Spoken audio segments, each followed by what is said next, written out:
Hello, this is DrPaulCottrell. I'm recording this and doing the live stream on December 20th. I have two feeds. I have the feed on YouTube and I also have a feed on Rumble. So individuals can watch on Rumble. It has the dashboard. We're going to be going over the market in real time. In addition, you'll be able to see in a larger screen on YouTube. This happens to be live streaming on the smaller channel on YouTube. We're going to go over the news.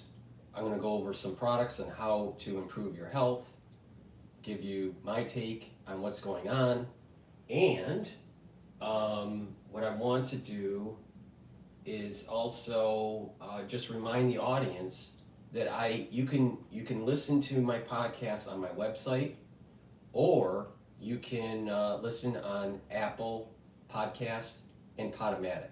All the links are in the description of this video and all my videos.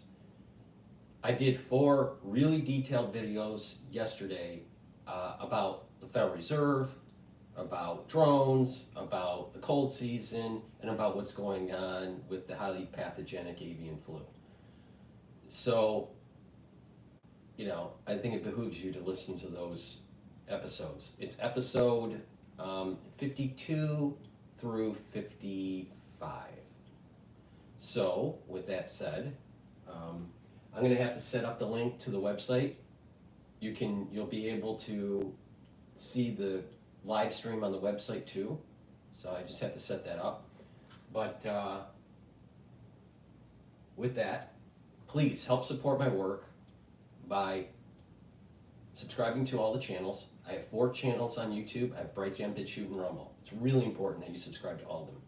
It's through the donations and the individuals that buy the products that allows me to do this.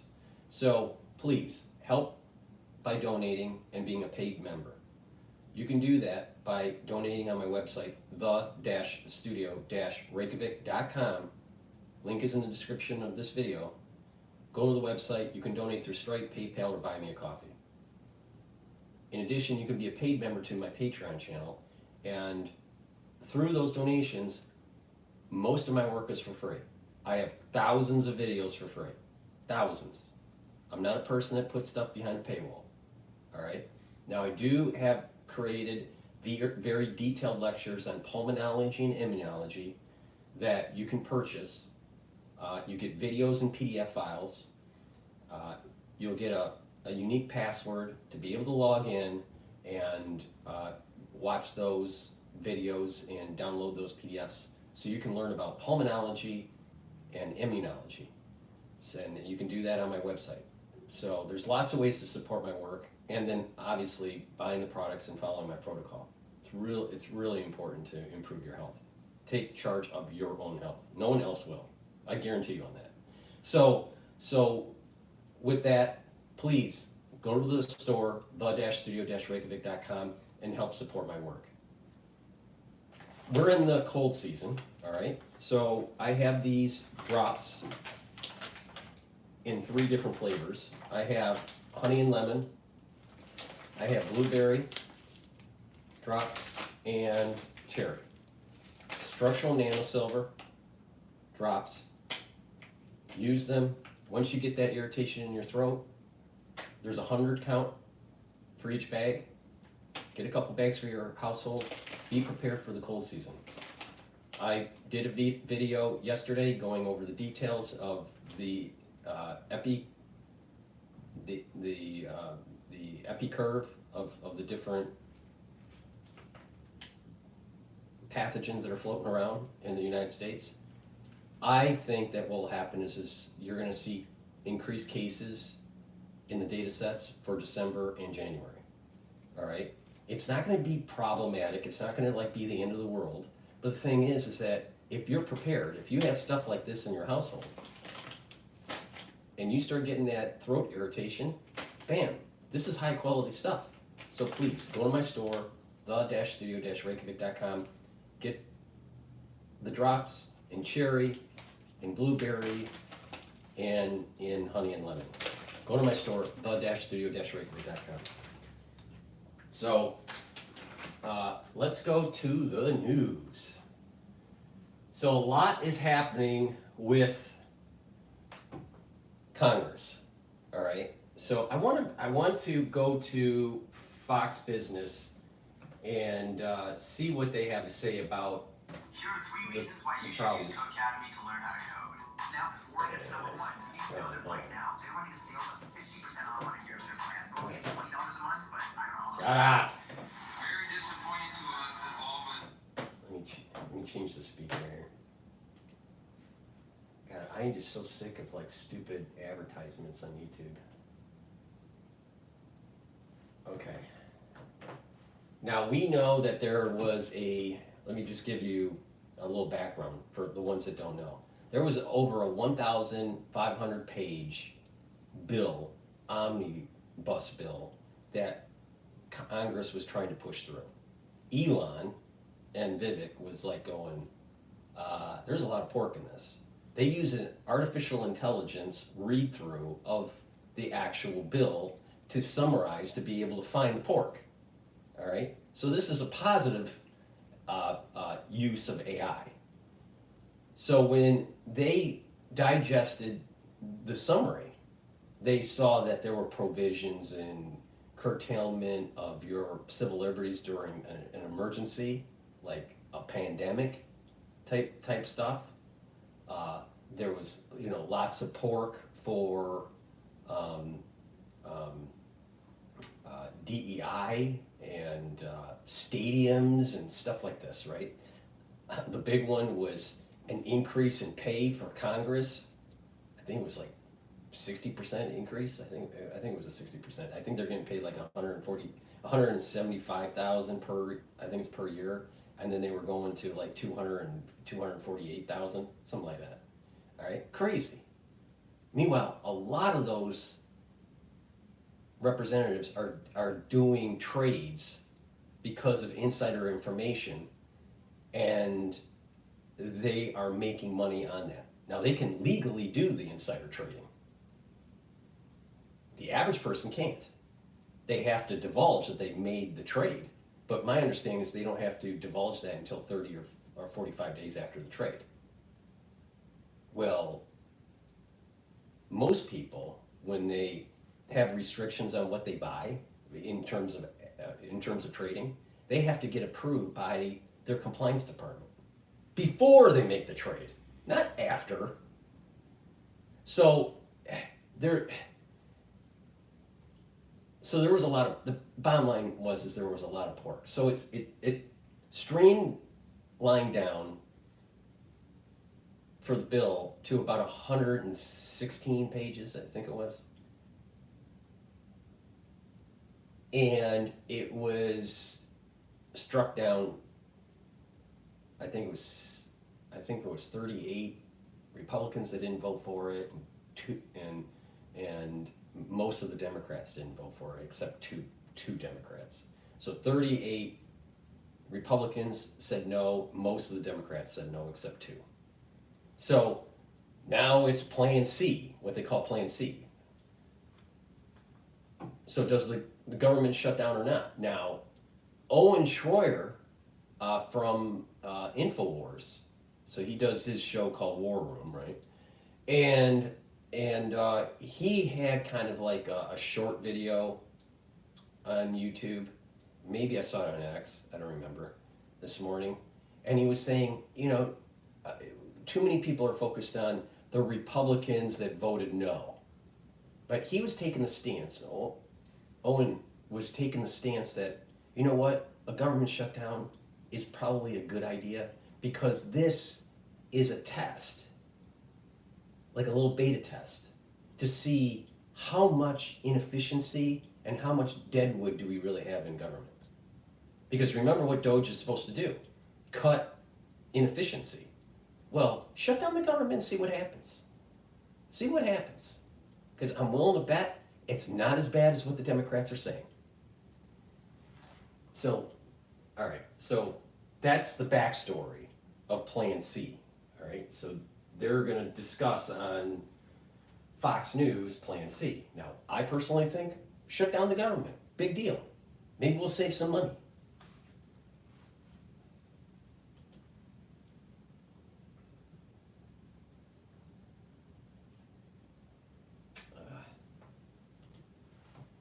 technical difficulties. Hold on.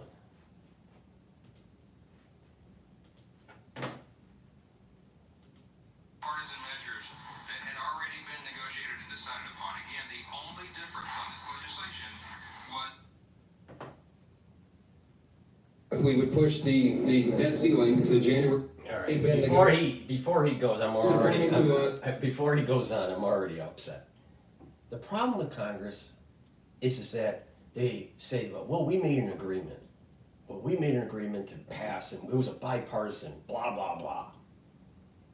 The problem is, even with that bipartisan agreement, on the Republican and the Democratic side, there are high tendencies of wasting people's taxpayer dollars and writing in provisions that make influential people very wealthy and groups very powerful. There were provisions in there to erode your civil liberties and give more emergency powers in case of an emergency. You know, like E.T. or pandemic, or curtailing your civil liberties for freedom of speech. Giving more emergency powers to the national security state just in case they need to look for a domestic terrorist. It's bullshit, that's what it is. And when J.D. Vance was interviewed when he was coming out when Plan B failed last night, he said that. He actually said that there's global bullshit censorship. You know what? This is what I was saying in 2020. You have you have a group of representatives that will say one thing, get into office and do something totally different, and they're not representing their constituency, the ones that put them in office. Who they represent are the ones that pay for their campaign, the lobbyists, ones that are willing to give a golden parachute. That's who they're beholden to. And what happens over time is that we start having our civil liberties eroded. Well, if you don't have a representative government representing we, the people, then it's the right and the obligation of we, the people, to deconstruct the Congress and reconstruct it with people that are willing to represent we, the people.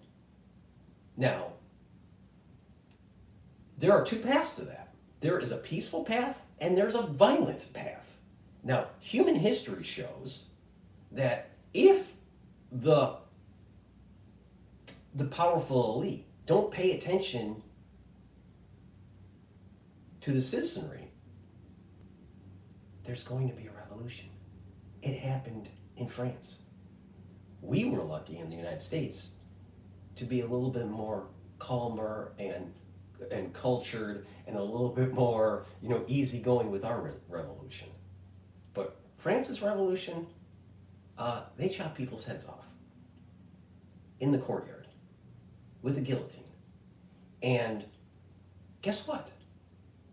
If the people, we may be actually seeing in history, I don't think this is the case, but it's possible, low probability, but possible, that we're seeing, if Congress doesn't do the right thing and represent we, the people, and protect the constitutional rights and the intent of the Constitution, and not throw away our civil liberties for safety from E.T. If they do the right thing, then the country will be strong and prosperous. If they do the wrong thing, the probability of a revolution that is bloody, like the French Revolution, is increasing. And And I want you to ask a historian, especially that's knowledgeable about the French Revolution time period. We are moving towards that if Congress continues to be focused on the aristocracy. And Johnson, he should be thrown out as speaker because he's not holding to what he said he was going to do, and nor is he holding to we the people. He was willing to push through a bill, 1,500 pages or more, where you need an artificial intelligence algorithm to read it because there was so much pork in it. And he, with a straight face, says that he represents the people. No. You know, it's a bipartisan agreement. Just because there's a bipartisan agreement to erode your civil liberties doesn't mean it's right. Maybe the bipartisan agreement and the people making those agreements should be thrown out of office. And if they keep on, see, when I'll continue playing the video. I'm going off on a tangent, but this is my show and I can go off on tangents. All right? I can do whatever I want. So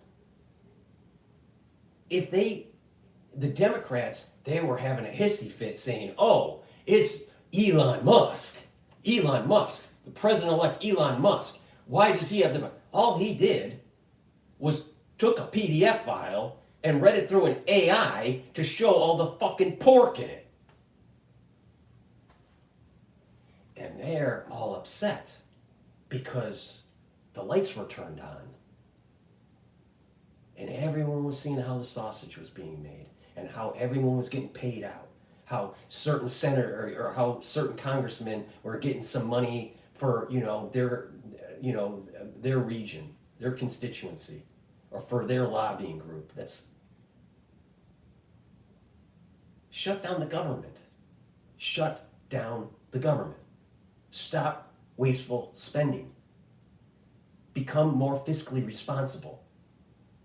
I'd rather have a rough year doing that for the country so we're more prosperous in the future and button down the hatch, and just weather out the storm than to have continuous debt ceiling increases and more wasteful spending.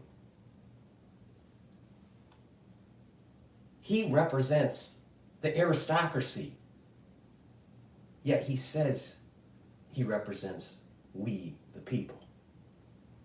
Yeah, bullshit.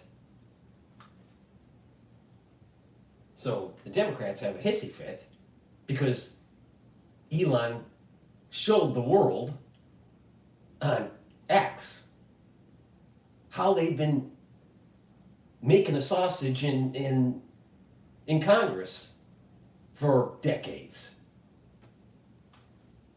Why do we need an omnibus bill? Why don't we just pass a clean bill? Oh, we can't do that. We need a stadium. Oh, we need braces. Oh, we need to protect the individuals that were investigating January 6th to make sure that, no one catches them doing illegal activity. Oh, we got Trump-proof stuff.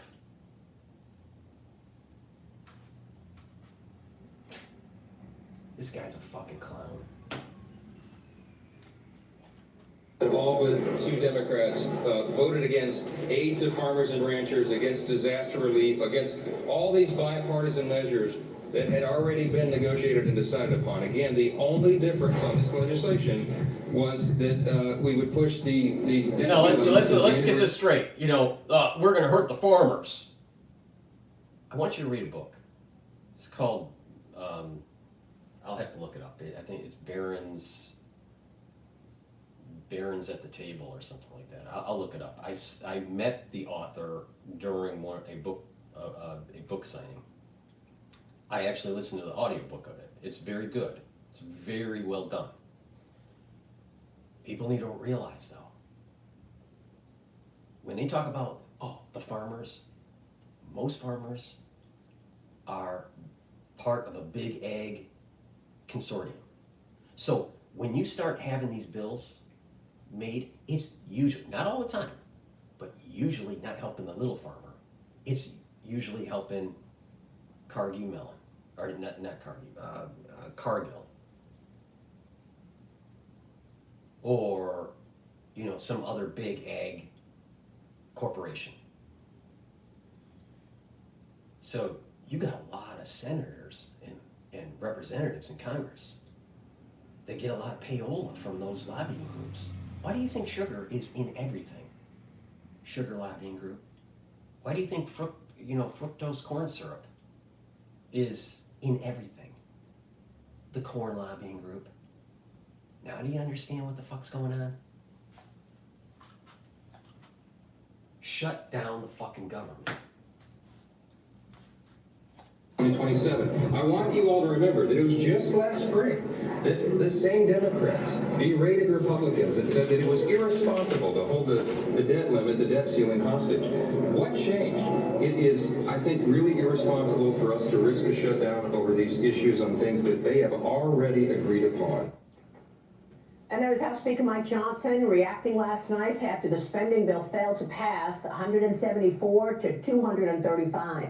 38 Republicans voted no. Only 2 Democrats voted yes. This was a slimmed down version of the bill backed by President-elect Trump.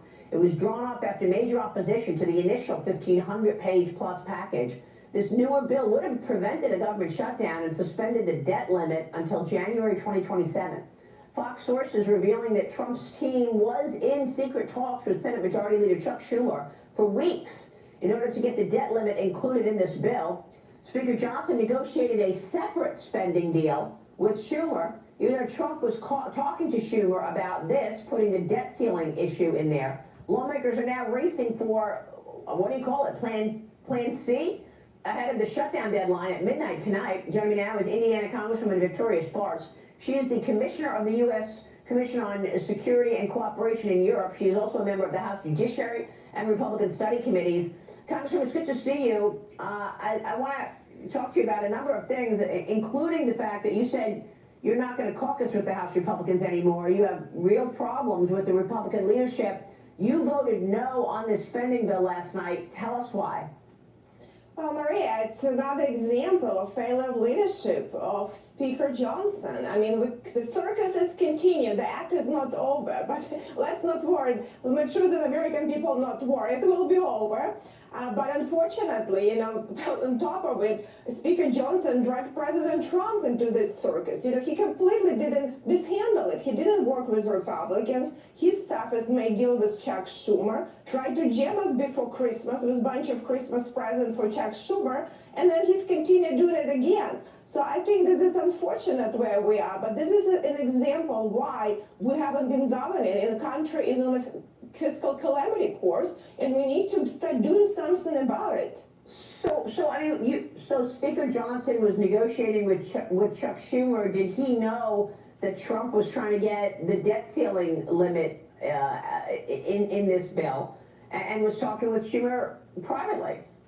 I don't think that's what was happening, but because Speaker Johnson doesn't even talk to his Republicans most of the time. He's really, even to moderates this time when he was doing negotiation. I mean, honestly, it's almost disrespectful becoming where members just last second have these 1,500-page bills and they expect them all to vote. I mean, even his very loyalists not willing to do that anymore, because this is not how this institution should be governed, but couple staffers that try to get lobbying jobs and make a lot of money writing all legislation for us. I mean, this is really a bad situation, but committees were not aware, even committee chairs were not aware of what's happening there. We are actually the most powerful institution in the world, Article 1 branch, and have a couple unelected staffers govern for us with a bunch of garbage in these bills. I think this is really terrible situation, and I think the only way out for us to start, at least for him, to continue this reckless spending for several months. Hopefully we'll have a better plan, but separate all of these bills. It's another omnibus too. It's minibus. It's minibus. It's not as bad. And then let people vote that. And let Democrats shut down. We're doing clean CR. I don't think these people want to shut down because Nancy Pelosi, great that budget, so they should be happy with all the COVID spending that's still baseline in it. Well, wait a minute, because you complain that, you've got to look at this CR, which was written by unelected, staff members. What about unelected people who are being talked about as putting in speaker? I mean, like that's Elon Musk, Vivek Ramaswamy being talked about. They're not elected. I mean, Speaker Johnson's leadership role may be in jeopardy now as this shutdown deadline approaches, and you've got lots of names being floated, including Elon Musk and Vivek Ramaswamy. Then you've got Congressman Jim Jordan, Byron Donalds, House Majority Whip Tom Emmer, all among those being talked about. Prior to last night's vote, you told the Indy Star, quote, "I hope Speaker Mike Johnson is going to have courage to actually work and deliver some of these things that we promised to the people. It's big money in Washington, and you have to be able to tell them enough is enough." I hope he does it. I understand he inherited a lot of problems, and he's a good human being. He's very intellectually smart and very brilliant person, but this will take some courage to get stuff done. Obviously, you don't feel he had that courage. Well, listen, I look by the record and I've seen what's happening. We're being get enrolled by Democrats, and unfortunately, he's not willing to challenge the status quo. Actually, Elon probably would be real great because he wouldn't be afraid, and he's not looking for another job. And I'll tell you something, Speaker's job is actually to govern an institution. We are elected to represent the people and take votes based on what our district needs. The Speaker is actually serving this institution. That's why Speaker doesn't have to be elected, and then Speaker, maybe that would be a solution, because we unfortunately for 2 decades haven't been governing an institution and really betraying the American people. So it might be a good solution. We actually have someone capable who can look and start reforming this institution to govern and doesn't have to worry about raising money, running around and appeasing all these PACs and being afraid, but actually will want to save the country. So, Congressman, let me get your take on sort of the broader story here, because you say you will not participate in the House Republican Conference this year. You posted on X, "I will stay as a registered Republican, but will not sit on committees or participate in the caucus until I see the Republican leadership in Congress is governing. I do not need to be involved in circuses. I would rather spend more of my time helping Doge and Congressman Thomas Massey to save our republic." Congressman, I mean, you initially decided not to seek a 3rd term, but then you said you were announcing your exit from the House Republican caucus. You're not going to caucus with the Republicans anymore. Tell me what the issue is. Well, listen, I'll be still working with Republicans. They cannot get rid of me that easy because we have a lot of good things and work to do. I just not going to be participating in these circuses. This committee presentation is about nothing. Committees are not functioning. As you know, this bill was not written in the committees. Nothing gets written in the committees. It's just people. This is exactly what I'm saying. We are increasing the probability of a French Revolution. Not an American Revolution, a French Revolution. Because the aristocracy doesn't give a damn about the little people. And then try to go back home and pretend like they're doing something, or have like 1 minute of grievances. You can go on conference and do your presentation, pretending like leadership is listening to you. I mean, it's a joke. I hate to tell you, a lot of people are disappointed, but a lot of people are afraid to really say that enough is enough. And at some point, we need to fix this institution if we're going to fix country. So the only way for me just to go and say, enough is enough. When we start actually governing, I will participate, but I'll still will work with Republicans. I'll still will work on bills, legislation, and with good people in my conference that want to govern. So, number one, are you expecting the government to shut down? Should we be afraid of that? I would not be very afraid of it. He said here, this government never shuts down. The Circus Act will be over the closer we get to Christmas. That's how they try to be things to be jammed. Everyone is campaigning, Democrats, Republicans, and all these things. Yeah, but I wouldn't worry about it. This is the act will play its place and will be funded again on this fiscal insanity. But hopefully next year we'll have a better plan. And number two, real quick before you go, who will you be voting for Speaker? The debt ceiling should not be raised. We don't have the money, and we need to shut down the government and make it more efficient. Please go to my store, the-studio-reykjavik.com, and get the great deodorant bars that I have. These are very high quality. I partnered up with Rainbow Herbals, and we created these very high quality deodorant bars that have a dual purpose.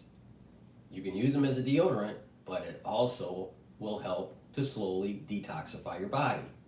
Really important. Why? Because there's a lot of chemicals in your water. There's a lot of chemicals in your food that are bad for you. And you need to detoxify. And you need to use things that help detoxify your body, but also has a dual purpose. So this is a great way to do that. It's a very high quality deodorant for males and females. You can get it in peppermint, lavender, and tea tree, or in citrus. It's made from essential oils from the Himalayas. Very high quality, all natural. No aluminum, no baking soda. Guess what? Use it as a deodorant and it will slowly detoxify your body too. Please go to my store, the-studio-reykjavik.com, and get the best deodorants that you can buy. Get a couple bars for your household. You know, you can use it as a gift, but better yet, we're getting at the end of the year. Look in the mirror and just say, you can be healthier. You can go and become healthier in 2025. Make that resolution, stick to it, and I'll help you. I'll help you get healthier. Go down that healthier journey. Go to my store, the-studio-reykjavik.com. Another great product that I have that you should be taking is Goodnight Formula. Why? Because we have Congress in the United States that doesn't do their job for we the people. So everyone is worried and they're stressed out and they can't sleep. Go to my store, the-studio-reykjavik.com, and get the Goodnight Formula. This will get you into 3 cycles of REM sleep, deep sleep. That's really important to consolidate memory, to detoxify your central nervous system, and to be well rested. Chronic sleep deprivation will lead or increases the chances of early onset of dementia, and you age faster. You look at people that don't sleep very well, they look a little worn out. Why do you think that is? Why do you think that when they, people that are chronically sleep deprived, they're not as fluid with their speech or with their memory? Because they're not consolidating their memory and they're building up toxins. You need restful sleep. In addition, when you're chronically sleep deprived, your cortisol levels are too high. Guess what that does? Weakens your immune system. So please go to my store, the-studio-reykjavik.com, get healthy, get regular sleep, slow down the aging process, detoxify your central nervous system. Go to my store and get the Goodnight Formula. Very high quality. Take my advice. Or get sleep deprived and, have Swiss cheese brain. It's up to you. Take my advice or not. But when something happens later down the road, then you're going to go, well, maybe I should have listened. Oh. Okay, well, let's find out what CNN has to say about the wonderful bill. This game, you're not ready for it. Tonight, House Republicans have failed to pass legislation to keep the federal government running for the millions of Americans who depend on it. This is Washington. This is how the law. Think about that. Think about how CNN just opened that up. Really. The government might shut down and millions of people are dependent on the government. Maybe that's the problem. That there are millions of people dependent on the government. Yeah, there's millions of people. Another scare tactic, a Democratic scare tactic. There's this congresswoman, I don't know her name, I think she's from California, I'll look it up. But she dresses very flamboyantly and she has a little bit of blue hair in the front, in her front bang, and bangs, and she's a little bit older. She's probably, I think she's younger than Nancy Pelosi, but probably only by 10 years or less. But she looks like Bozo the Clown. And she had a hissy fit on the floor whining about Elon Musk. Now, just a reminder, I have activated X Spaces for people to listen in. So the ones that are watching the streams on Rumble and on YouTube, you can do a call-in and tell me your opinion about what's going on in my wonderful country through X Spaces. So please go to my X feed. You'll see X Spaces. Just request, and you can, make a question, do a question, or just, pontificate. It's up to you. But the whole idea is this is supposed to be interactive. But let me get back to my point. So, you got CNN in, 12 seconds into their video, all right? And they want to scare the public that if Congress doesn't do something, something drastic is going to happen. Something drastic is going to happen. I wish that CNN spent as much time with fear-mongering about the government shutdown because of an omnibus bill having too much pork in it. All right? I wish they spent more time on nuclear detonation and the multiple decade of nuclear warfare that could happen, because that's very real.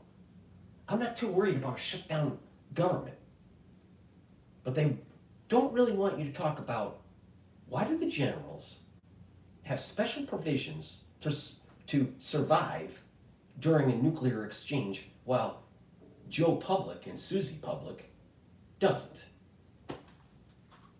Why is that? That's something a little bit more important to talk about. A little bit more important to add fear into the public sphere, not the shut of the fucking government. I mean, most of these people don't even show up to work. So shutting down the government isn't going to do much. It may be actually helpful, but they'll scare people. They'll say, millions of people are going to be dependent on it. Oh my God. Well, guess what? When the government reboots, whatever is in back pay, if they're on salary, will be paid. Some of these people will go furloughed. The bottom line is that we have a government that costs too much. We need to shut it down. Get fiscally responsible. No, we got to scare everybody. Well, maybe the better idea in the bill is start laying off a bunch of government workers because the money ain't there. Isn't that how corporate America works? Why should corporate America work a little different than government?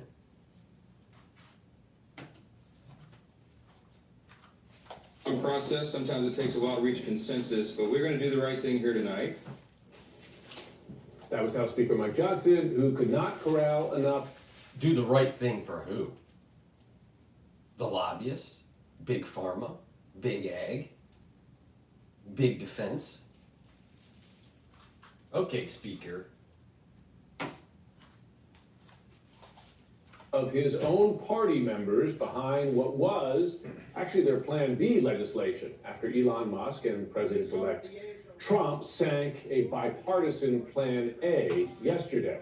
Today, both men were behind the measure tonight. But CNN, what was in Plan A? Over 1,500 pages of pork. A lot of bacon in there. A lot of bacon for Alabama. A lot of bacon for Texas, a lot of bacon for New York, a lot of bacon for California. Everybody was at the trough. And a little AI summarized a big bill that showed all of the pork.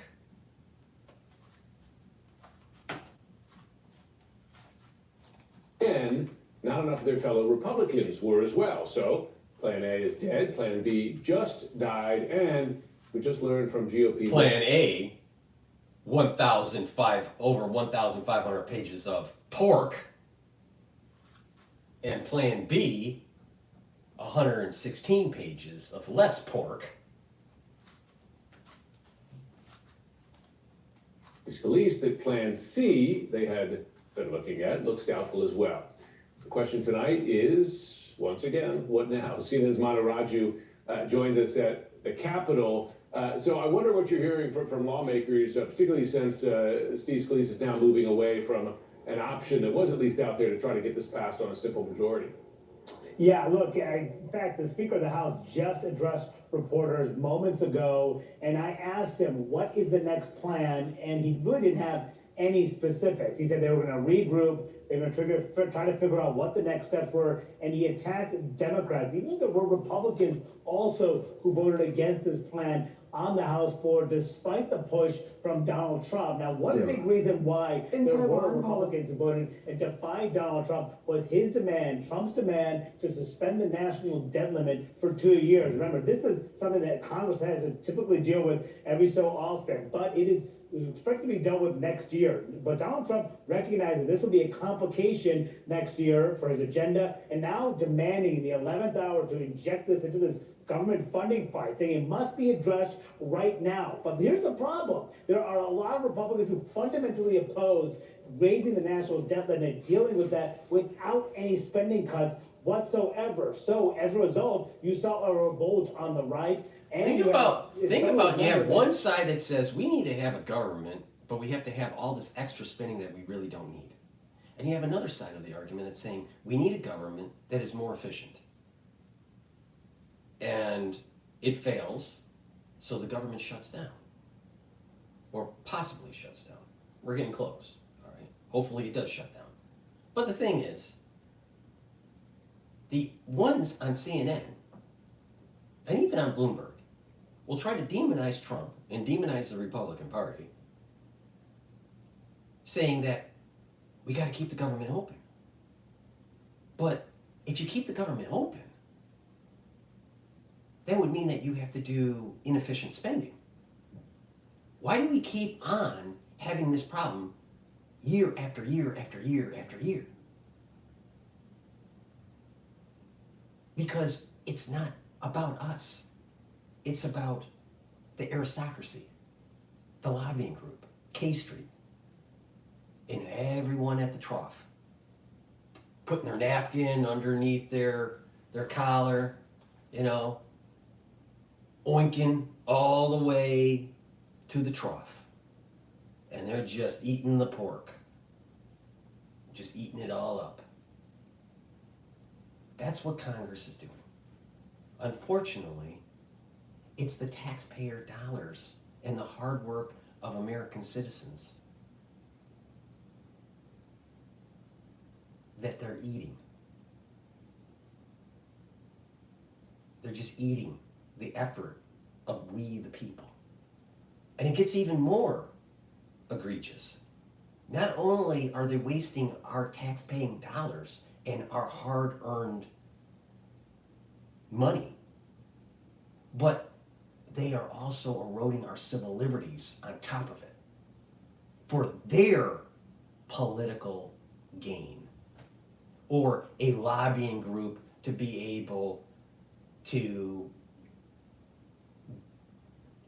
expand their operations, like for defense, surveillance technologies. So the government buys more drones, more AI, more police departments have, a minority report kind of capability. Why? Oh, Congress doesn't want you to ask why. Just be a stupid American. Watch your football, go to McDonald's, and make sure you go to CVS and get your inoculations. Don't ask questions. Don't ask questions. Just do what we say. As the pigs at the trough keep on oinking away.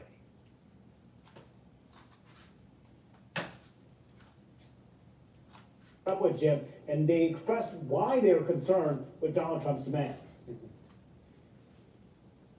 This just stinks. That's why America doesn't trust government, and it's for good, dadgum reasons. And you said shut it down. That's what it takes to bring us to the table. Any Fuck yeah. extra supplemental ought to stand on its own merits and not be attached to it, and it ought to have pay-fors. Yep. And the debt limit must not be increased without commensurate spending cuts and fiscal reform. But when Yep. I ran for office, I said that I would not vote to raise the debt ceiling. Yep. And so I've never voted to raise the debt ceiling. I love Donald Trump. And the thing is and we'll go to Bloomberg. Bloomberg to see their take on this. But if you don't raise the debt, how Bloomberg will spin it is if you don't raise the debt, oh my God, that means that we may default. We may default on a bond. Oh my God, the bond market might have a problem. Maybe the bond market's overbought. Maybe the Federal Reserve has manipulated the market too much. We can't shine a light also on the nefarious activities of the Federal Reserve, could we? It'd be interesting if Elon used an AI on that.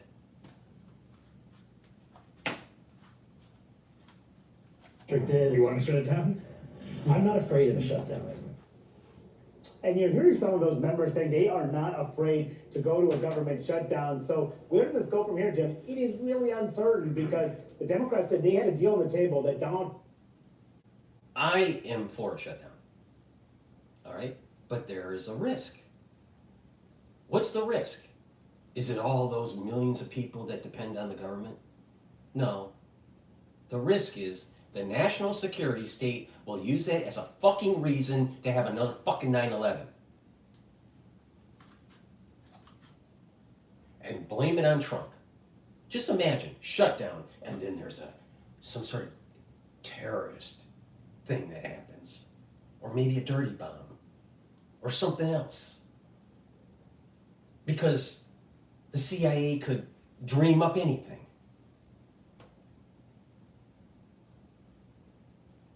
And then we're in emergency power. And then Trump trying to restructure the DOD and the Pentagon would never happen. That's a danger. But if you put that aside, shutting down the government, I think, is a good thing.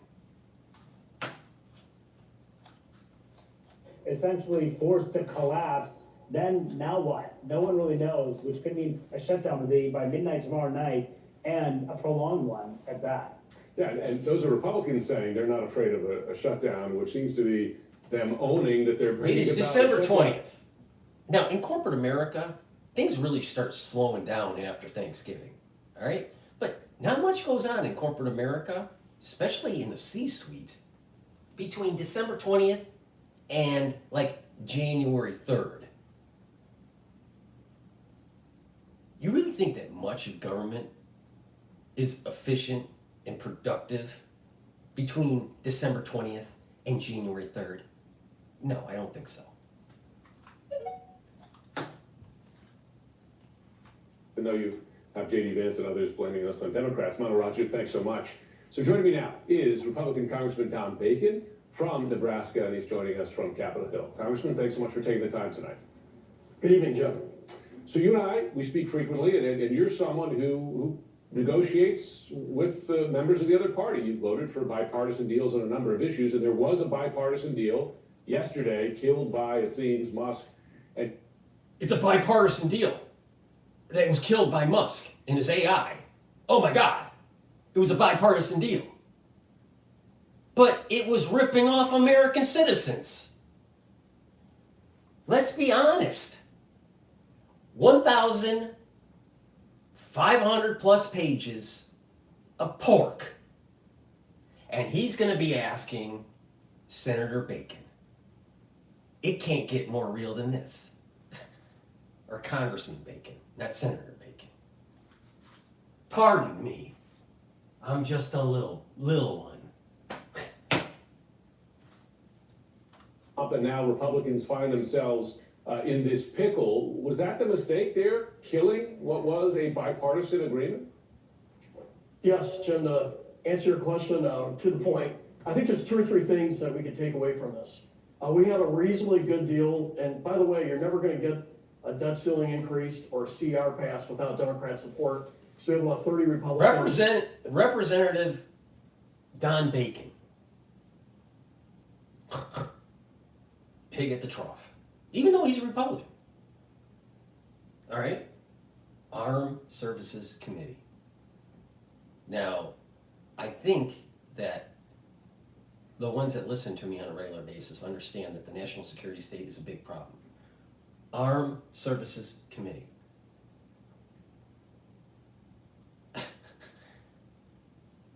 People need to wake up. People need to wake up. Or support that, and with a tight majority, that means you got to have some Democrat support, which means you got to have a bipartisan bill. So that's the first point. Second point. Okay, Representative Bacon, part of the Armed Services Committee. What was in that 1,500 pages dealing with the national security state?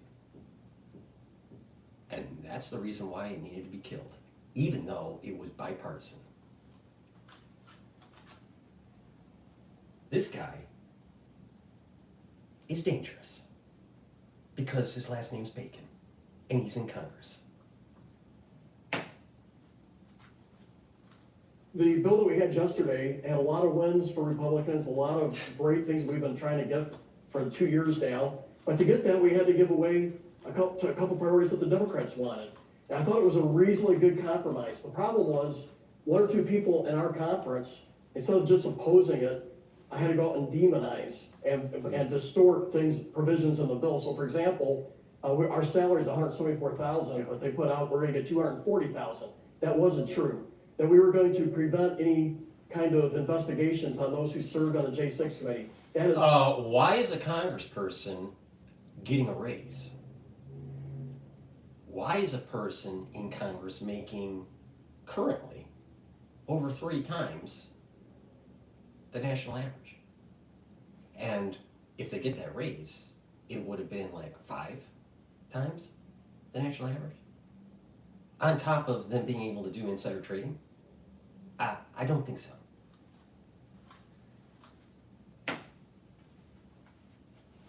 In the bill, I could go on and on. So this stuff was put out by members of our own party. Then you have these social media influencers with 1 million followers. They pick up on it and they throw gasoline on the fire. That's what we had yesterday. So, and people run away from that. I'm sort of used to it. I've been a target of a lot of these. Heaven forbid that we, the people, actually find out what the hell Congress is doing through social media. Heaven forbid.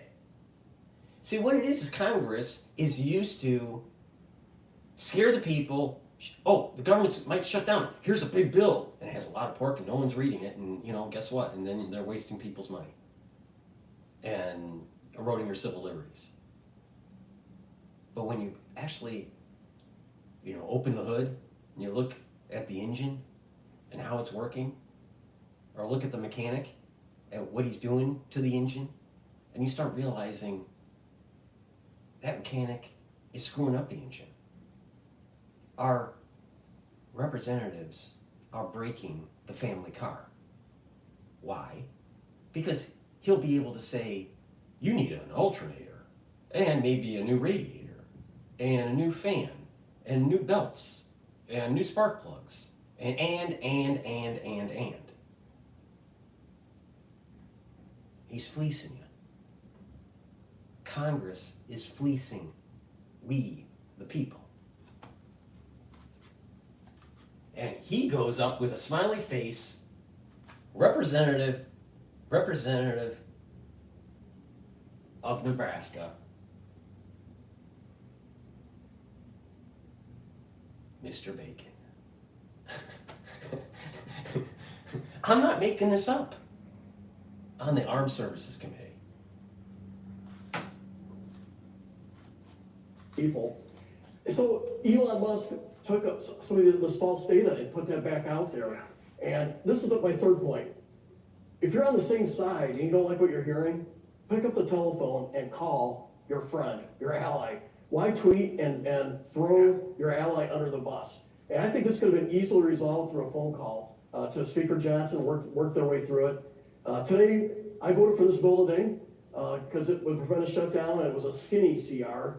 But I think Plan C is not going to happen because we don't have a majority of Republican votes for this. Yeah. So Plan D is probably going to be something that we had yesterday with maybe some smaller revisions to it.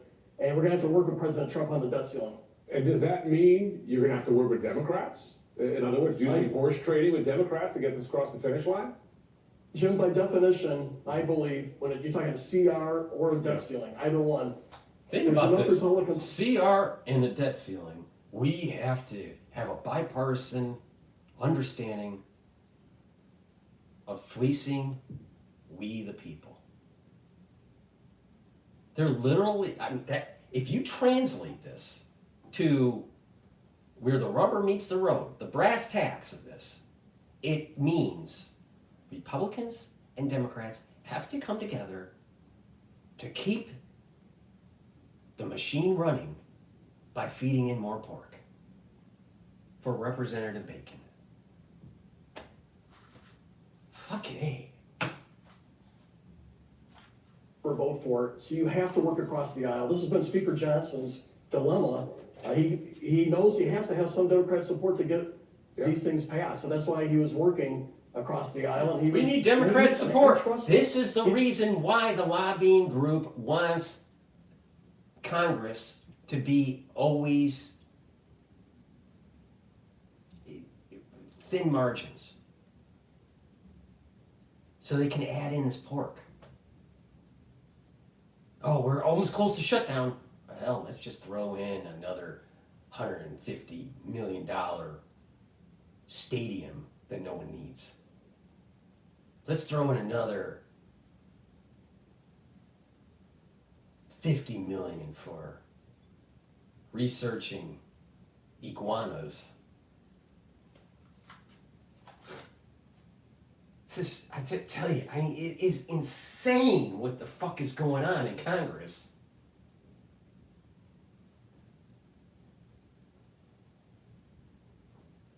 I'm telling you, they're trying to sneak in some sort of emergency power, and they're trying to sneak in some sort of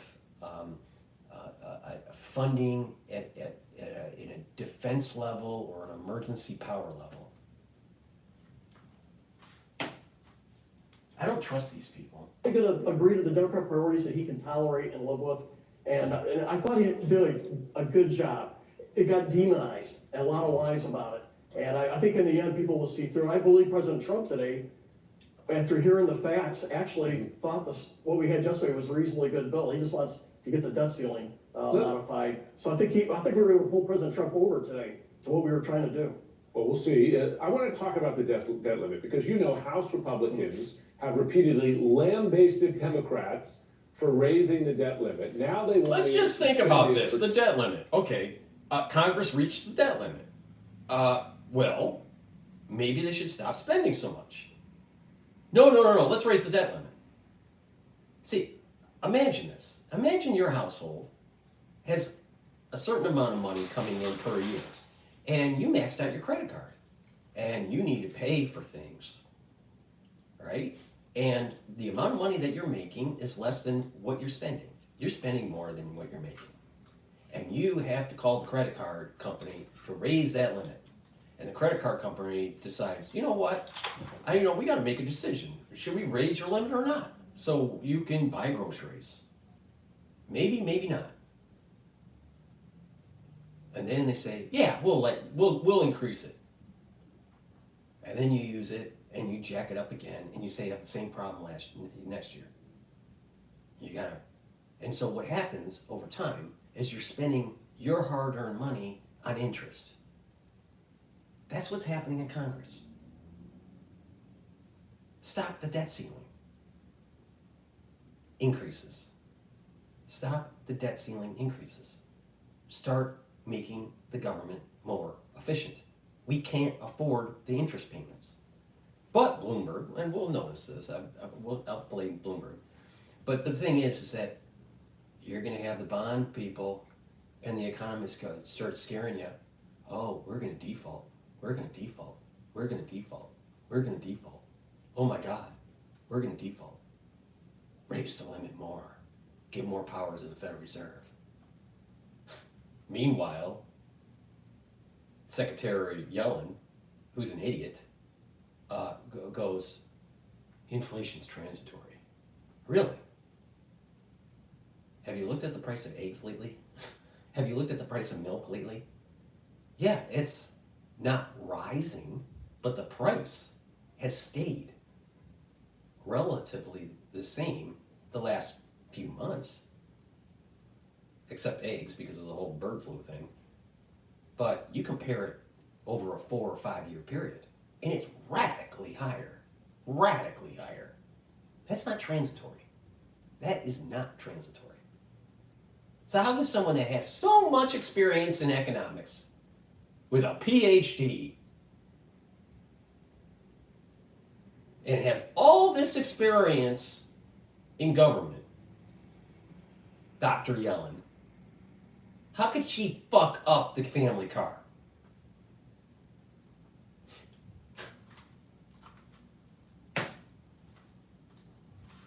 Years, and by the way, it's a Democrat suspicion, and listen, some of this is public because Republicans have been quite public about extending the Trump tax cuts, that is because they want to allow an expanded debt ceiling to tax cuts that will add to the deficit. We know that's the CBO estimate. So why should voters believe, including your voters, believe that Republicans actually want to cut spending if they want to suspend the limit for 2 years and then pass a big tax cut?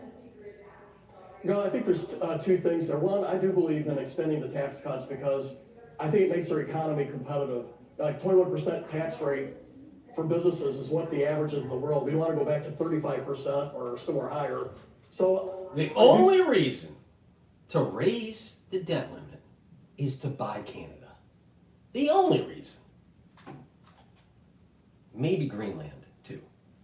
Throw that in there.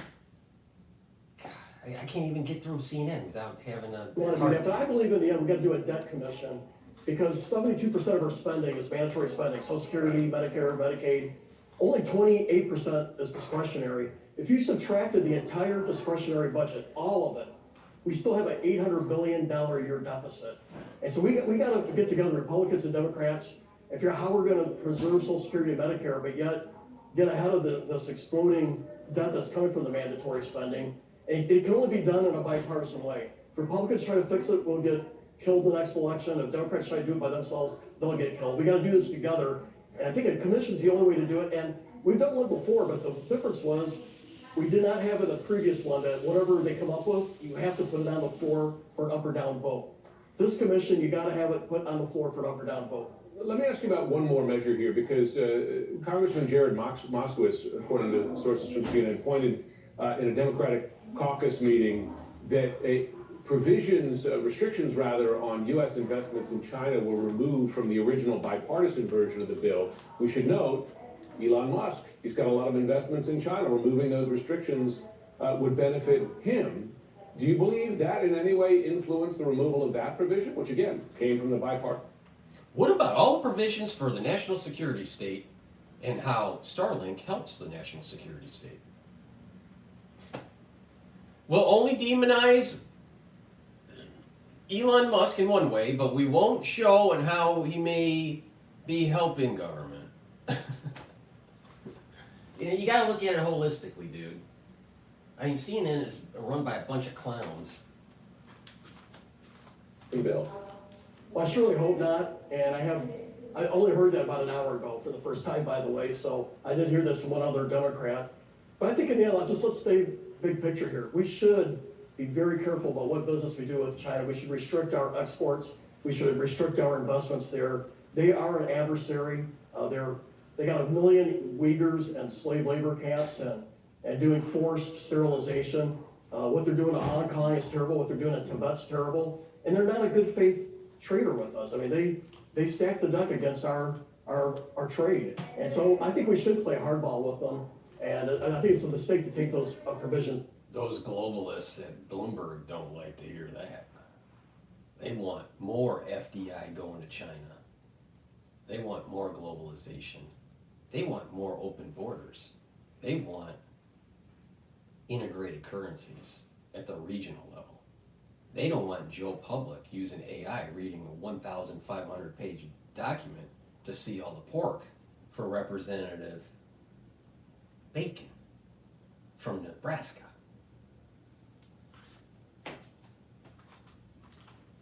Okay, we'll see if it ends up in the final version. If there is one, Congressman Don Bacon, we appreciate you joining us this Thursday evening.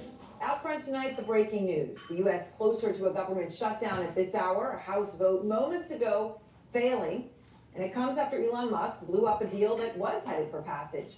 The world's richest man right now holding the country hostage. It's all him calling the shots, it seems. The government shutdown could be just over 24 hours away. And Capitol Hill is scrambling right now after Trump's self-proclaimed first buddy torpedoed. See the point that I'm making with Aaron Brown, who basically, you know, trained over at CNBC in the finance department, you know, covering financial news,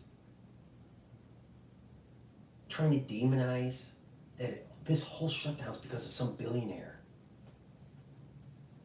and not shining a light on the real problem of all the wasteful spending, the erosion of our civil liberties, and the increased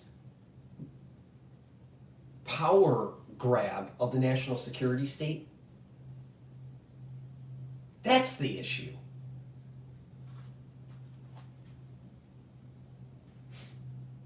I'll tell you.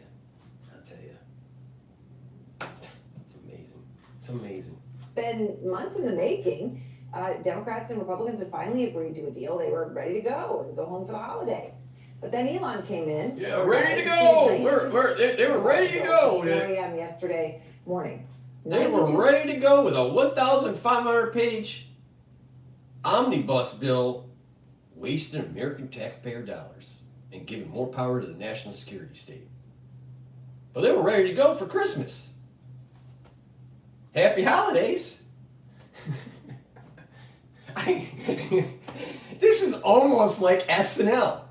This is almost like Saturday Night Live in real time. This is real, though. This is fucking real.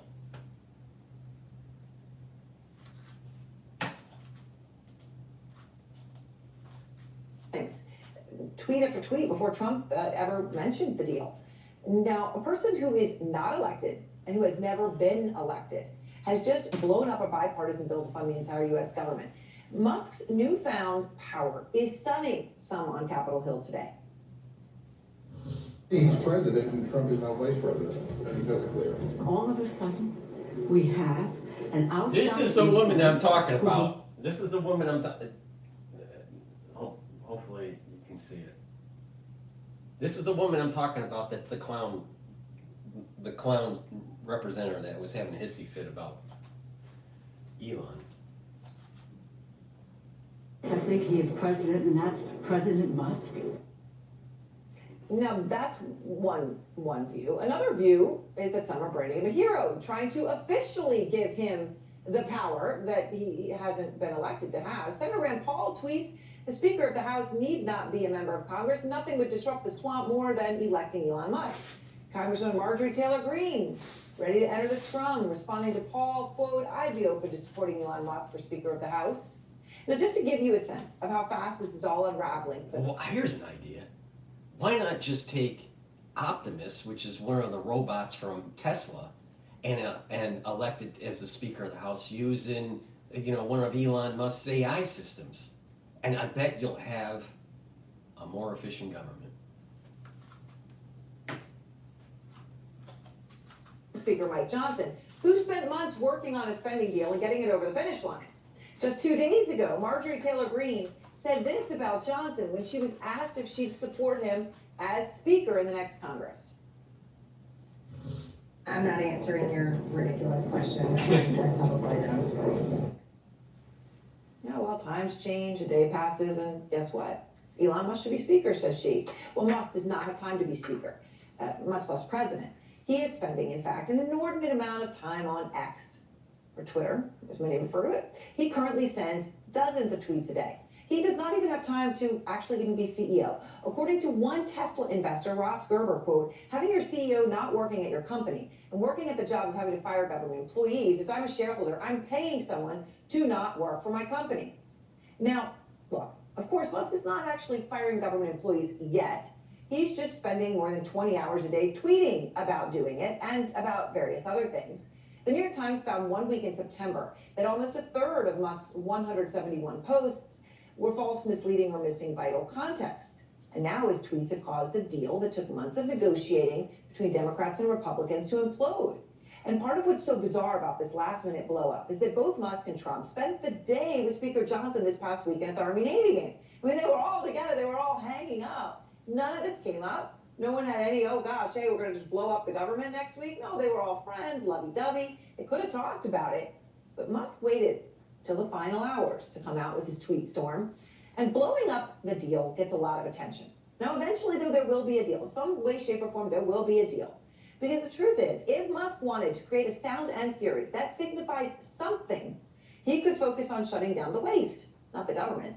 Just imagine if he was tweeting nonstop and talking nonstop about Medicare and Medicaid fraud. The Department of Health and Human Services estimated a combined total of over $100 billion of just improper payments in those programs last year alone. What if Musk used AI and his technology prowess to end that? Manu Raju is on Capitol Hill. Maybe the shutdown is a beta test to see how much you can actually shape government in 2025.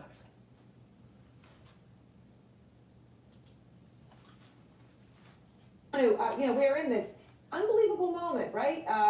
36 hours ago, 48 hours ago for sure, nobody saw anything like this on the horizon, yet here we are. What is the latest you're learning?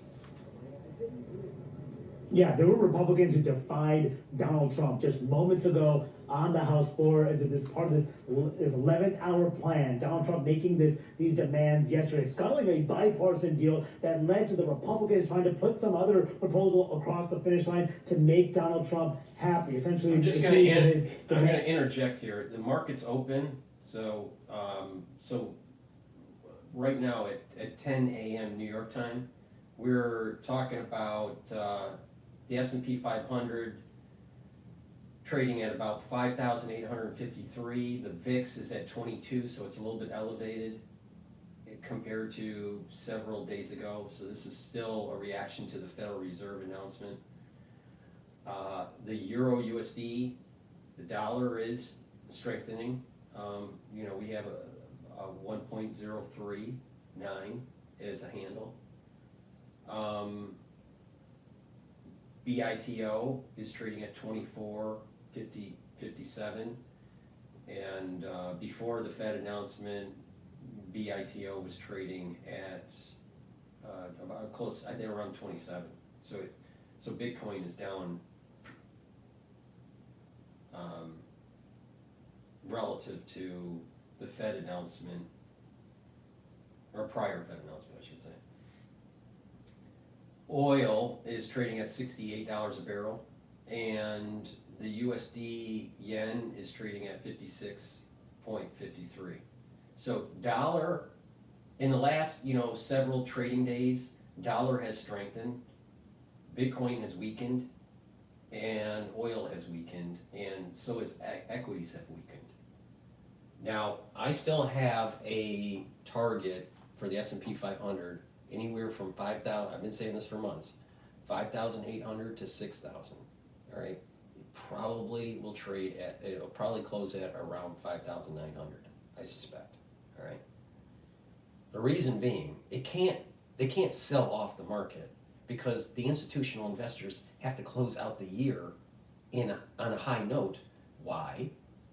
So they can go to investors in 2025 and show them the gains that their fund had in 2024. So why would they hurt themselves?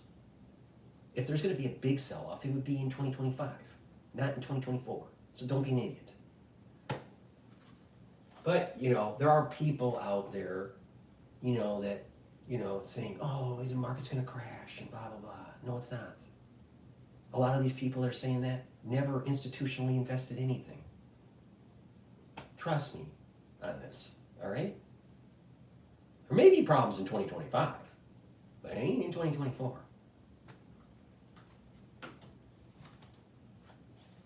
changes to this proposal. This bill went down. 174 voted for this plan. 235 voted against it. That included 38 Republicans who voted against it. Just 2 Democrats voted for it. Now, one of the big changes that Donald Trump threw in late in this process was to include a suspension of the national debt limit. Remember, if the debt limit is breached, that would lead up to the first ever debt default in American history. But that was going to be punted until sometime next year. They wouldn't have to deal with it until next year. Donald Trump, however, changed his mind. He wanted to deal with it now so he wouldn't have to worry about it when he's president. But Republican conservatives didn't like the plan, and the leader on the House Democrats also pushed back. Are you going to support this plan? Are you going to support this plan? Musk-Johnson proposal is laughable. So are you going to whip your members against it? Are you going to whip your members against it? Oh, the proposal is laughable. We're talking about the 116 pages. But the 1,500-page pork bill was not laughable. You know why it wasn't laughable? Plan A wasn't laughable because the pigs at the trough were eating so much bacon. They couldn't laugh because they would choke.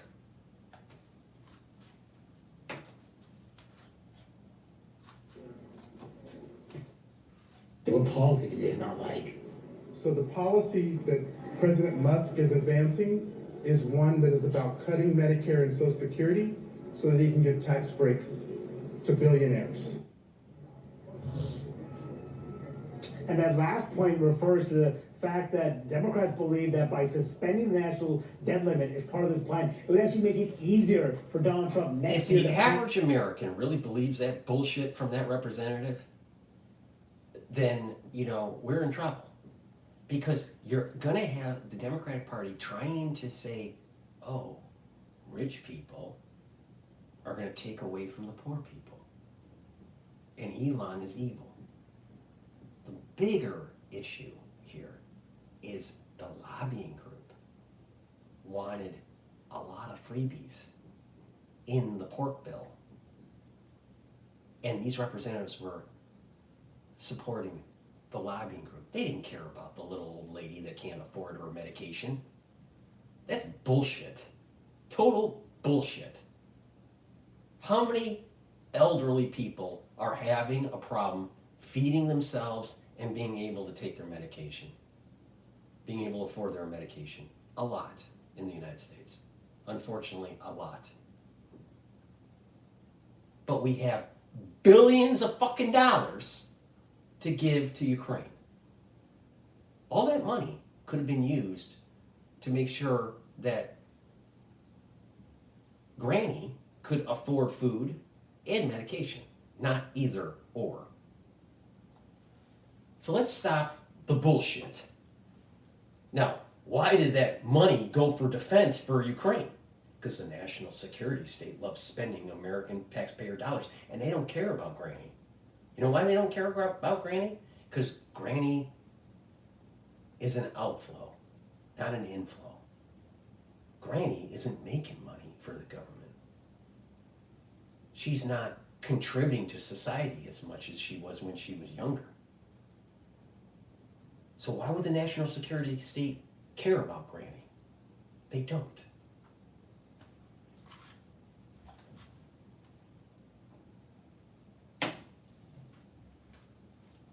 A lot of his agenda, including his sweeping tax cut plan that Donald Trump wants to move ahead with. Democrats believe that giving away on the issue of the debt limit would take away their leverage at a key point next year to battle Donald Trump while they're in the minority. So where does this all leave everything, Aaron? It's unclear. We are headed into a government shutdown by midnight tomorrow night if there is no agreement. And there is no path to an agreement at the moment because of Donald Trump's demands that have caused the rebellion on the right and that caused Democrats to push back, leading to major questions. It was Donald Trump's fault.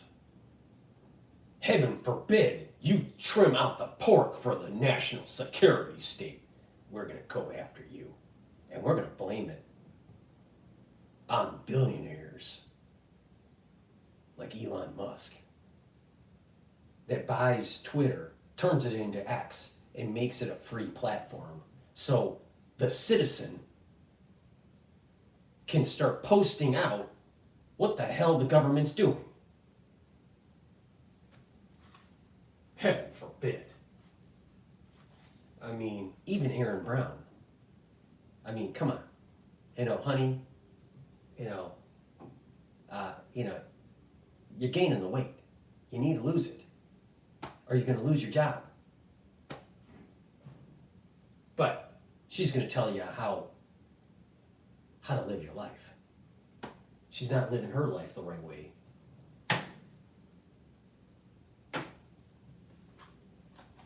And if there's a shutdown, how long will it last? All right, Manu, thank you very much. On Capitol Hill tonight. And let's go now to the Democratic Congresswoman Pramila Jayapal. She is the chair of the Progressive Caucus. And Congresswoman, I really appreciate your time. Thank you. A moment no one expected to be in here 48 hours ago because there was a deal. Now it's gone. So I guess the question for you at this moment, now you had Musk come in, the thing blew up, the Republicans put out a bill, it failed, here we are. Are you open to negotiating again? Or are you in a position where you're saying you're only going to accept the bill that had already been agreed to before Musk got involved?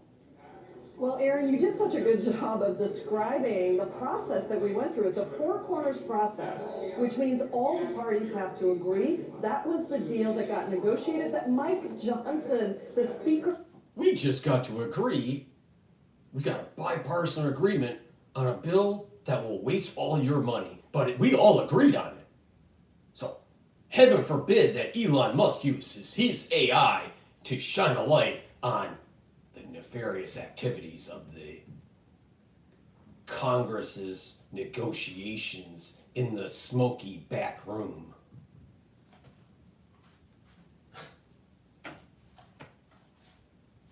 Of the House, the Republican Speaker of the House, negotiated.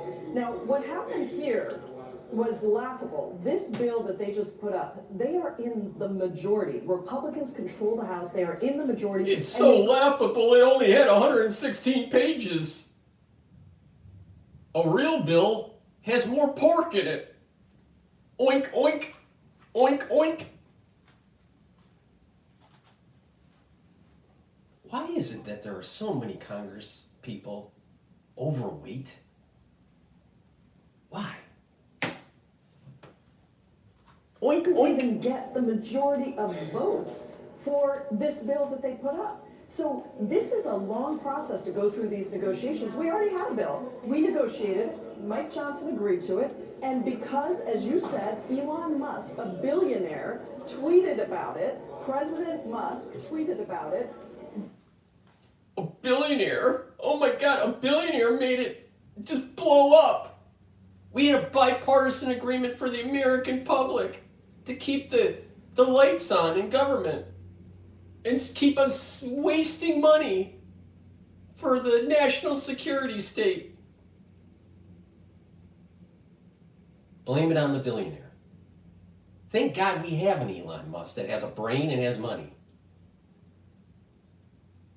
And it isn't bought off.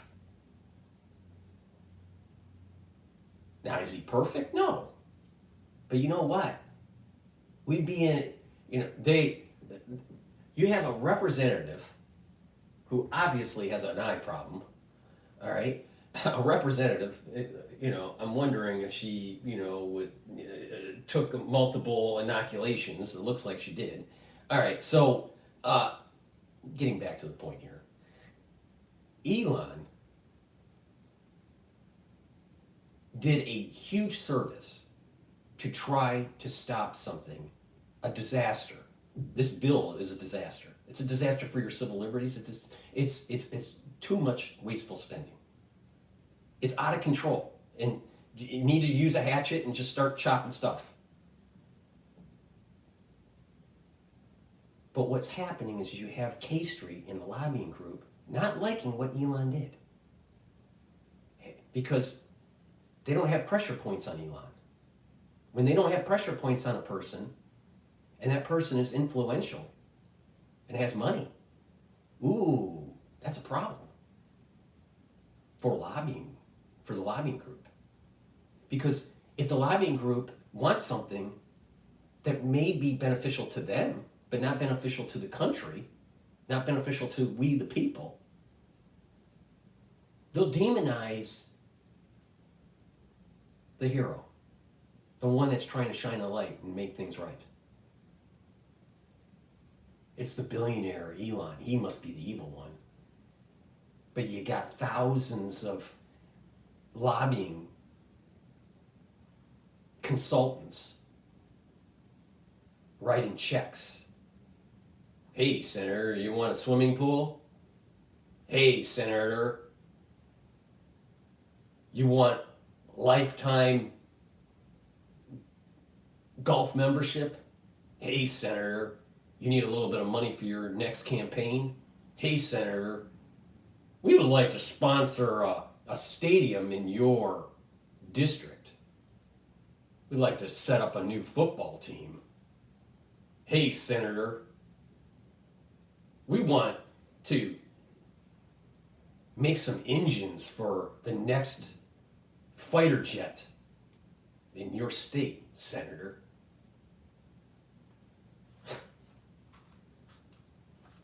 That's what's going on. That's what's going on. And we don't have enough people saying it like how I'm saying it. There are people that are saying it like how I'm saying it, but not enough. The government is out of control and it needs to be truncated. And this woman needs a serious facelift. Republicans tried to go around their own caucus, all the work that's been done, and they are in charge of shutting down the government now. That is what's going to happen tomorrow night at midnight if we don't come to a deal. So we don't have time. We got to go back to the negotiated deal. That is exactly what... We got to go back to the big pork plan. Oh my God. See how this works? Big pork plan. Shine a light on it. Really bad. Have a trimmed down version, 116 pages, still has pork, but it's a lot better.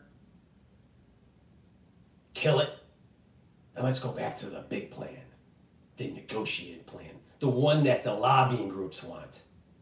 And let's demonize Elon for wasting our time, because we need to go to our district and have Christmas.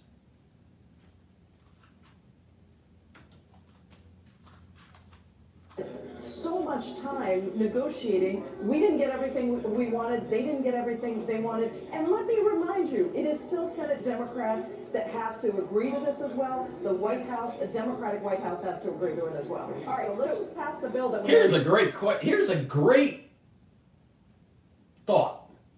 Why is either side getting anything?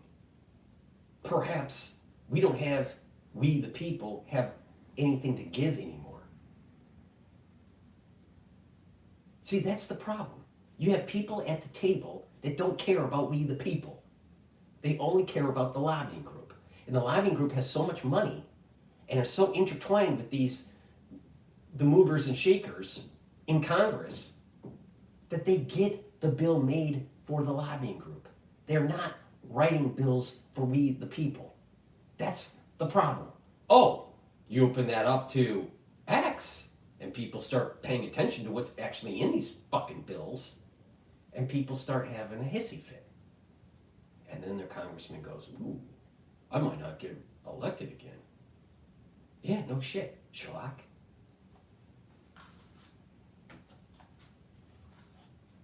All right, now, the reality of it is, though, of course, I guess these things end up in the blame game. You have a deal, and everybody...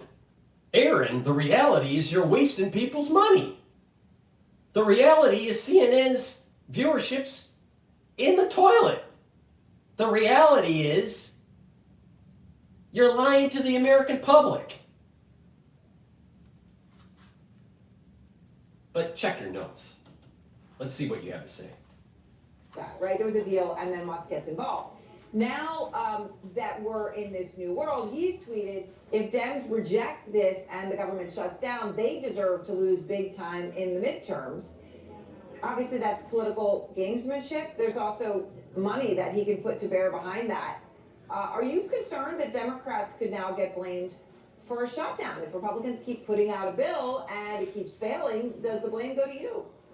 What I'm concerned about is that a billionaire who is not even elected is acting like a shadow president and doing the work that Republicans have to do here. They are in the majority, and so no, I'm not concerned that we're going to get blamed. This is clearly on the Republicans. Heaven forbid an American citizen has a say on what Congress should write in a bill. Heaven forbid. But let's just blame it on the billionaire.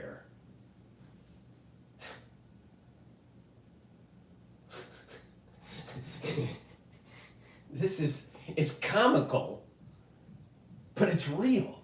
It can be dangerous what's going on because I'm concerned about some sort of 9/11 event that may take place in 2025. Because if Trump keeps on poking the bear of the national security state, do you think that the national security state is going to say, yeah, take away our power? No, they're going to have a hissy fit. Look at Congress with their hissy fit with a 1,500-page pork bill. The convulsions will be 1,000 or 10,000 times more with the national security state.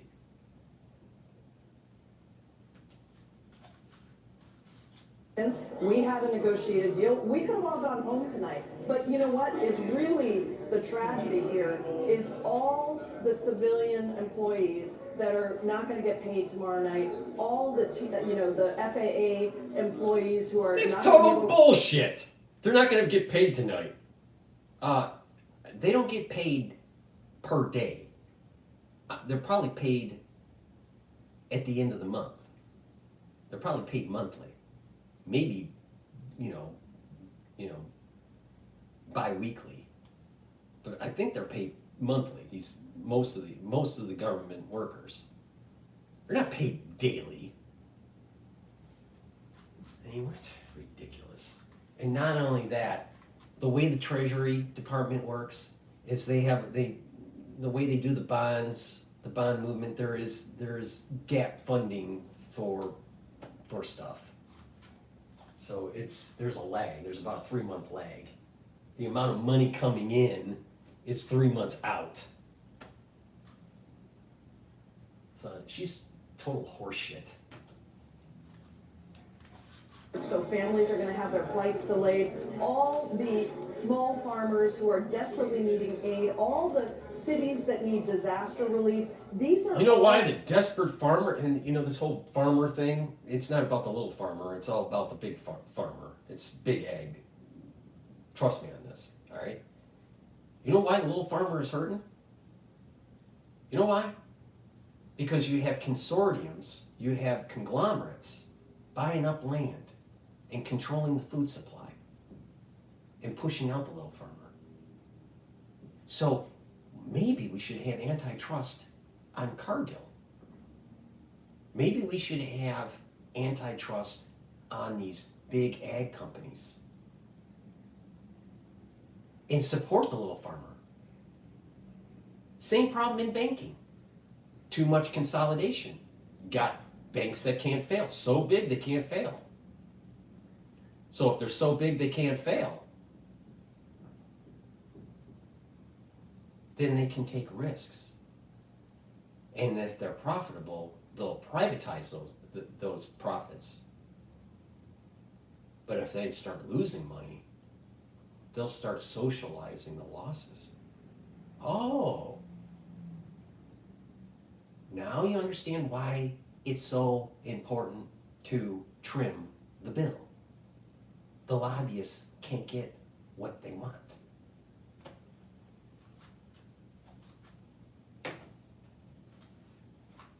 Things that we negotiated. Why did they blow it up? I think this is really important, and Manu referred to it. They blew it up because Donald Trump also inserted a suspension of the debt ceiling. Remember that the Republicans, under Donald Trump, with the Trump tax scam 1.0, increased the deficit by $2.3 trillion. And now they want to be able to do that again with the vast majority of the benefits going to the wealthiest. That's why they're pushing for this debt ceiling suspension. So every piece of this is wrong, from the negotiation and walking away from the negotiated deal to taking out a bunch of things that were part of that deal to to adding an absolutely unacceptable thing into the deal.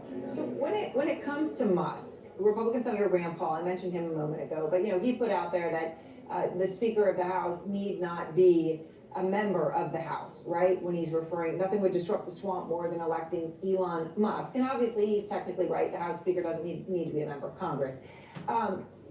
If that's where we get, then obviously there'll be a lot more conversations to be had. And of course, any deal in the House would need to also pass the Senate, where Democrats. All right, CNN is a bunch of idiots. I need to do a product plug. Please help support my work. Where else are you going to get such entertaining advice? Go to my store, the-studio-reykjavik.com, and get the Gladiator barley. This is a high quality powder. You mix it with food, or mix it in a smoothie or with filtered water. There's a scooper, you just take some scoops, all right? And there's directions on here on how many scoops to use. But what will happen is that with the Gladiator barley, you're gonna be able to improve your strength and build muscle, all right? Especially if you're doing resistance training. It reduces inflammation, and it has superoxide dismutase, which is a strong antioxidant. This is a great way to build muscle, bring down inflammation, soak up free radicals, all right? It's a protein. So you mix this with a smoothie, or with filtered water, and this could be part of your meal for breakfast or for lunch. It's a great way to get healthy, and it's a great way to fuel your body. If you are really into working out, use this to get that muscle and performance gains for your workout. So please go to my store and get the Gladiator barley, all right? In addition, I don't have the container on my desk here, but you can also get the other barley that I have on my store. It's the heirloom barley. The heirloom barley is more focused on detoxing your body. It also brings down inflammation, and it will soak up free radicals through superoxide dismutase. So get the Gladiator barley or the heirloom barley on my store, the-studio-reykjavik.com. Now, to really supercharge that, take the Boomer Boost powder, all right? There's a scooper in here, all right? It has 68 nutrients. Go to the store to see the profile of the nutrients. This is a great way to fuel your body. And if you work out, this is a great way to improve your performance, your athletic performance, all right? So please go to the store, the-studio-reykjavik.com, and get the Boomer Boost and get the Gladiator barley or the heirloom barley. Now, if you buy it, if you want them together, it's cheaper if you buy it in my longevity box. It's called Longevity Boost box. It's part of the anti-aging box category. So Longevity Boost box, you get the Boomer Boost and your choice of either Gladiator barley or heirloom barley. Or you can just buy them separately. It's up to you. But I do discount it for you if you buy it as a longevity box. So please go to my store, the-studio-reykjavik.com, and get the Boomer Boost and the barley. And also use discount 5 to get $5 off. All caps, discount number 5.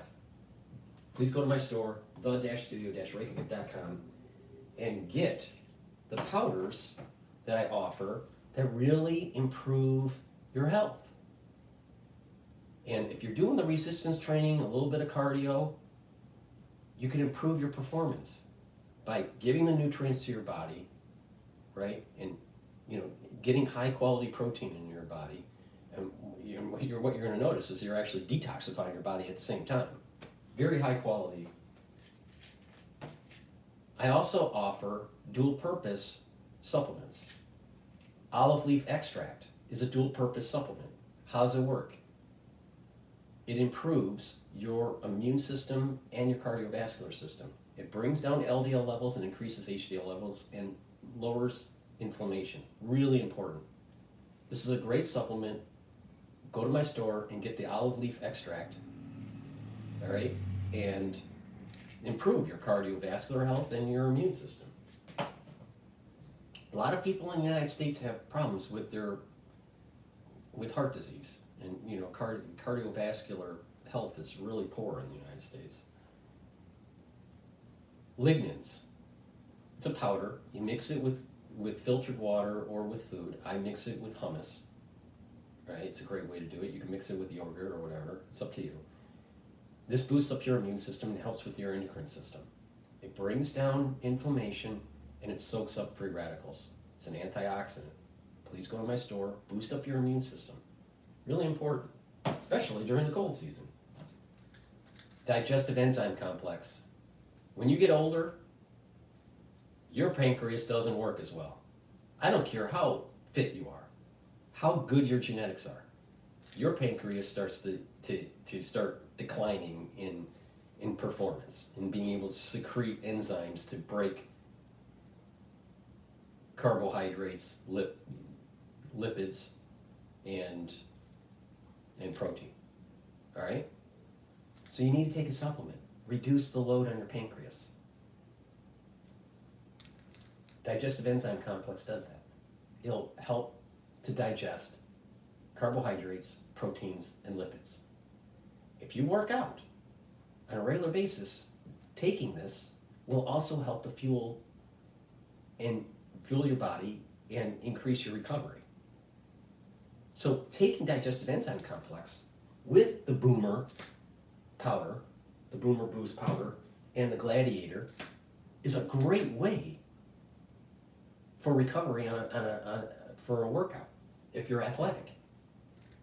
So I'm telling you how to slow down the aging process when you're older, how to reduce stress on your organ systems, but also how to improve athletic performance. Go to my store, the-studio-reykjavik.com, and get the digestive enzyme complex. You don't pay attention to me, you're gonna start having pancreatic issues later in life. See someone that's older, and they're having digestive problems, they can't digest certain things. There's a lot of reasons why. The gut biome isn't working right, their pancreas isn't secreting the enzymes correctly. They start having back pains because they have pancreatitis. You don't want to go down that road. Please go to my store, the-studio-reykjavik.com. Let's go back to CNN because you know what? There's not enough lipstick in the world for the pigs that they put on their show. Majority for a few more days. My Democratic source tonight is Massachusetts Senator Elizabeth Warren. And Senator, it's great to have you here. Hakeem Jeffries is the Democratic leader in the House. He said earlier that not only was he a no on this new deal that failed tonight, he was a hell no. Are you a hell no? What's your view of this? Look at the net worth of Elizabeth Warren and ask yourself, how did that happen? All right, Senator. Leader Jeffries is exactly right on this, and I find it just laughable that the Republicans are saying, well, actually, the Republicans couldn't come together and cut a deal, but the Democrats should have gotten out there and saved their sorry butts and actually pushed through a deal. That's just nuts. The Republicans can't come together because they can't stick. No, Senator. What's nuts is a 1,500 plus page bill that's wasting American taxpayer money. That's what's nuts. Pocahontas. The deal they originally negotiated. And this is on them. And it really is the reminder who now runs the Republican Party. And it's Musk.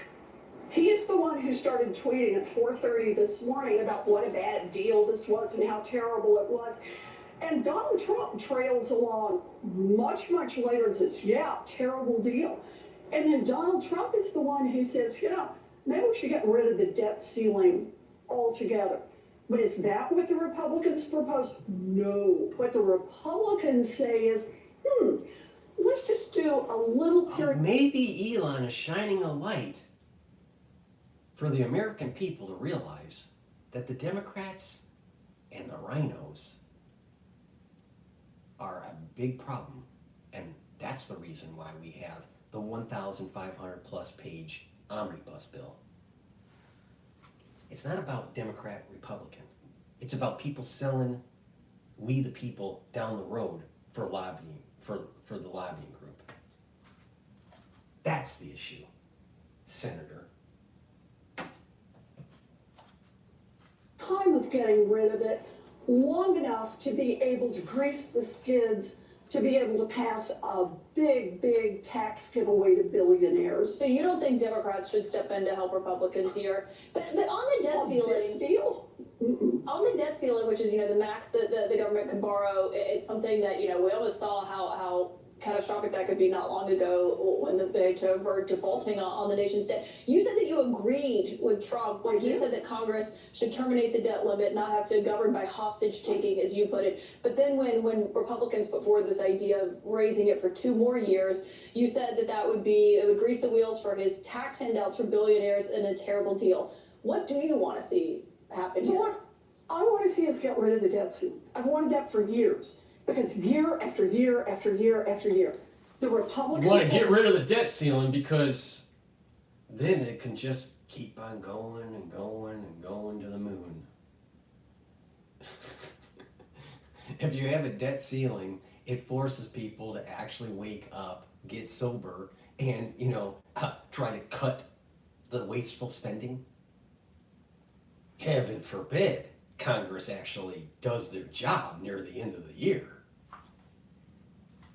You know, they're busy. They got to put gifts underneath the Christmas tree.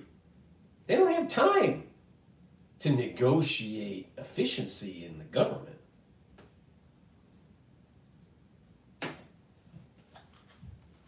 The debt ceiling in order to hold our economy and our nation and our good name around the world hostage.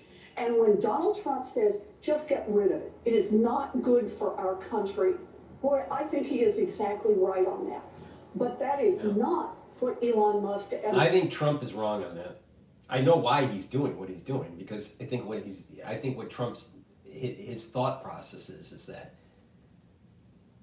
if you kick the can down the road with with the debt ceiling issue, you could do deficit spending for the next 2 years to try to boost up investment into the country. So like a lot of time, a lot of people don't realize this. When you're running a business, sometimes you have to do an investment round to really restructure the business, restructure the company for future growth. And I think that's where Trump is moving towards, right? He hasn't articulated it that way, but I think that's where he's moving towards, all right? But I think I would prefer that we really chop down all the wasteful spending and restructure the government where it's more efficient. Maybe it's as simple as 25% head cut reduction in all departments, and just chop it off. Maybe that's one way to do it, or you can be more surgical. But there's a lot of wasteful spending, and I think the tool to really get at that wasteful spending and have those hard decisions and hard conversations is to have a debt ceiling. So I'm against what Trump's doing. You shouldn't be kicking the can down the road. But I understand there is a method to his madness. I just disagree with the method.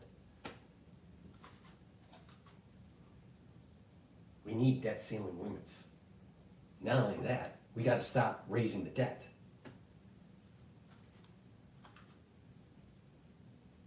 It should be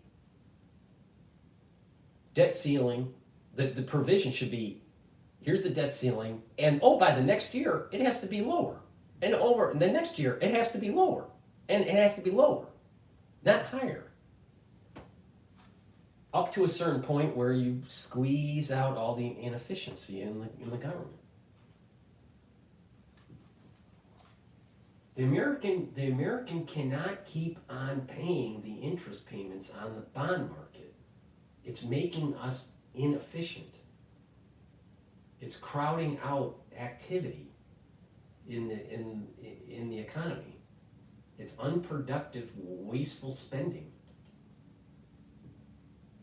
Republicans went for in the House. What they said is, let's preserve the debt ceiling to be able to use it as a cudgel whenever we want. But let's just open up this narrow path while the Republicans are trying to pass a $4.5 trillion giveaway in taxes that will mostly be sucked up by millionaires, billionaires, and giant corporations.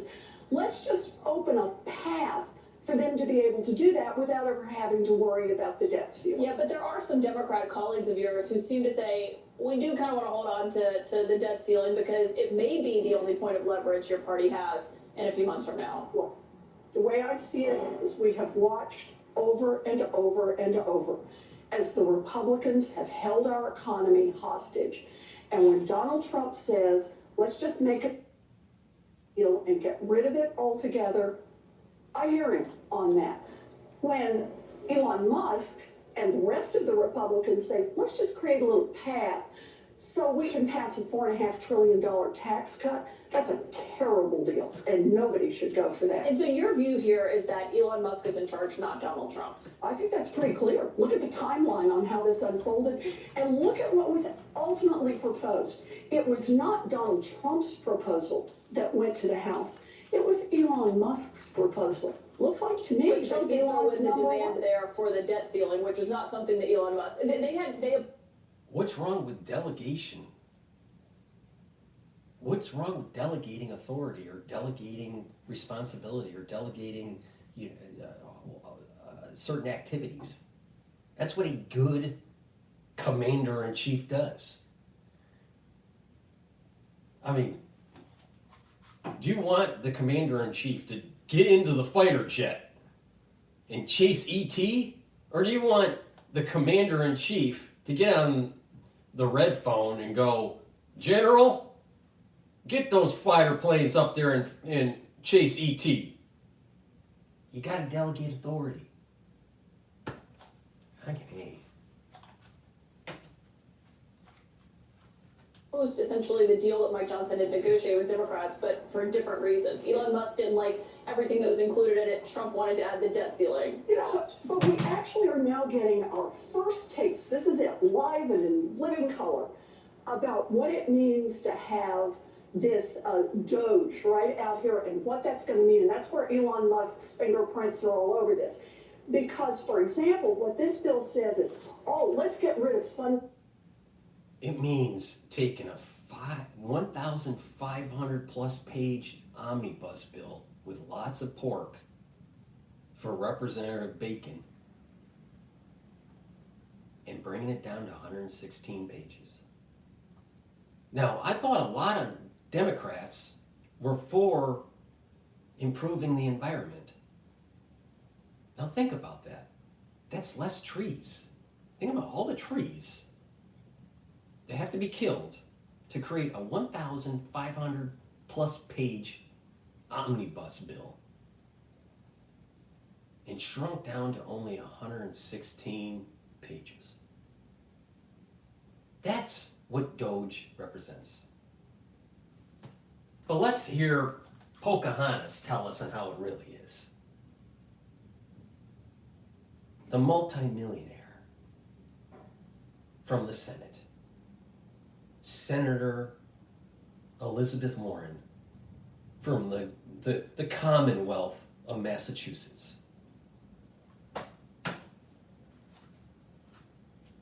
For research on pediatric cancer. Let's get rid of funding for research on... So let's get this straight. Doge must be killing pediatric cancer patients now.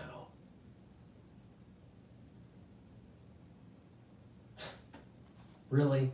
Really? This is emotional fallacy, like at the extreme. Detection of cervical cancer and breast cancer. Let's get rid of funding for research on children with.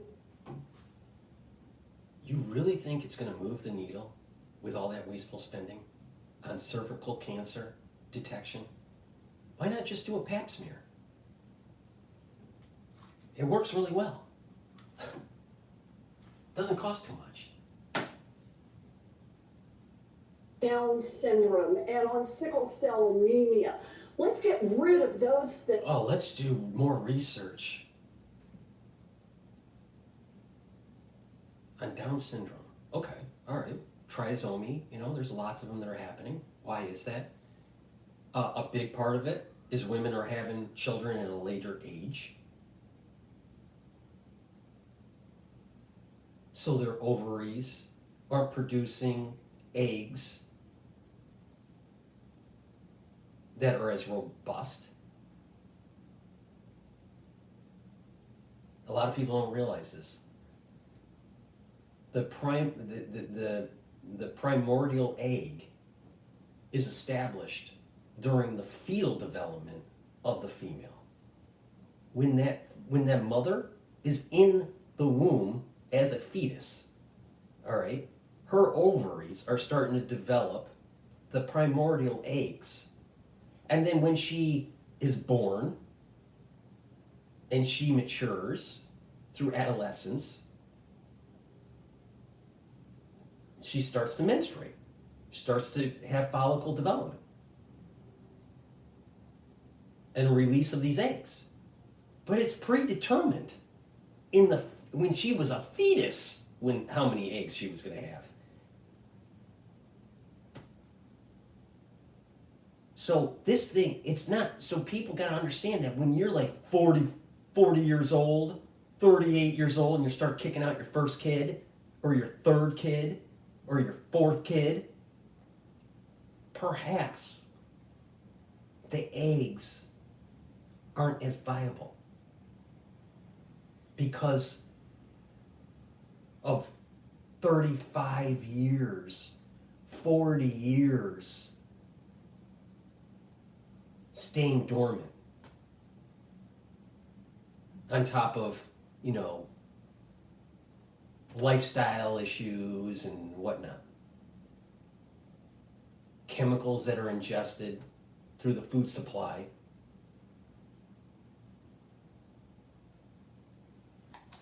Let's do more research on that.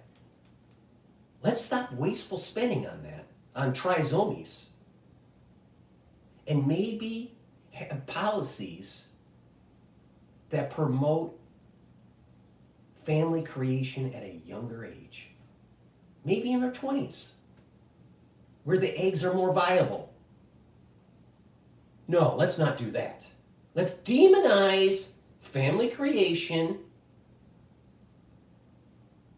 and push the can, kick the can down the road, and then females start having children at age 38 and 40, and then all of a sudden, you know what? They're kicking out a lot of trisomies. Wonder why that's happening.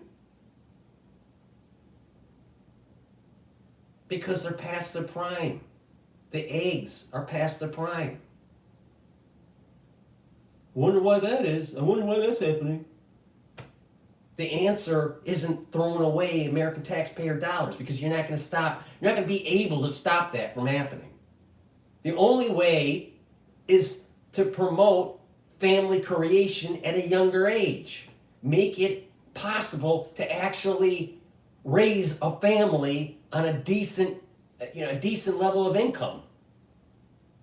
Instead of wasteful spending that is inflationary to the point where people can't have kids at age 20 because they got to keep on saving and saving and saving so they can buy steak for dinner. Elizabeth Warren is just another liberal retard from the Commonwealth of Massachusetts. And it was so Commonwealth that she ended up being a multimillionaire.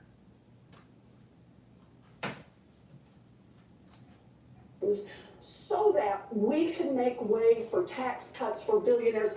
That is Elon Musk's notion of efficiency. Is this what, we talk about what it looks like when Democrats are in the minority and Republicans are about to have total control of government.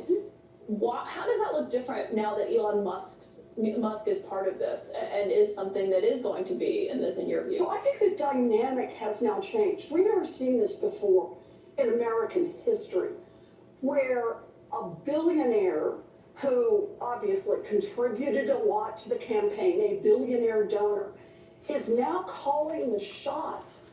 What about a multi-millionaire senator from the Commonwealth of Massachusetts pushing left-wing agendas?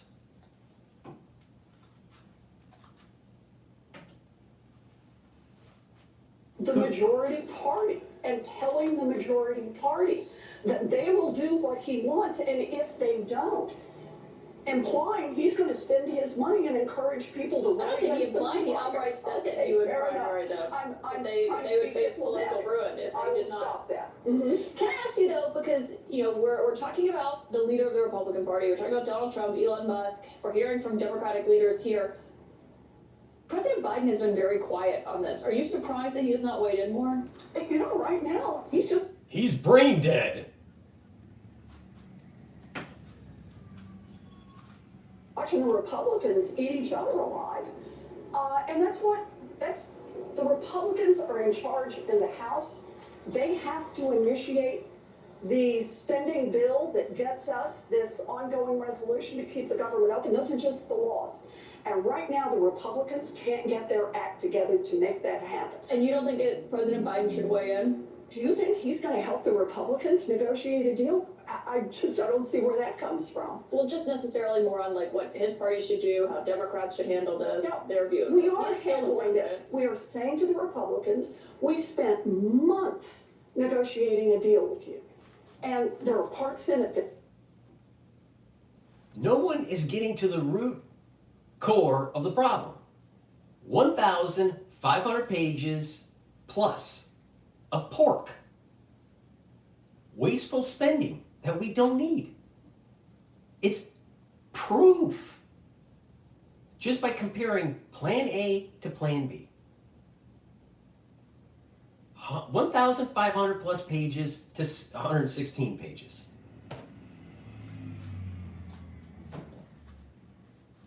Just because two parties agree doesn't mean that it's right for we the people.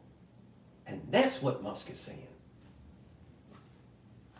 But Pocahontas has something different, because I'm willing to bet that there's somewhere in that 1,500 plus pages of Plan A where Pocahontas will make a little bit of money for the Commonwealth of Massachusetts.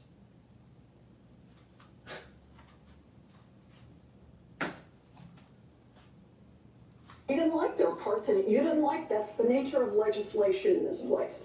But we actually cut a deal that's going to be the continuing resolution, keeps the government open until next March, so you can get yourselves organized. We cut a deal to keep the government open, but we need to spend more money. Joe Public, you gotta give us more money to keep the government open. And heaven forbid, you know what we're doing behind the scenes. Writing away your civil liberties, giving more power to the national security state, chasing E.T. Fucking A.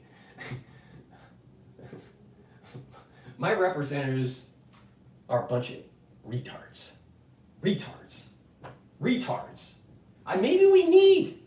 Maybe we need research for trisomies, because we have so many trisomies actually running the fucking show in Congress. And we need to reduce that. Maybe that's the problem. Maybe we have too many fucking retards running Congress.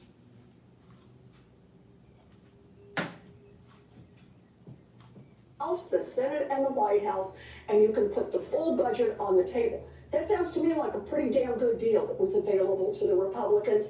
And yet, here it was going forward. We were all talking about, oh, the vote, will it be at 11 o'clock this morning or 2 o'clock this afternoon? We'll get this done. And the answer is Elon Musk gets on X at 4:30 in the morning and the whole deal shatters. Is it clear to you who Senator Schumer? Heaven forbid we, the people, find out what you are doing in Congress.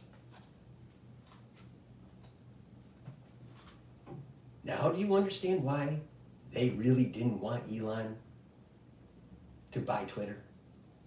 Because they have social media embedded with the national security state. Don't believe me? Look at what happened during the crisis of 2020. And so when you have a platform that's really on the concept of the First Amendment, then you actually can sound off on the crazy fucking train that's in Washington, D.C. But heaven forbid, Joe Public finds out that Senator Warren is spending your taxpayer dollar on pork benefits for the lobbying group.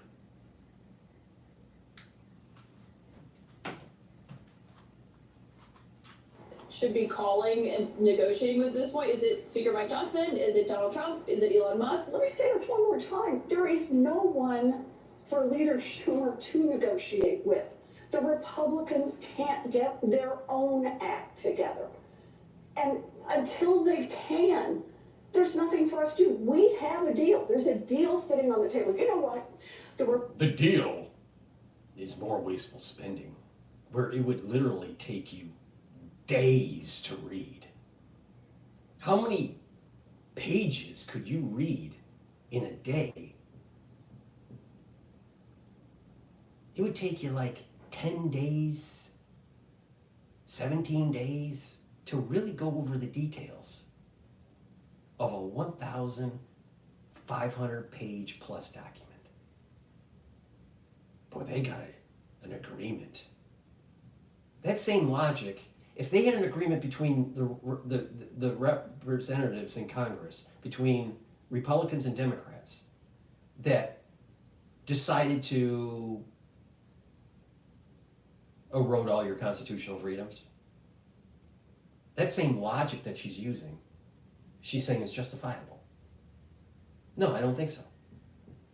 There are some things that are inalienable. Stop spending our money wastefully.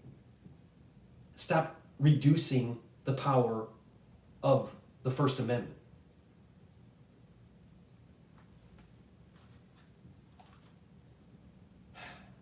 The French Revolution is probably the only answer to this. Republicans right now could go back over there and vote, send the deal that had been negotiated, which would pass because it would have Literally. That's exactly what you say. Pass the pork bill, because that's what the lobbying group wants. That's what the national security state wants.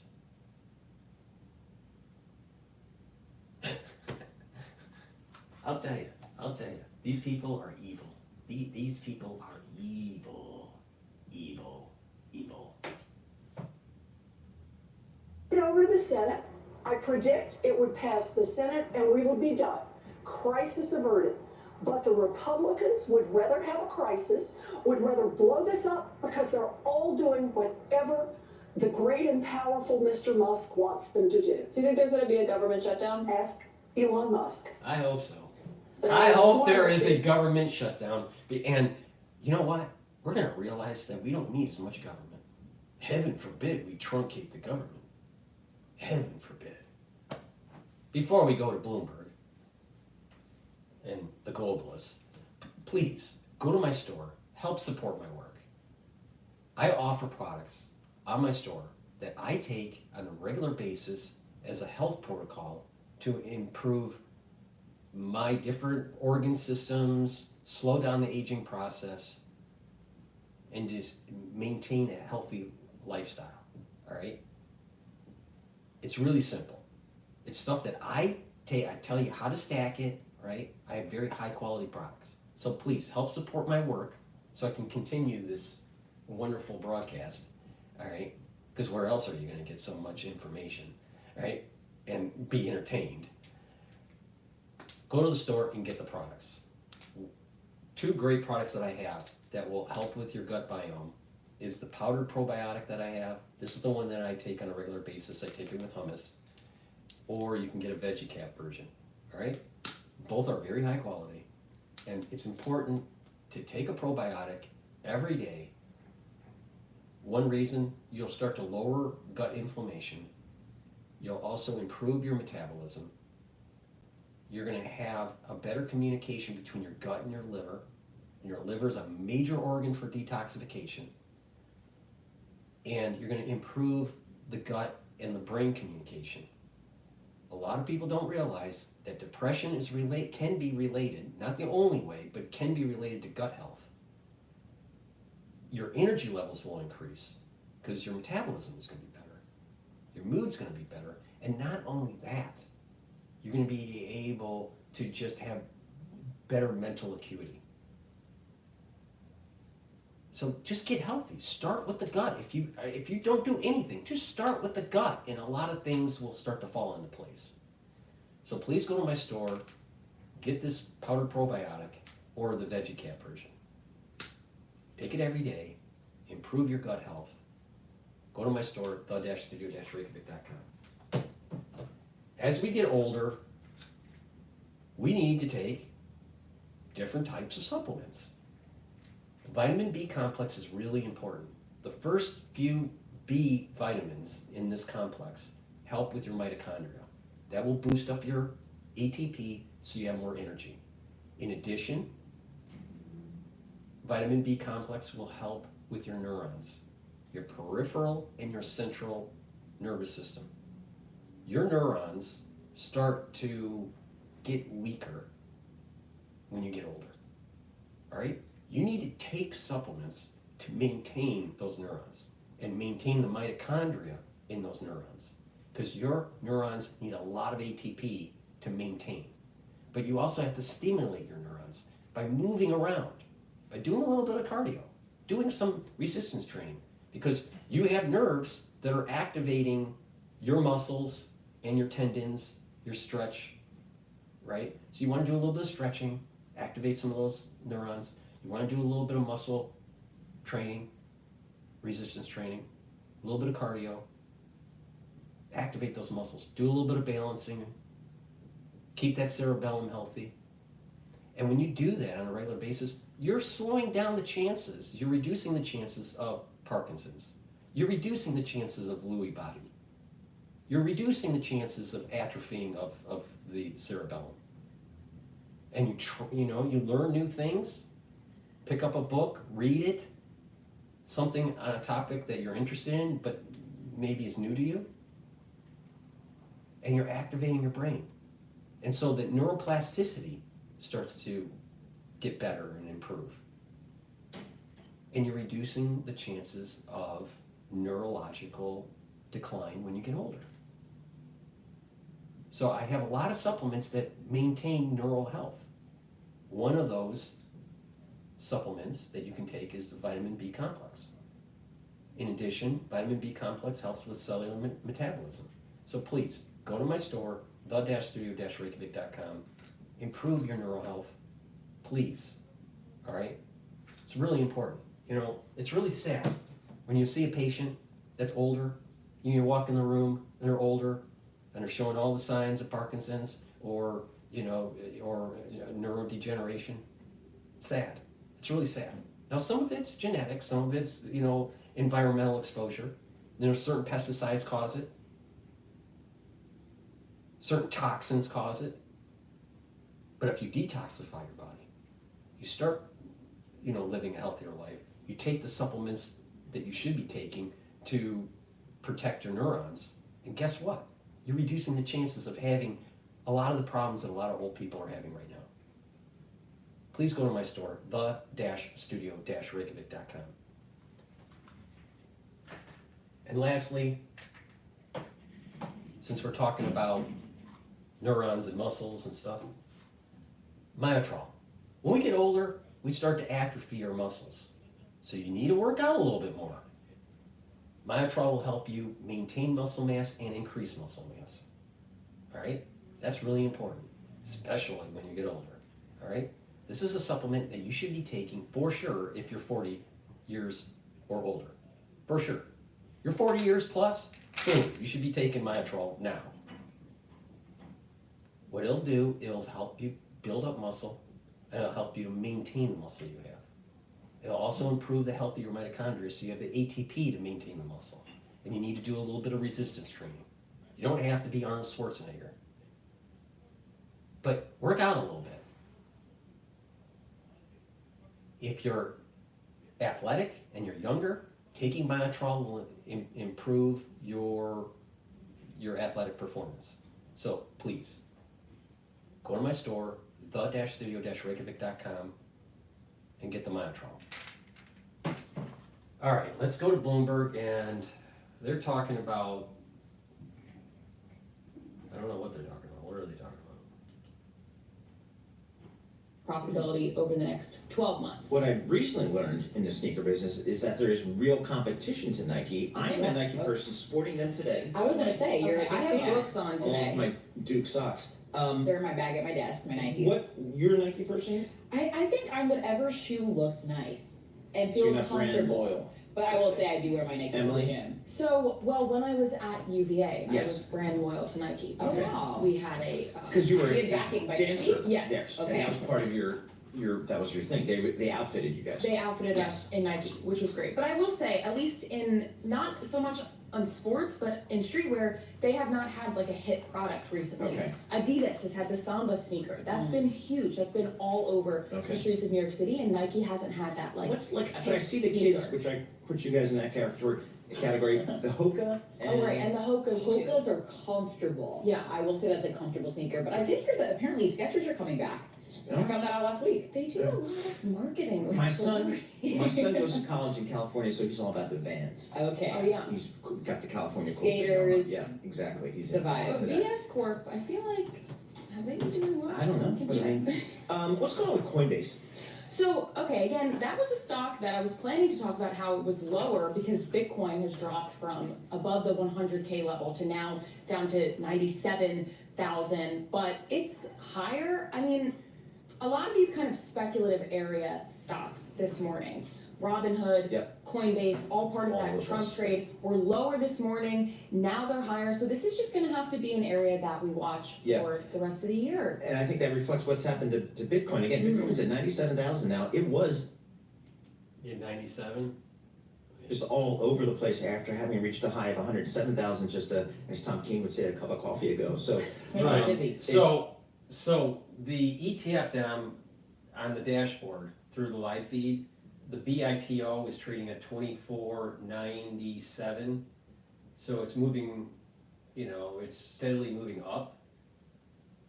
So it's still lower than pre-Fed announcement, but I suspect that it's gonna break 100,000 again. I mean, it's going up, especially with Trump getting into office. here, so she was on BTV? She was on Bloomberg I Television haven't seen yesterday. her. I She haven't seen her. reiterated that forecast, but she has had this forecast, this above 1 Yeah. million Bitcoin for a couple years So now. Tesla's rocking, so now she comes out of her, she comes back out and talks. All right, very good. Appreciate that. Emily Griffeo, Bloomberg News, covering what's happening in the world. Not only do I tell you how to improve your health, I'm also telling you how to make some money in the market. If you listen to what I'm saying, you can make some money. And you can go to the store and purchase some of the products to improve your health. So you can enjoy the money you made by listening to me.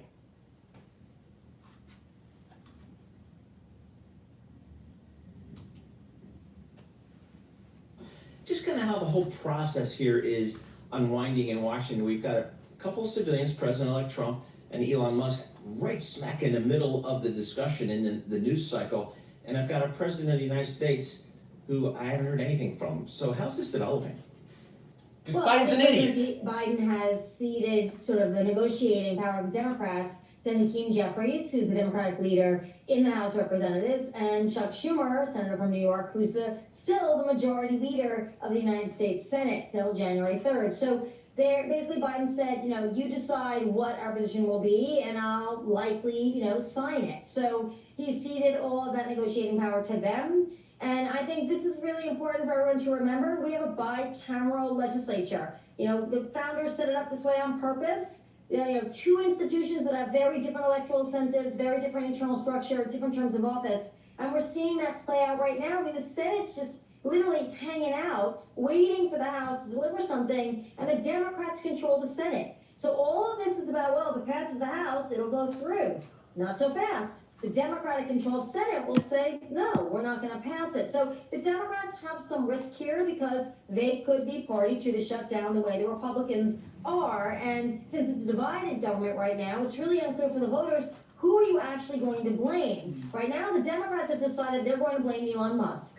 They have made Musk a target of their communications, and you're starting to see a little bit of this creep into some of those Republicans who voted against the package yesterday. I mean, we just had a story that came out on the Bloomberg terminal saying that House Speaker Mike Johnson is currently strategizing a way to rush a spending bill through the chamber to avoid a government shutdown ahead of that midnight deadline that we've been talking about. I do know that the longest government shutdown in recent history was in 2018 under the Trump administration that lasted 35 days. If we were to enter into a government shutdown, how do people actually analyze and predict the longevity of how long it could last? Well, if you're thinking Trump and Trump's strategy, you think, well, if we're going to go into a shutdown, let's shut it down till I get inaugurated, and then of course we'll open it back up, because at that point the Republicans will control the House and the Senate, so we'll have more sway. And he's willing to sort of live with the costs that are incurred. Usually, a shutdown of this length usually costs several $1 billion, not only in pay for federal employees, but for all sorts of disruptions. To all sorts of services that the federal government provides to the economy. So you're going to see a cost here, but then Trump gets to be the hero by reopening the government on his terms. And I think that's the way he's thinking. The debt ceiling is the interesting question here, because the Republicans who voted against this bill yesterday really voted against it because the debt ceiling extension ran through 2027 and basically gave Trump an unlimited checkbook. And they are deficit hawks. And even they were not willing to go there for Donald Trump. So there must be something that they're sensing about how they would face the voters again in 26 that says we don't want to be responsible for blowing up the federal debt and the deficit even more than it is. I mean, we're sitting here in December. We're still about a month away from Inauguration Day. Paul and I were chatting earlier. How typical is it historically that we have the president-elect implementing, weighing in on these things? Where is Biden and Harris in this conversation? Is this all typical? I mean, we haven't had as much brinkmanship, let's say, in December with an election switch. We've certainly had brinkmanship with Ronald Reagan in December, with Barack Obama in December. So you've had sitting presidents have this issue. But the transition in power, I mean, it does really happen, right? I mean, you won the election, you're going to be president. But in terms of the Trump sway of the GOP, that's what we're talking about here, is that it is a wholly owned subsidiary of Donald Trump. But right now, we're seeing cracks in that coalition. And the question is, what's driving those cracks? Is it get rid of Elon Musk? Is it thinking that this is just a bridge too far in terms of federal spending? Or is it they think they'll get some political gain by shutting it down and reopening under Trump with more capital with a Republican-controlled House and Senate? We're just not getting any real signals from the Republicans that matter, meaning the ones that voted against the bill yesterday. But a shutdown is not a way to start an administration. No matter what Donald Trump thinks, it's disruptive. And he's got very high approval ratings now. I'm not sure those are going to go higher by inconveniencing a lot of people over the next couple of weeks. Wendy, do some people in Washington on either side or both sides of the aisle, do they view President-elect Trump as maybe even a lame duck president? I don't really need to bend over backwards for this guy because he's only here for 4 years. Well, certainly if you're a senator that was elected in 2024, or even 2022. It's called the midterm elections. They need to play ball with Trump or they're going to be primaried. I have to restart the spaces. I ran out of battery here, I apologize.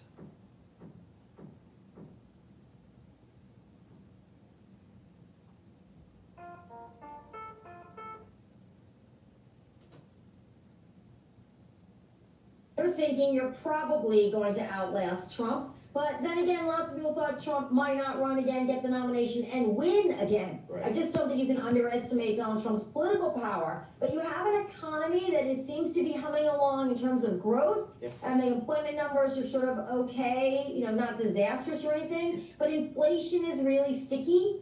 And the question is, if there isn't a real change in people's perception of the economy by the summer, I think a lot of Trump's clout could diminish, even among his own base. And then you're looking at the next electoral cycle. So that is where separation of powers is really crucial here. It creates different incentives, and we're seeing those incentives play out right now.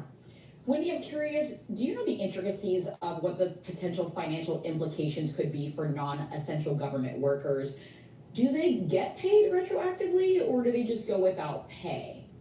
Typically, Congress insists on passing a separate bill to authorize retroactive pay for federal employees that have been furloughed or not paid during a shutdown. So, you know, it varies depending on the shutdown, depending on the Congress. You can see where most people would want to see people paid for work that they do. But if you're not working, then there could be an argument, well, you weren't working, so this is a blow to the federal government, and we're not paying you for work that you didn't do. You know, the problem with the Republican Party is that the federal government civilian force is large and diverse and spread out all across the country. So in every congressional district, there will be federal employees or people associated with the federal government that will lose income because of a shutdown. And those Congress people are going to hear from those employees. So this becomes very sticky if they don't agree to retroactively reimburse these employees. But remember, the reason that Donald Trump, quote unquote, caved in 2018 and reopened the government was that the FAA and air traffic controllers and sort of our TSA employees, all of that became very difficult for people who weren't getting paid and decided not to show up for work. And that clog in the economy is what pushed Trump to the table. And so that's why it's curious that he'd want to start his administration with another clog in the economy. All right, Wendy, thank you so much. We appreciate that. Wendy Schiller, she's a professor at Brown University, and she's the interim director of the Watson. Please go to my store, the-studio-reykjavik.com, and get the supplements that I offer. These are supplements that I take every day. I stack it, you know, to maximize the efficiency of taking these types of supplements. So just follow my lead and you'll do better, all right? One of the supplements that I offer is the Max 35 and the Max 14. The Max 35 and the Max 14, you take a teaspoon a day, swish it in your mouth, gargle about 20-30 seconds, and swallow it. Do that every day. If you're not feeling well, take a tablespoon or two a day, all right?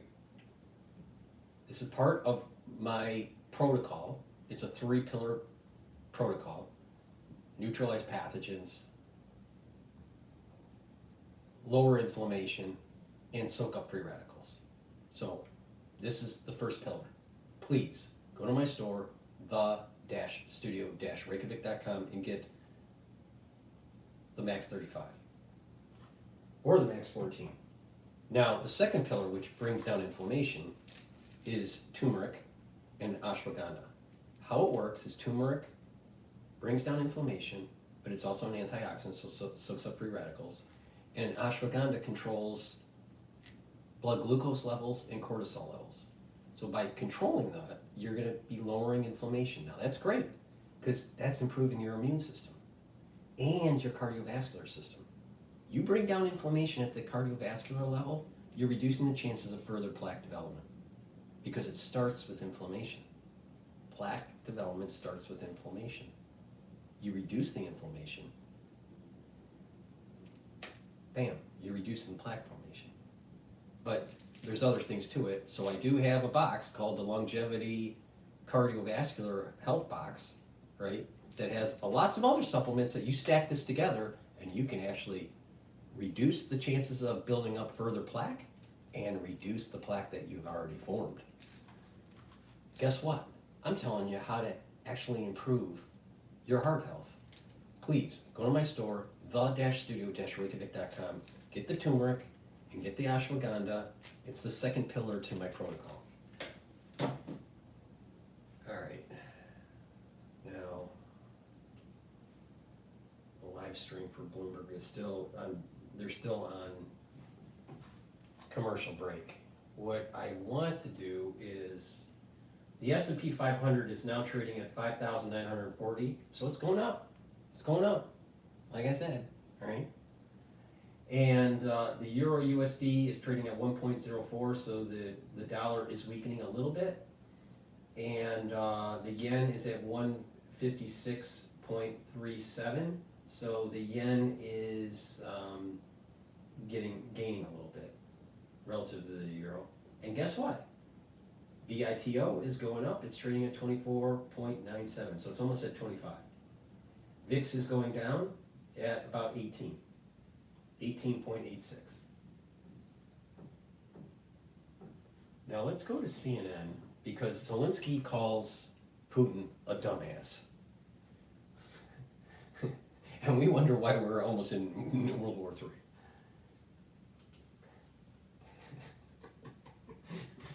Your connections to the past are waiting. Get Ancestry DNA for only $39.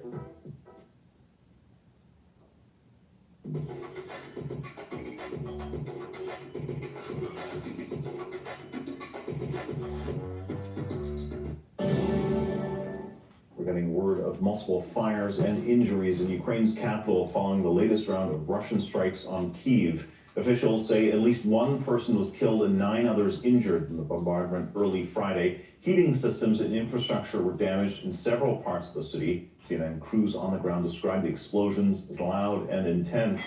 Ukraine's Air Force says Russia may have used ballistic missiles in the attack. We'll keep an eye on this story and bring you the latest. Meanwhile, political correctness was out the window on Thursday as Ukraine's president spoke about his Russian counterpart. Volodymyr Zelensky addressed a European Council meeting in Brussels asking for more air defense systems to protect Ukraine's energy infrastructure. He also responded to an idea floated by Russian President Vladimir Putin during his annual press conference, suggesting it would be interesting to see Ukraine's air defenses take on Russia's new Oreshnik ballistic missile. On a response on social media, Zelensky posted a video of the conference and called the Russian leader a, quote, dumbass in the text above it. His verbal response was no more flattering. Listen to this. He says that we will strike somewhere in Kyiv, for example, with the Oreshnik, our new bomb, and let them put up air defenses. And let's see what happens. Do you think this is an adequate person? Just a scumbag. Now, Putin, in his press conference, talked about the war in Ukraine and a possible meeting with U.S. President-elect Donald Trump, who's expected to push for peace talks. But as Brian Todd reports, the Russian leader isn't putting his cards on the table yet. In the tightly choreographed, celebrated ritual that's become his year-end news conference, the 72-year-old Russian president spoke about the possibility of meeting with President-elect Donald Trump after Trump takes office. I don't know when we'll meet because he hasn't said anything about it. I haven't spoken to him at all in over 4 years. Of course, I'm ready for this at any time, and I will be ready for a meeting if he wants it.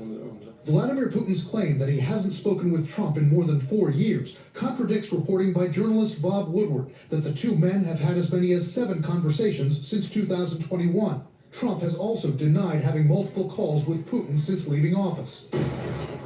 But Trump told CNN last May he could end Russia's war on Ukraine within 24 hours, a promise he repeated throughout the 2024 campaign, though offering few specifics. We'll be talking to President Putin, and we'll be talking to the representative, Zelensky and Representative. What's a common theme in the media?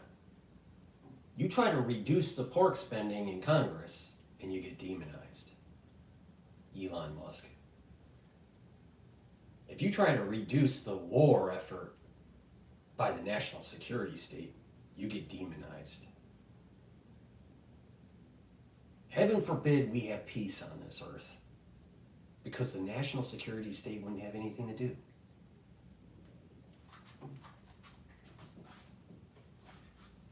From Ukraine, we got to stop it. It's carnage. One analyst says Putin is being ultra careful when publicly discussing a potential meeting with Trump. He says, yes, I'm open to discussing, etc., but he doesn't really get specific. And I think that is because he doesn't know exactly what Trump is going to propose.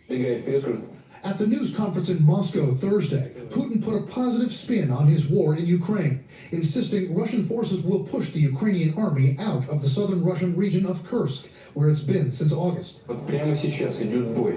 guys are fighting. There's a battle going on right now, and serious battles. It's unclear why. There was no military sense in the Ukrainian armed forces entering the Kursk region, or holding on there now as they're doing, throwing their best units there to be slaughtered. Trump has said the Biden administration's decision to allow Ukraine to hit targets deep inside Russia with American-made missiles could escalate the war. And he again lambasted that move this week. Certainly not just weeks before I take over. Why would they do that without asking me what I thought? I thought it was a very stupid thing to do. But one analyst says this. I think it strengthens Donald Trump's hand as he enters office because he will have a Ukraine that continues to have a bargaining chip, a Ukraine that can potentially pressure the Russian president. At the Moscow news conference, during the entire 4.5 hours of it, Vladimir Putin never spoke about and was never asked about the thousands of North Korean troops fighting alongside the Russians in the Kursk region, and there may be good reason for Putin's omission. In recent days, U.S. and South Korean officials have told CNN the North Koreans have suffered hundreds of casualties there, including about 100 believed to have been killed. Brian Todd, CNN, Washington. Right, let's dig deeper into Mr. Putin's statements at his press conference. For that, we're joined from Washington by CNN military analyst and retired U.S. Air Force Colonel Cedric Layton. Colonel, thank you so much for being with us. Always good to see you. So, Vladimir Putin, we heard Matthew Chance outline there that he essentially said in his annual address that he was ready to compromise, that he was willing to have possible talks with Donald Trump. Just walk us through what that actually looks like, because if Putin is willing to negotiate, can the U.S., can the Ukrainians actually trust that the Russians are actually going to stick to their side of any kind of ceasefire agreement? Well, the short answer to that, Zane, is they cannot. I thought it was very interesting that you mentioned that he would be willing to speak to Trump, but not mentioning Zelensky at all. And of course, that fits with the Russian narrative that Ukraine is not worthy of being a country. It is not worthy of being, in their view, of being an independent state. So this fits the narrative. And if the United States makes the mistake of conducting business about Ukraine without the Ukrainians, then that would be not only a significant mistake, but it would be a very detrimental blow to the Ukrainian war effort, both diplomatically and militarily. So the way this would work is if the Russians decided that they were in enough of a position of strength to negotiate a peace or a ceasefire of some type, they would probably try to do it alone with the United States. The United States should not agree to that. They should insist that the Ukrainians be part of any deal and of any negotiation, and that would be, I think, a critical factor, and that might even stop the negotiations from happening, at least at this particular point in time. When you mentioned that any kind of U.S. brokered deal would obviously be a mistake, and obviously it would be a huge blow to Zelensky. I mean, they've been fighting for 2 years now, and for that to essentially go to waste would be, devastating for the Ukrainians. My question to you, though, is what message, I think, equally as important, does that send to the rest of Europe? I mean, the former Soviet republics that, a lot of people are worried could be next. Yeah, especially the Baltic states, Poland, any of those areas would potentially be at risk. And what it would mean for the Europeans is that they would absolutely have to up the ante when it comes to their own defenses. Many countries, the Baltics and Poland specifically, have increased their defense budgets considerably. NATO has more members now with the addition of Finland and Sweden. Finland, of course, having a large, long border with the Russians, and that would be, I think, a critical element. So the Europeans would potentially have to move troops closer to the front lines with the Russians. They are considering putting troops in Ukraine after a ceasefire deal is reached, but the problem is how to get to that particular point. And the Europeans really don't have, at the moment, the diplomatic muscle to to, by themselves, broker a peace deal between Ukraine and Russia, and that therein, I think, lies the crux of the problem. The Europeans are dependent on the United States, both diplomatically and militarily, at the present time, and they need to find a way to get beyond that particular point and make sure that they can safeguard their eastern borders. And by safeguarding their eastern borders, that means making sure that Ukraine stays a free and independent country. And just in terms of the North Koreans, I mean, the North Koreans, a lot of them are going home in body bags, and President Zelensky did say, listen, there is absolutely no reason why North Korean soldiers should be willing to fight for and die for Vladimir Putin, especially because this war is so unnecessary. Just walk us through what the North Koreans specifically have gotten out of this relationship. Certainly the individual soldiers who are fighting and dying for this cause, however you might want to term it, they are not getting anything out of it except for military training. Now, on a strategic level, the North Koreans are most likely getting all kinds of data from the Russians. They're getting data that will help them with their missile programs, potentially also for their nuclear program.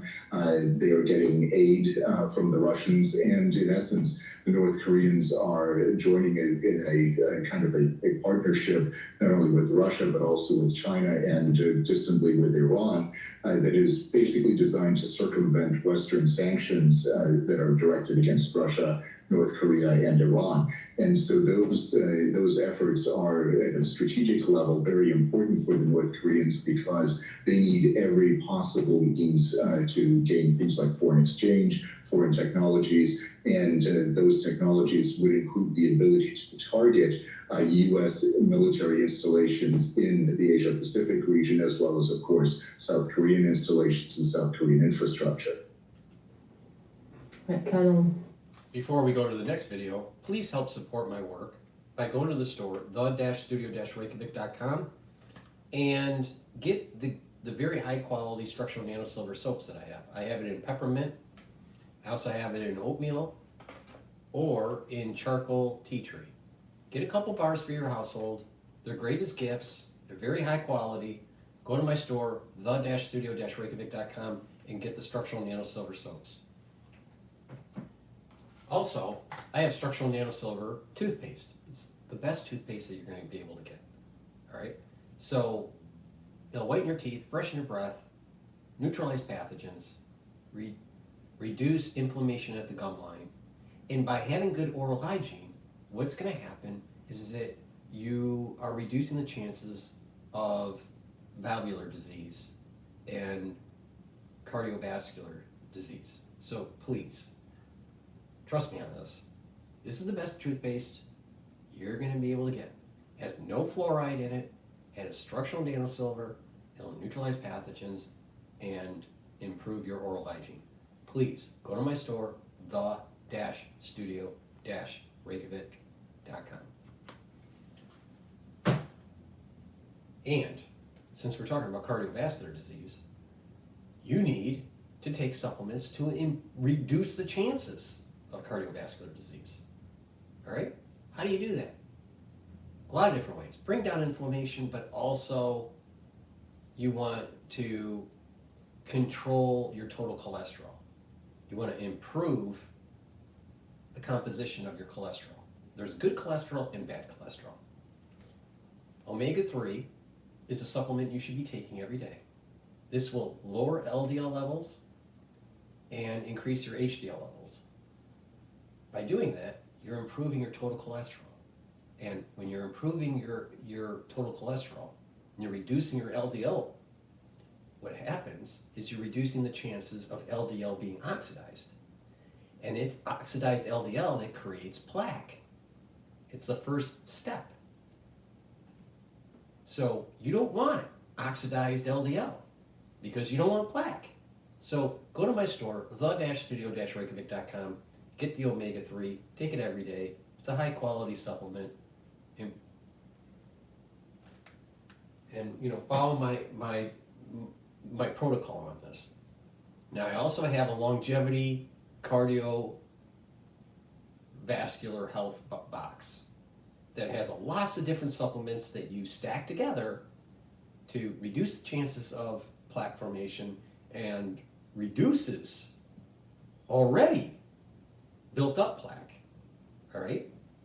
So just pay attention to me. I've said many times on different videos on how to do this. It's something that I do to maintain my cardiovascular health. Please go to my store, the-studio-reykjavik.com. All right, with that said, what the hell is going on in the world? All right, Fox has just published something just recently, so let's go to that.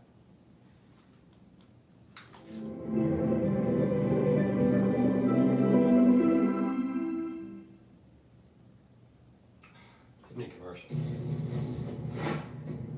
I want an ad.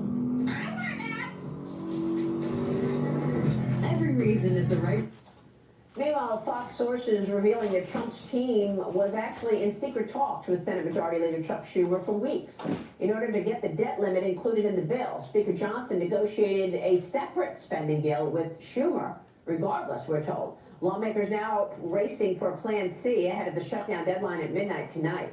Joining me now is New York Congresswoman Claudia Tenney. She's a member of the House Ways and Means and Science, Space, and Technology Committees. Congresswoman, it's good to see you. What can you tell us this morning? Great to see you. Look, I think Speaker Johnson has developed hide like an elephant to deal with all these people that are sabotaging everything. I have a 180-degree opinion that Victoria Spartz does. I respect all of my colleagues, and I don't like to disparage anyone, but this is almost an impossible job. We do not control the Senate.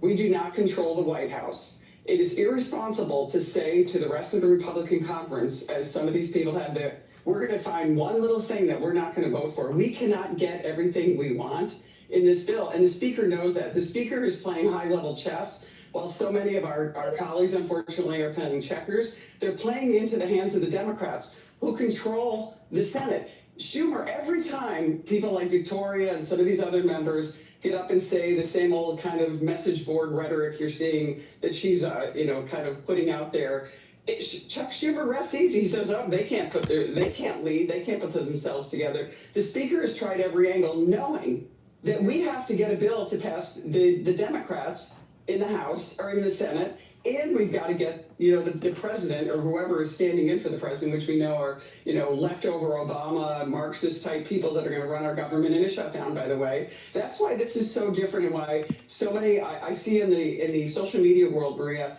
there's a huge difference when you shut the government down and you're the party in power. I was there when Chuck Schumer shut the government down in 2017, and President Trump made his historic meeting in the White House with Chuck Schumer and Nancy Pelosi and turned the media to see what really happens. And that was amazing what President Trump was going to do. Guess what he did? He did not hurt the American people. We have a Joe Biden, you just reported on this all morning, Maria, who is not present. Where is Joe Biden? This White House is being run by staffers who were likely, many of them worked for President Obama. What's going to happen when we have a government shutdown and all of government is going to be controlled by these staffers who are going to decide the fate of the American people? Unelected people standing in the place who are, by the way, angry, they're retaliatory. Are they going to help the Republicans and President Trump going into the new year? This is like a Christmas gift for them. This is like, let's get impeachment, let's get J6, let's get lawfare, everything all in one to sabotage this president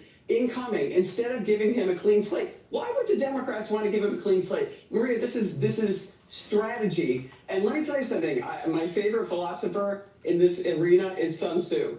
Tactics without strategy is the noise before defeat. All the tactics that many on our side are engaging in are self-serving. They are not serving the House. The Speaker is trying to get President Trump on the other side so that we can get the majority in January and we can get, President Trump in office. It doesn't matter who the Speaker is right now. And remember something, Maria, the role of the Speaker, he is the most conservative Speaker we're going to have ever, the most principled, the most decent guy that we're going to have in this office. He's also courageous. I'm sick of hearing that he's weak and he doesn't work with us. I hear from the Speaker every single day, where are you on this? His team is everywhere. This guy is doing a great job. in a very difficult situation with people who will be known no matter what. So how are we going to get President Trump's agenda through next year? How are we going to get it through? And we have people that are no out of the box. Yeah, I want to ask you about the agenda next year because we all know about that debate as well. But who was it who slipped in this item in the last CR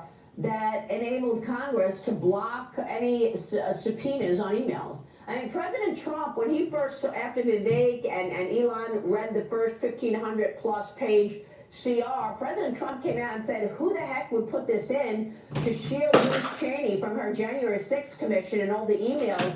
Whereas if you want to subpoena emails in Congress, then it could be blocked. I mean, who snuck that item in there? I am sure that it is someone on Chuck Schumer's team and on that side that wanted to make sure it was in. It's certainly not the Republicans. So Mike Johnson didn't read it? So then Mike Johnson just missed it. He didn't read it. I mean, how is it possible that we didn't know that until Vivek and Elon pointed it out? Well, I'm not sure that's true. I think this could have been a deal breaker that it was I'm not sure of the language actually that is in there. The speaker, So guess what the speaker did? So he brought this bill out. Republicans had a chance to vote no because they didn't like one little thing in it. Look, I don't like any of these bills. I want us to go back to regular order and get things through appropriations. But you know what, Maria? We control the House. We can't get our bills through appropriations. So we're jammed up again because we have no consensus. And we have people that absolutely are hard-nosed on certain things, which is what concerns me the most, Maria. We have an historic opportunity next year. If we can't get this done and get to the other side next year, how are we going to get the tax cuts? How are we going to unleash American energy? How are we going to fix the border? How are we going to do that in a bill where we can allow one person to sit out? You're going to have a Thomas Massey, or you're going to have a Chip Roy, or some of these people. They don't care, as they showed yesterday, what President Trump has to say. They are not concerned about President Trump's agenda. They are concerned about getting the social media engagement. And I don't want to completely disparage them because they are strong, smart people who believe in something. But you know what? Our government is found on compromise. And I'm as conservative as they are. I just understand that if you want to win, you've got to be governing. And if President Trump doesn't have a governing majority, we're not going to get our agenda through. And who's going to suffer? The American people. And go back and look at what, from George Washington, his farewell speech. At some point, we have to look at the greater good of America, not the individual one thing I can't vote for. I heard members all day yesterday. I can't vote because we took the debt ceiling. Never-ending increasing of the debt ceiling is a major problem, and it's kicking the can down the road for making America less productive. We need to stop the wasteful spending. So I disagree with her. No. Oh, well, President Trump said take the debt ceiling out. He doesn't believe in the debt ceiling. Larry Kudlow yesterday said take the debt ceiling out. So we can respectfully disagree, but at some point, when Trump's you have a wrong. seat majority, are you going to surrender to the Democrats? Because here's the problem. I am all for a shutdown. President Trump is in charge. But they're saying Mike Johnson is surrendering to the Democrats. That's why his leadership role is being questioned right now. Do you think his leadership role is in jeopardy? I mean, the vote is January 3rd. Probably because there are people that won't vote for him. I think he's done a really good job as Speaker in a really difficult situation. But here's the situation. Who are they going to put in that's going to do a better job? Well, look at the names being floated. Kevin Look at the McCarthy names being brought in floated some right now. You great got bills. Congressman Jim Jordan, Congressman Byron Donalds, House Majority Whip Tom Emmer. I mean, there's even people who are talking about Elon Musk and Vivek Ramaswamy. Talk about unelected. Would you vote for any of these people for Speaker, or are you going to vote for Mike Johnson? Look, we'll see who's up in the Speaker race. I voted for Jim Jordan last time when he was up for Speaker, and then he didn't get the votes. I voted, and then that was it. And then Mike Johnson came up, and that's who we had. But understand, here's another important point, Maria, for you next year. If we don't have a Speaker on January 3rd, and we go through the circus that we went in with everybody demanding and leveraging Kevin McCarthy like we did last year, when in his Speaker race, and we don't get a Speaker by January 6th, this is a presidential year, we cannot certify our President Trump to be the President of the United States to start the agenda in order for him to take office on January 20th. What? So are we going to continue to scapegoat a Speaker who I think is doing a very tough job in a very tough environment where he knows People don't understand that, and I talk to my constituents every day. Why aren't you guys putting the Doge Acts in? Well, I introduced those with Marsha Blackburn. You know why they're not in? Chuck Schumer controls the Senate. We do not have the majority yet. We do not control the White House. And you know, when you do a shutdown, Maria, those are the people who, they control the bureaucracy. Yeah. They can say to TSA, let's take 20,000 TSA agents off during Christmas. And you can wait 3 or 4 hours in the next couple of days. They can say shut down the border and or shut down the border agents and let everybody across the border. Do you think they're really going to like help us in the next couple of days if we shut down? Well, Of course not. All right. So what else is happening here? Let's see here.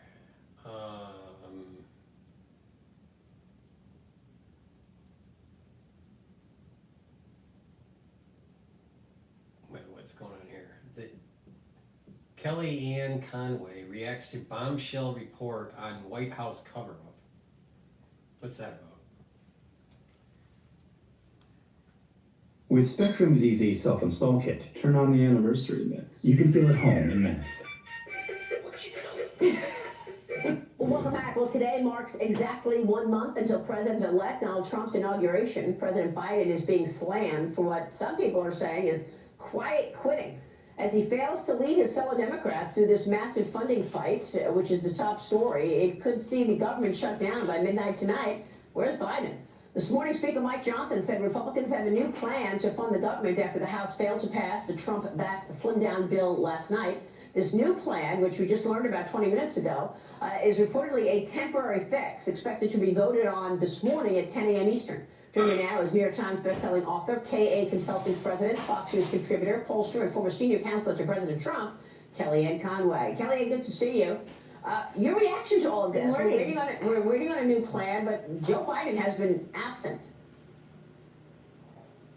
He's been absent for a while. If you read the Wall Street Journal account this week, Marie, it's truly devastating. I mean, how the lengths to which his entire staff went to cover his obvious lack of mental and physical agility, ability, energy, and acuity. Maria, not just in these waning months, and not just since the debate on June 27th, which laid it all bare and made it unignorable, but for years, owing back to the 2020 campaign. That's how that piece in the Wall Street Journal opens, where stop comparing Jill Biden's energy to Joe Biden's, and I think her communications director was upgraded. Folks, why is this relevant? It's relevant because the Democrats are actually everything they accuse the Republicans and Trump of being. They have lied, not misled. They have lied to the American public about the commander-in-chief's ability to do the job for years. I'm going to go to MSNBC. They're demonizing Elon. The Office of Management and Budget has been working with agencies since last week to make sure plans for an orderly shutdown are up to date. The deadline, midnight tonight. Chris Matthews, you're a veteran of Washington. You have been in and covered fights like this before, with one exception. We've never seen a fight like this before with a role played like the one right now by Elon Musk. No, nothing like it here. You've heard of a bull in a china shop. This guy's an elephant in a china shop. These negotiations between the House Democrats and the House Republicans are very fragile. There's a one vote majority for the Republicans. The voters voted for that. They didn't vote. They really voted to divide the House of Representatives effectively. And so that deal has to hold. You have to have Democrats aboard, because there's 30 or 40 Republicans who will not vote with their party. They will always vote against any extension of the debt ceiling or anything like that that includes more government spending. And so you need Democrats. It has to happen that way. And then along comes Musk with all his trillions of dollars, basically. We really need to have the Democrats on board with pork spending and have a 1,500 plus omnibus bill to be able to keep the government open. It's all Elon's fault, because he's not willing to play ball with the Democratic Party and just keep the pork spending. No, shut down the government. He doesn't know anything about civics. The House is divided.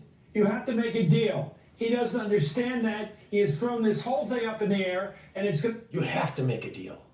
That sounds like someone that is at the negotiating table and they're worried about not getting their windfall, and they're all worried. Oh, you have to make a deal. Why? Why do we have to make a deal? Why? Oh, the government's going to shut down. So what? They're worried of not getting their pork. And that's the reason why Elizabeth Warren is saying, you know what? They're probably going to get closer to the 1,500 page bill that's passed than the 116 page proposal for Plan B. And these, wonderful commentators, Chris Matthews, remember when he was on Hardball and they got kicked out for saying something about, I think it was about George Bush Jr., but he said something, I forgot what it was. But, and his career went down the toilet, but literally, he is saying, spend money we don't have to keep a government open that perhaps doesn't need to be opened. Well, let's just demonize the billionaire. But probably a government shutdown tonight because of him personally. So, Claire McCaskill, let's talk about this moment. First of all, let's not lose sight of the real implications if the government does shut down, people who will not be paid just before the holidays. We also should note about... I'm pretty sure they get paid at the end of the month. So if they're on furlough, all right, they'll get paid the amount of work that they work. But why is someone living paycheck to paycheck? Now, I know there are some family members, families out there that have hardship. But you're telling me that people working for the government are having hardship? I don't think so. And most of them, not maybe most, but a lot of them are working at home. Because they're remote workers? No, we shut down the government. Let's see what happens. Let's see how many cards fall down. Let's see how big of a house of cards the government really is. No, let's test this out. Let's put a little bit of stress testing on the system. Seems to be offering a preview of what's to come. And this talk of a unified Republican government, well, right now it seems like it's just a recipe for more chaos. Yeah, well, first, Trump looked tiny yesterday. He looked like a very little man, and that has got to be bugging him. No, you got to demonize Trump. Yeah, they're trying to egg him on. They're egging him on in the media. This is MSNBC, right? They're egging him on this ultra-lib media by saying President-elect Elon Musk and little man Trump. Why are you egging it on? Unless you're at the table and you're afraid that you're going to lose a deal. I'm telling you, the ultra-libs need, not want, need the pork.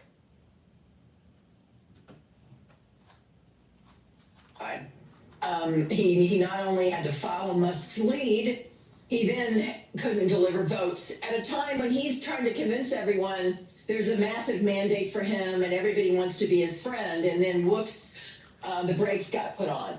The other thing that's really interesting about this is, yes, there are real consequences to a government shutdown. Elon Musk doesn't understand that. He thinks a government shutdown is great. He thinks we should shut down the government entirely until Donald Trump becomes president. Obviously, real people are hurt. Millions of real people are hurt by that. But here's the... How? Shutting down the government for... think about it. Back in the old days, because I'm, an old man now. Back in the olden days when I was a kid, I remember in December, we would have a foot of snow. Sometimes 2 feet. And there would be a lot of snow and snow plowing, and you know, schools would be closed for maybe 2 or 3 days.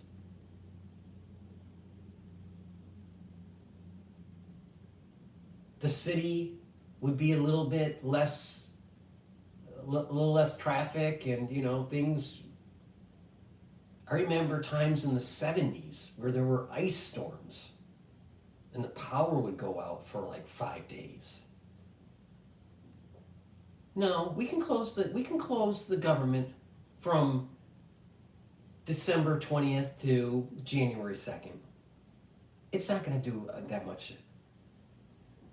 I'm sure that, you know, we're still chasing ET in the sky. Don't worry about it.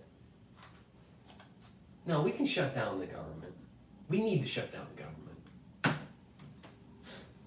Bullshit. Direct is coming. Here's the deal.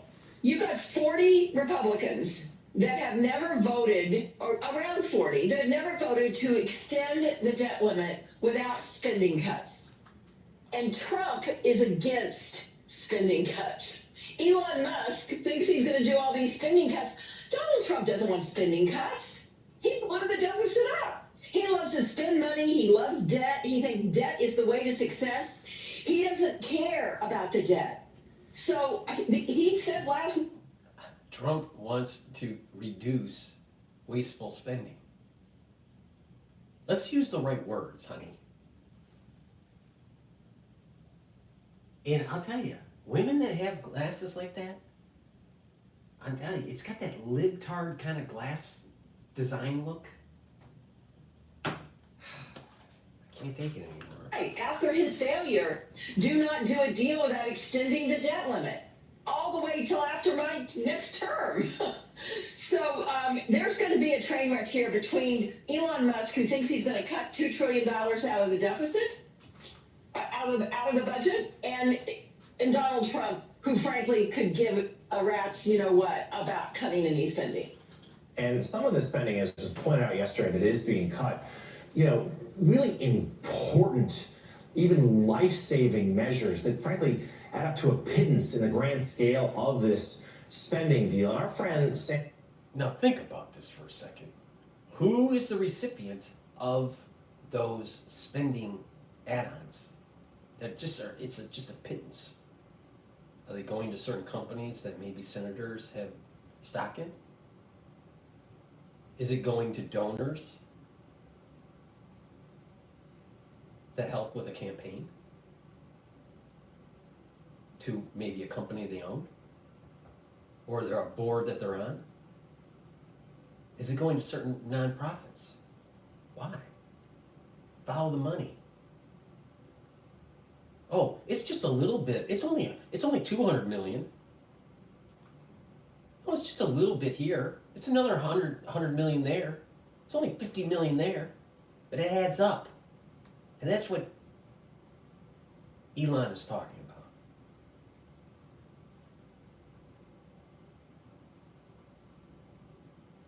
Really life-saving. You notice how this clown, whoever he is on MSNBC, I don't even know his name, how he was speaking with, you know, such emphasis of emotion, really life-saving. What sort of provisions did they put in that bill that was going to be so life-saving that doesn't cost that much? Let's find out. Stein highlighted one of these for the new piece in the Bulwark, which details that one of the key items missing out of the Republican-crafted government legislation is funding for a cancer research program named after a 10-year-old Virginia girl who died from an inoperable brain tumor in 2013. It originally passed back in 2014 in a deal between... So Elon killed the budget deal. They're trying to demonize Elon. Cancer research for kids was collateral damage. First of all, the way research works, if it's good research, it usually takes years. You know, years. It's not just oh, we're going to have a solution. They've been having cancer research going all the way back to the 1940s. You know, Donna Faber, you know, Foundation. Really? It's really going to move the needle between now and the next bill that will pass? It's really going to change things? Yeah, bullshit. This is the problem with the Democratic Party. This is the problem with the ultra-lib media.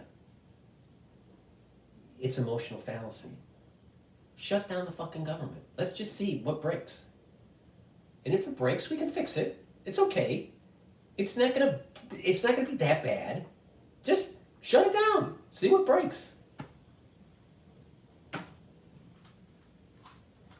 Congressional Republicans and then President Obama, a Democrat. But now it needs to be extended.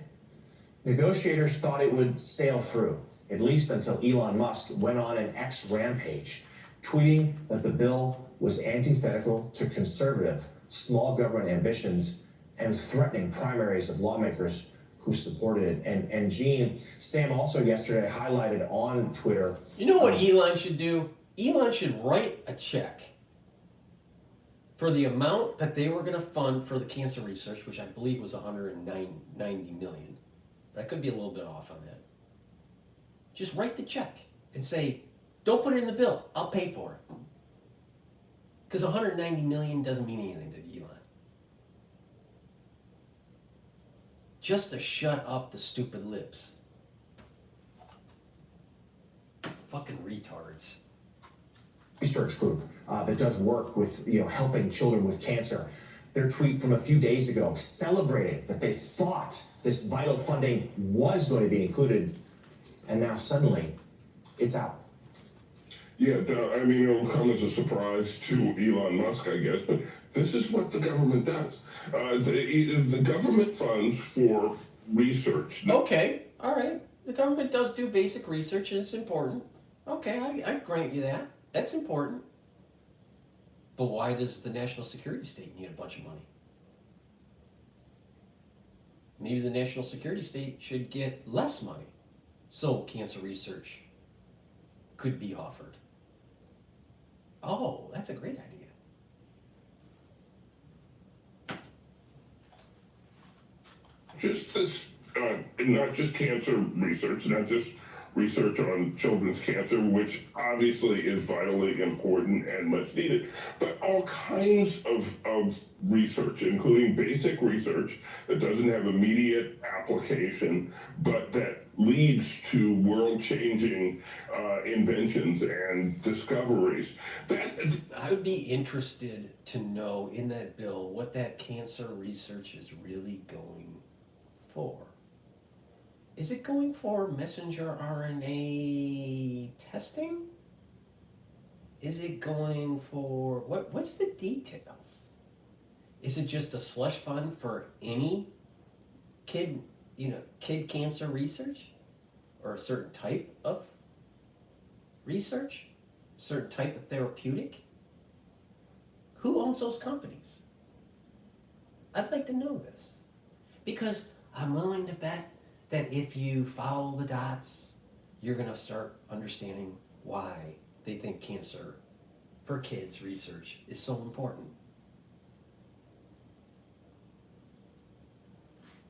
I'm willing to bet that the needle doesn't move much with that research.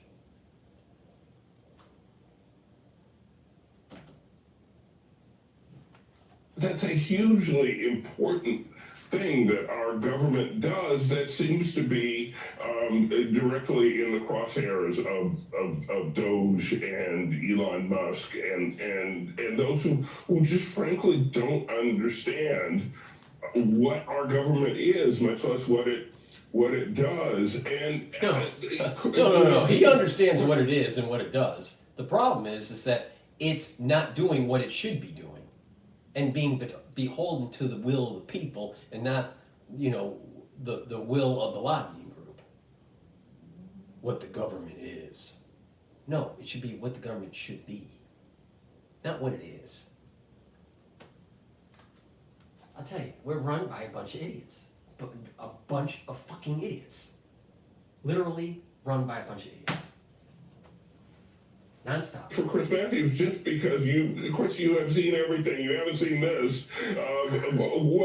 Where do we go from here? The Republicans do not have a majority and will not have a majority on any spending bill, right? They submitted, we should stop saying they have any sort of majority. In fact, because of those 30 or 40 who will never vote for essentially increased spending. So how do we get past this and can just drive the car off of the cliff and let's see what breaks. It's America. Does it take Donald Trump just to put his foot down? He seemed to try to do that yesterday. It didn't seem to work. What happens? Well, I think one of the reasons is... Here are 3 reasons why you should use Codecademy to learn how to code. Now, before I get to number 1, you need to know that right now, they're running a sale of 50% off on a year's their plan. Normally it's $20 a month, but I don't know how long the sale will last, and right now it's... You don't need to learn how to code. You don't need to learn how to code anymore. You know why? Because AI can code for you. So if you have a kid that's going into computer science, tell them to stop going into computer science. Guess what? There's no jobs in the future for coders. Period. One of the reasons this whole problem is happening this weekend, which is probably a government shutdown, is the message sent by Senate Republicans. They've got 53 seats in the Senate, a real majority. They can take a couple of losses. But, you know, they've been eating everything this guy's thrown at them. All the dead fish he's given us as nominees for department heads, and Pam Bondi and Bobby Kennedy Jr. Give me a break. HHS for Bobby Kennedy Jr.? Are you kidding? We're talking about whether we're going to investigate. Why shouldn't we have RFK Jr. at HHS? He has some good ideas, like actually doing evidence-based testing on therapeutics and inoculations. Let's do it. Good testing. Let's find out synergistically what is happening. Let's investigate why there's so much fucking autism that's going on in the United States since 1986. Let's investigate what's going on with our water and our food supply. Maybe it's causing some problems. You know what? A lot of Parkinson's disease is because of pesticides. No, that can't be. Yeah, it is. But the powerful lobbying group that protects the chemical industry doesn't want to hear that. Shut that down. Keep that corn syrup in your food. You little American. Fructose corn syrup, little American, for you every day. Why? Because a lobbying group loves fructose corn syrup. They make money on it. So you got to demonize someone that wants to shake the system. No, we need someone like RFK Jr. in there. Shake it up a little bit. Let's see what breaks. Once again, people at the table worried that their take at the trough is going to be taken away from them. That the smorgasbord of the American tax-paying pool is going to dry up. That's what they're worried about. That's what the lobbying groups are worried about. And guess what? These lobbying groups, these big ag companies, they advertise. They advertise a lot. Just like Big Pharma. They advertise a lot. And do you know that a lot of that advertising dollars goes to MSNBC and CNN? Look at all the big farm commercials. Big pharma commercials that are on these networks. You think they're going to demonize the hand that feeds them? Fuck no. But they'll demonize Elon. You know why? Because he's not feeding them. He's not one of the hands that feed them. These people are so self-centered, on the take, and don't give a damn about America or the long-term prosperity and the economic future of future generations. How can someone literally say on MSNBC that spending more money recklessly beyond our means is going to be better for the future generations? How can they honestly say that? Really? Versus someone that's saying, let's tighten the belt, let's get more efficient, let's be more productive so we have a better future. Let's just use some common sense. You don't have to have a Ph.D. You don't have to have lots of education. Just use some fucking common sense.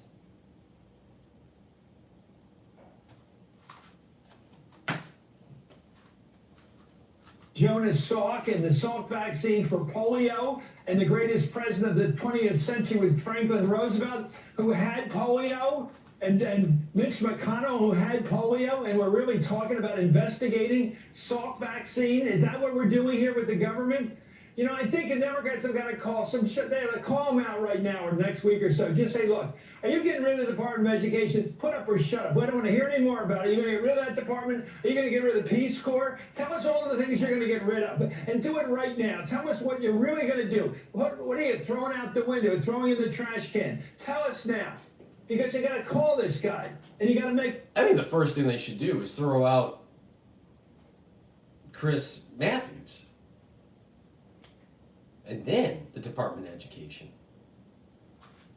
Because he's a product. He's pushing a product that is hurting Americans. And that's this ultra-liberal, top-down government horseshit that just keeps on wasting our money, wasting our resources, wasting our time. We, the people, don't benefit from it. It's the lobbying group that benefits. And the senators and the representatives that are on the take, which are mostly all of them.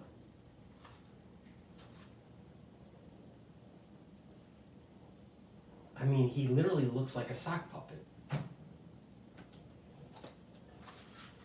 Stand up for the nonsense he believes in. Trump is running against government. Let's let it face. He's not running against any part of the government. He's running against the government. He doesn't like the Federal Department of Justice because they're going to get him. He doesn't affect all the people that tried to tear down the Capitol on January 6th. He wants to free all those people, pardon them all. He's the bad guy.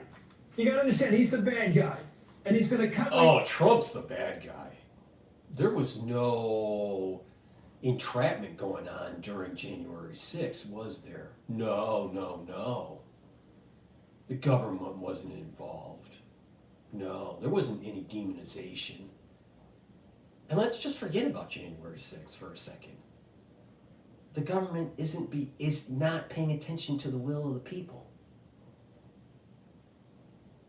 I mean, just look at how this bill is being constructed. And the moment that the will of the people have an idea of the level of pork in it, wasteful spending, and the erosion of your constitutional freedoms, and the growing of the national security state, and the protection of certain representatives because of the illegal activities they were doing. No, when that light was shined down there and the will of the people saw it, they started getting a little upset. But heaven forbid that the government is for the will of the people. That's why January 6th happened. It wasn't about election. If you think that, you're dumb. Because it was a boiling anger. And that boiling anger has been happening. I put the delineation point right after 9/11, where you had a national security state that took emergency powers and circumvented your constitutional freedoms. And until we go to a day where it's pre-9/11, we should hunt these fuckers down.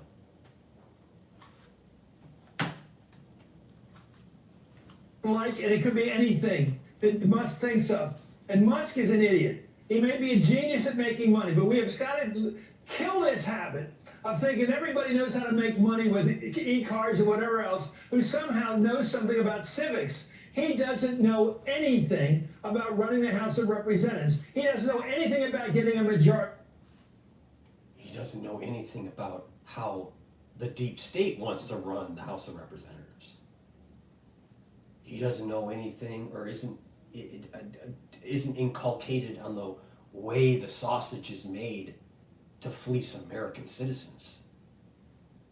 But he knows enough to realize that our founding fathers didn't want this horseshit to be happening. But what has happened is that there is a national security state and a lobbying group that has taken over Congress, and this has been happening for decades. And oh, by the way, because of the whole nuclear deterrence and nuclear preparation and you know, the whole military stance against our enemies, they got to have emergency powers to be able to ward off a threat. Oh, you gotta give them lots of money for research, and you gotta give them lots of money for continuity of government. You gotta give them lots of money to build new weapon systems that don't work.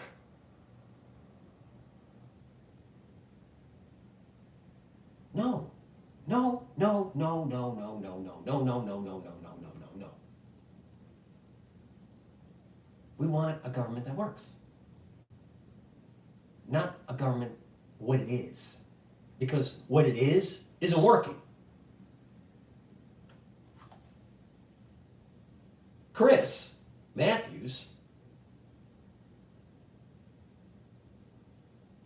wants you to stay on the horse and buggy. Because that's the way it used to be. We don't need a car. We just need the horse and buggy. And just shit all over the town. Just shit all over the town. Because that's the way it's always been in Washington, D.C. Just shit all over America. No, maybe we should stop using the horse and the buggy and start becoming more efficient.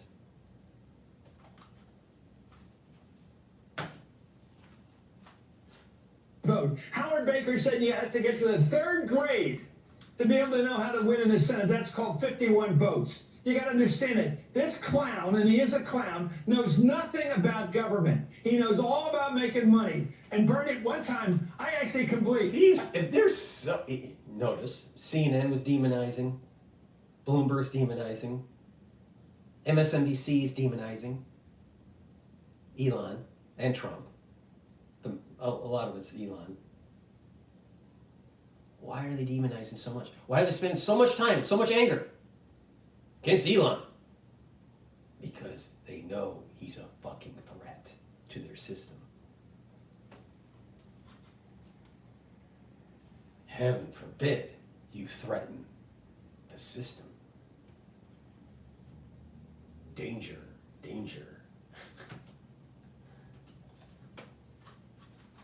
I actually agree with Bernie Sanders this time around. He's one of those millionaires and billionaires that stay out of our face. They make money, okay, but stop running the United States government. That's what Musk is doing right now this weekend. Keep those millionaires and billionaires out of our government. Well, wait a minute. Oh, wait a minute. There are so many millionaires in the Senate and in Congress. And a lot of them weren't millionaires when they took their oath of office. They ended up becoming millionaires when they were in Congress. So who's really running the fucking government? Chris? It's millionaires on the take from the lobbying groups.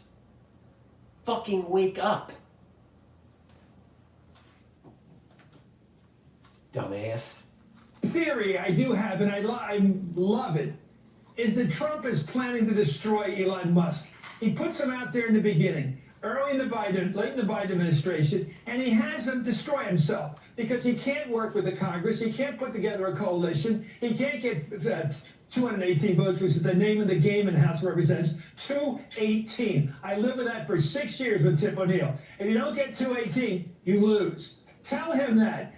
And blame it all on Musk. And I think Trump would like to get rid of his new partner, his new dancing partner.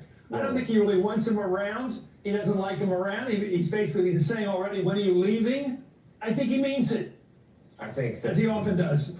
Watching the relationship between Trump and Musk unfold in the coming months will certainly be a fascinating spectator sport. As the world turns in America, please help support my work. Where else are you going to get some important information? All kidding aside, if you follow this stack that I'm going to tell you, you're really going to improve your health. Go to my store and get the vitamin K2. This is the MK7 molecule. This has a dual purpose. It will help with your bones, but also with your cardiovascular health. All right? So you should be taking this every day, but it works really well when you stack it with D3. So you should be taking vitamin K2 to help with your cardiovascular health and your bone health. Now, the reason why you take K2 is it helps with calcium absorption, right? But when you take it with D3, which also helps with calcium absorption, what's going to happen is that you're going, with a little bit of resistance training, you're going to strengthen your bones by depositing calcium in. You're stressing the bone, saying, I need a change of the matrix. So we have cells, we have osteoclasts and osteoblasts. Osteoclasts put bone, deposit bone, and osteoblast deposit bone, and osteoclast eats bone. So there's a remodeling that takes place. But over time, what happens is that you have more reduction of bone than depositing of bone, and so eventually people get osteoporosis. Well, if you do resistance training, you're maintaining that signal, that stress signal, to deposit bone in certain areas and thicken the bone, change the matrix. And your bone sheds over a 7-year period, all right? There's a shedding that's taking place in the matrix. Well, if you do a little bit of resistance training for 7 years, you're gonna have a lot of bone density, all right? You don't do anything for 7 years, you're gonna have a lot less bone density, all right? So it's important to do a little bit of resistance training. In addition, by getting that signal going, taking the K2 and the D3 together, you're going to have the nutrients to be able to deposit the bone in the areas that you've created the stress, which is really important. All right, so you should be working out your whole body to be able to strengthen it. This is part of the reason why, when you look at bodybuilders that do it the right way, right, and not on steroids, but they do it the right way, bodybuilders will have higher density bone. All right? You don't hear a bodybuilder having a hip fracture. Why? Well, they do a lot of leg lifts. All right? So take vitamin K2 and D3 together. They'll help to soak up help to absorb the calcium as one of the ingredients that you're going to need to deposit bone. In addition, D3 is a gene expression cofactor. So your cells need D3 to express certain genes that the cells need to properly function. And guess what? D3 helps cells to go into apoptosis if they need to. So you're getting rid of cells that need to die, all right? So this is a great way to improve your health, improve your bone density, but also your cardiovascular.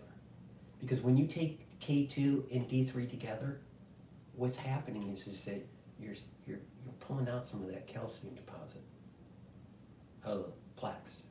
Now, there's a protocol that you need to use this. You have to also take D3. You take the D3, the K2, the C60 to lower free radicals. You take nattokinase and omega-3 to lower the LDL levels, so there's less LDL oxidation.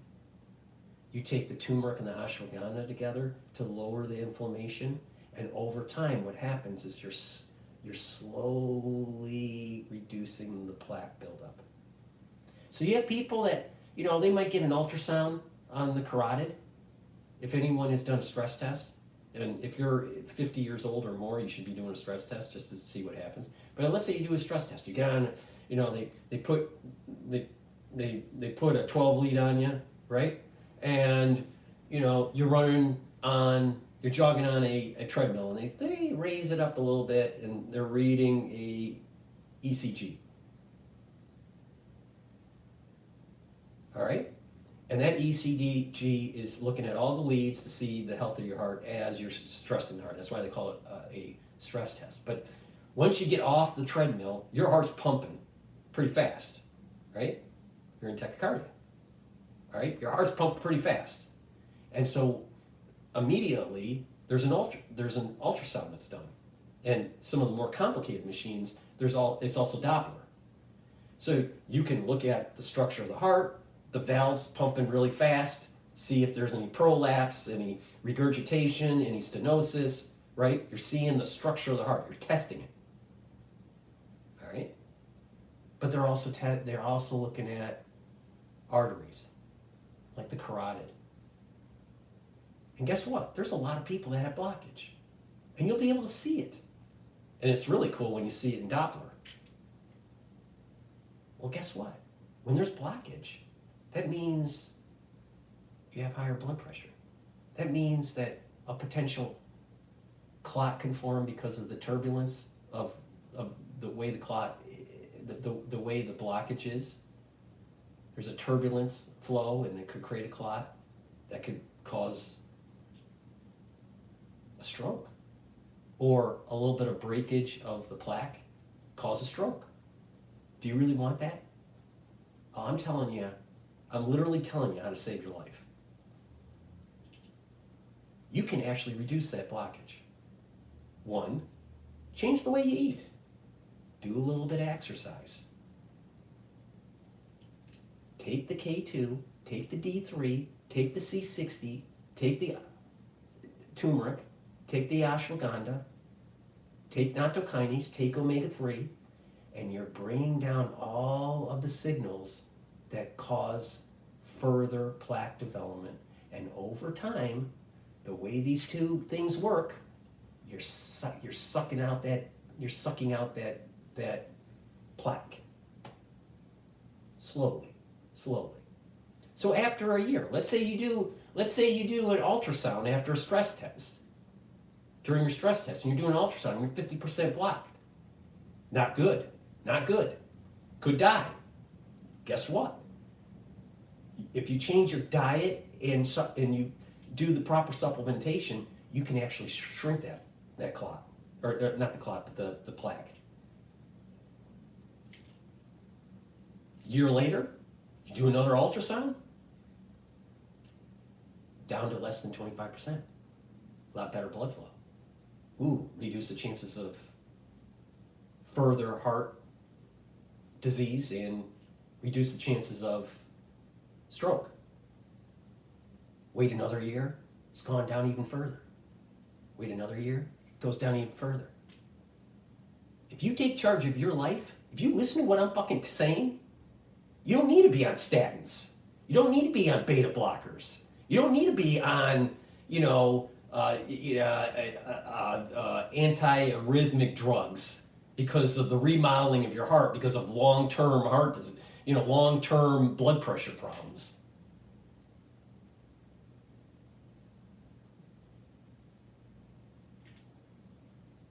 It's up to you.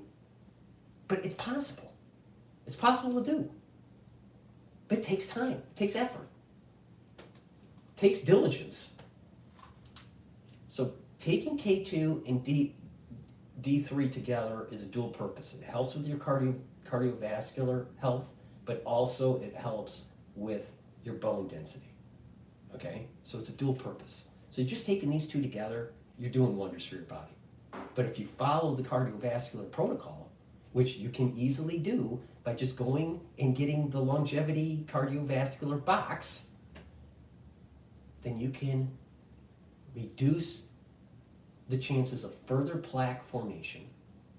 And over time, with diet and exercise, you are slowly reducing the plaque over time.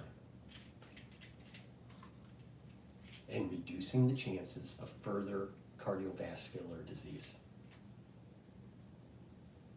It's really simple. So go and get the vitamin K2 and the D3. You need to stack them together.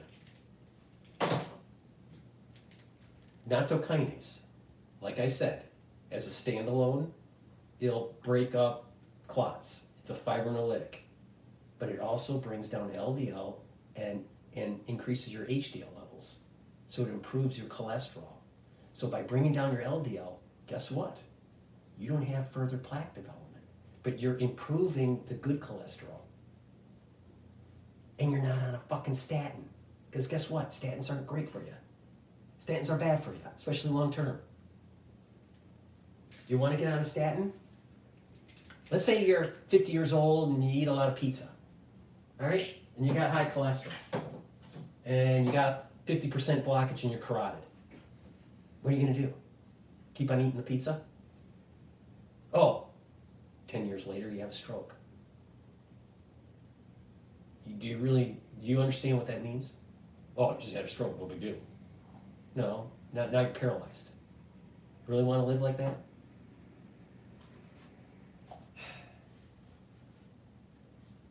So when you stack them together, like I said, you can stack vitamin K2 and the D3 for cardiovascular health and stack it with the nattokinase. You're lowering the LDL levels, you're increasing your HDL levels. That's important for your total cholesterol.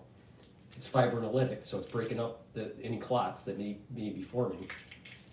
And the K2 and the D3 are helping to reduce the plaque, calcium plaque depositing. Right? So when you have plaque, it's not just foam cells. There's also calcium depositing. So you're reducing the calcium depositing because you're reducing the depositing of the calcium, but you're also bringing it out slowly. Why? Because this is absorbing calcium into your bloodstream.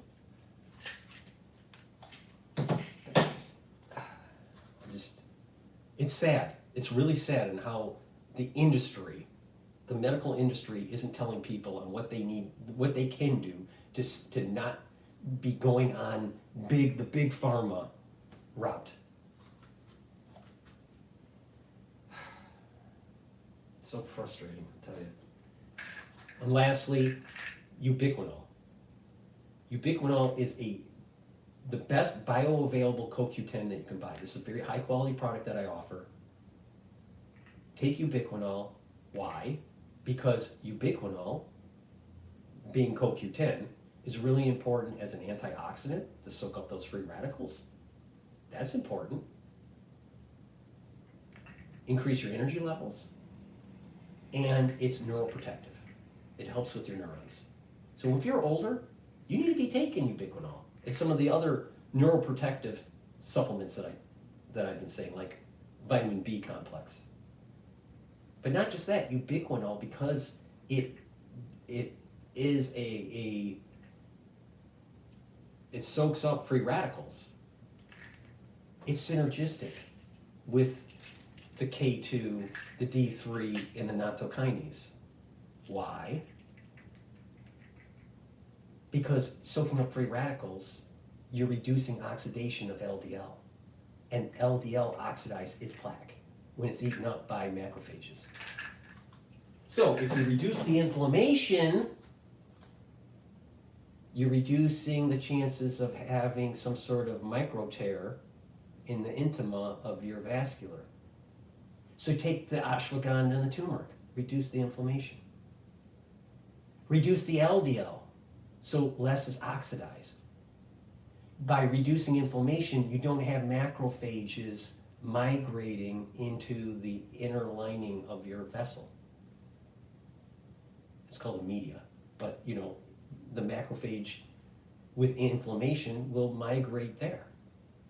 So there's no macrophages migrating. There's no damage to the intima. And when you don't have oxidized LDL, you don't have, you're not activating macrophages to come in and eat it and turn it into a foam cell and create plaque. Wow, amazing how that works. Ubiquinol is synergistic with what I just said. Ubiquinol, which is CoQ10, it's an antioxidant, is synergistic with D3, synergistic with K2, synergistic with nattokinase. I just gave you the recipe on cardiovascular health. Do you want to go on a statin for the rest of your fucking life? You want to be on a beta blocker for the rest of your fucking life? Really?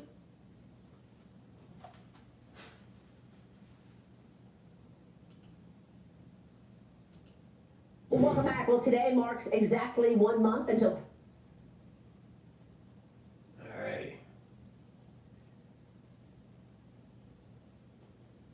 What is going on here?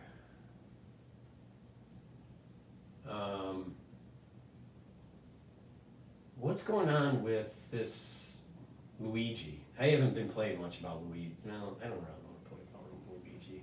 I'm tired of it.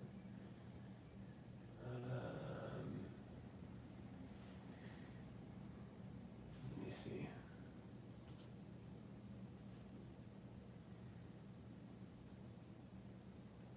All right, this is a business owner being asked about the threat of shutdown. CNN. Wix gives you the power of AI to build the website you need with full business functionality and a design. The clock is ticking. We are now barely 12 hours from a government shutdown. That's if lawmakers can't make a spending deal by midnight. House Speaker Mike Johnson says he expects another vote soon, and we've learned that Republicans could drop the suspension of the debt limit despite Donald Trump's demands. Everything's very fluid on Capitol Hill right now, but the president-elect is in no hurry for a spending bill to pass, it seems, based on his latest post. He is urging Congress, or saying, hey, if the government shutdown happens, let's let it happen on President Biden's watch, not my watch. So if you live in a state hit by disasters like with hurricanes, wildfires, flooding, the stalemate in Washington has become a crisis of its own. It really matters to so many Americans. Roughly $100 billion in aid hangs in the balance fund. Let's get this straight here. You have individuals that have been hurt by hurricanes and floods and all that. And that if there was a shutdown from December 20th to, let's say, January 1st, you're telling me that there is funds that need to be implemented that aren't there for them right now? And they're just waiting to write the check? No, bullshit. That's not how it works. That's not how it works. This is emotional. This is an emotional fallacy.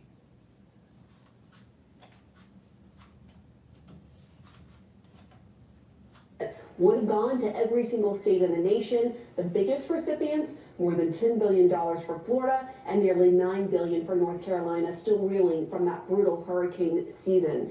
Katie Button knows how...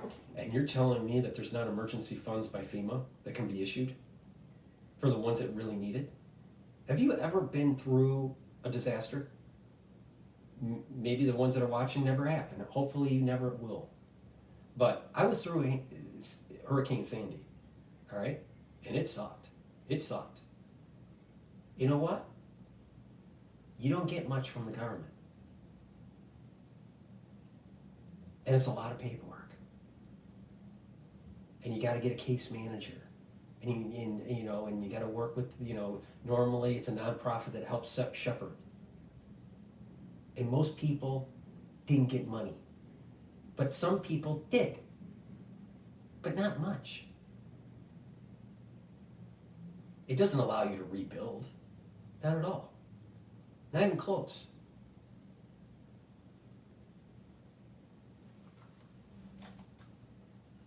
So, really, you're talking, FEMA doesn't have emergency funds right now, just in case. They spent it all. They spent all of the money. There's no emergency funds whatsoever that's independent of this bill. Yeah, right. No, they have emergency funds that they can tap into. You can't move the walnut around of government to help FEMA if people really are in dire need. Yeah, you can. Money is fungible.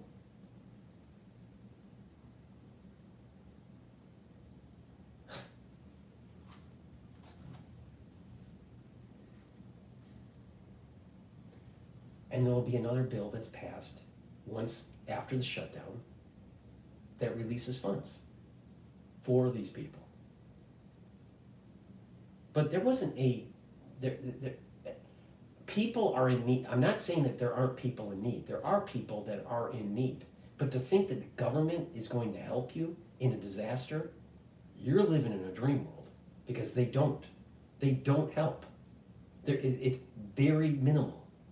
If you're in a disaster zone where it's absolute flood destruction and all this, your insurance company has lawyers in place to try to settle a claim pennies on the dollar, because the insurance company doesn't want to pay out because they have so many claims. On top of it, FEMA is coming in and they'll give you a few $1,000s. It gets a little bit more complicated if someone lost their job because of the disaster, and there's a little bit of money for that too. But that's it. That's it. And then some people would say, well, what about Red Cross? Red Cross gives you water and a blanket. So you get water and a blanket. You get a few $1,000s max by the government that takes forever to get. And you may get a $700 check from your insurance company. Welcome to America. No, shut down the fucking system. Well, that money is. She's on North Carolina's advisory committee to rebuild Western North Carolina. She's also an award-winning chef who owns 2 restaurants in Asheville. One is still closed after Hurricane Helene. So, Katie, what are you thinking as you watch this chaos ensue over the spending bill in Washington with just hours to go for a government shutdown? It is incredibly frustrating and disheartening. The entire community of Western North Carolina and the state of North Carolina is watching this with, our biting our nails while we're watching it, because we desperately need this disaster relief bill to go through. Basically, we're hanging on by a thread, and it feels kind of ridiculous to feel like you're caught up in the crossfire of some kind of political showdown, when what we really need is for our elected officials and our president-elect using his influence to come together, put their party designation aside. No, I want her to give, no, bullshit.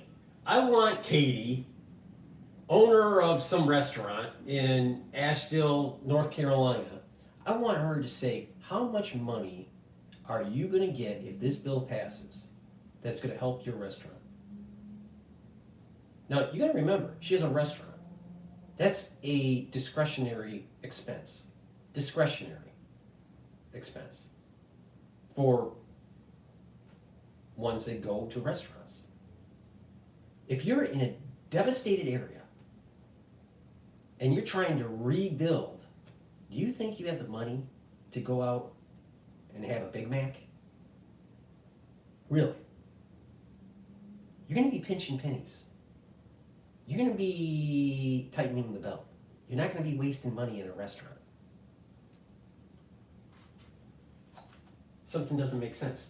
Because she's a business owner, she can ask for, see, remember what I was saying?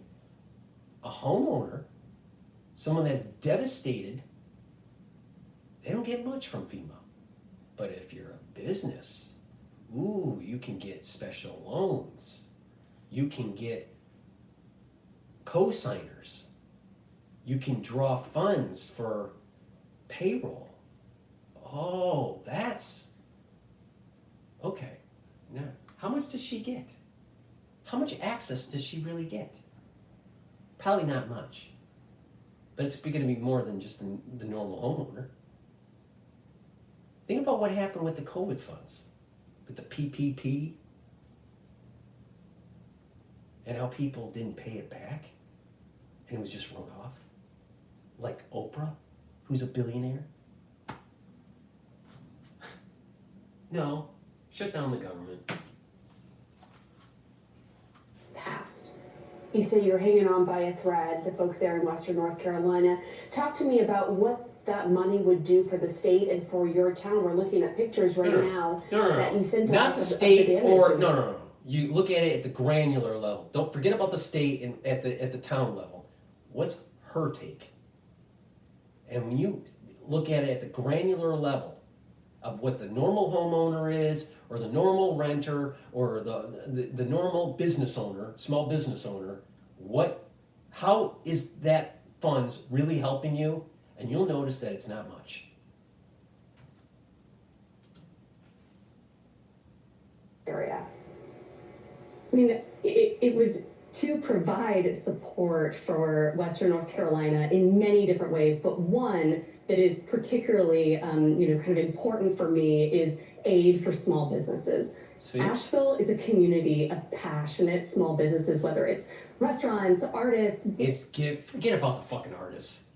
You know, the thing is, it's probably provision. I'm willing to bet, I could be wrong, but I'm willing to bet it has something to do about loans. You get special loans that may not have to be paid back or at a very low interest rate. And then you dive in a little bit deeper. What are you using that money for, honey? Is it really to pay the employees? Is it to fix the restaurant that's been damaged? What exactly are you using the money for? Is it a manicure? Follow the money. The way she's answering the question is playing right into how I know a lot about the subject matter, all right? I went through a major disaster when Sandy hit New York. It devastated. I was in Zone A. Devastated. Totally destroyed the building, all right? And at that time, I was also managing a portfolio of Catholic Charities, nonprofit. One of the top 2 nonprofits in New York that actually helped people during the recovery of Sandy, Hurricane Sandy. It was UJF and Catholic Charities. It got huge amounts of funds from Schumer. So I know a lot about this fucking subject matter. And I know on how the money was spent. I know on how the case managers were interfacing with these people that were in need. It's not much. I'm telling you, it's not much. But there's, special provisions for owners to take out loans that may not have to be paid back.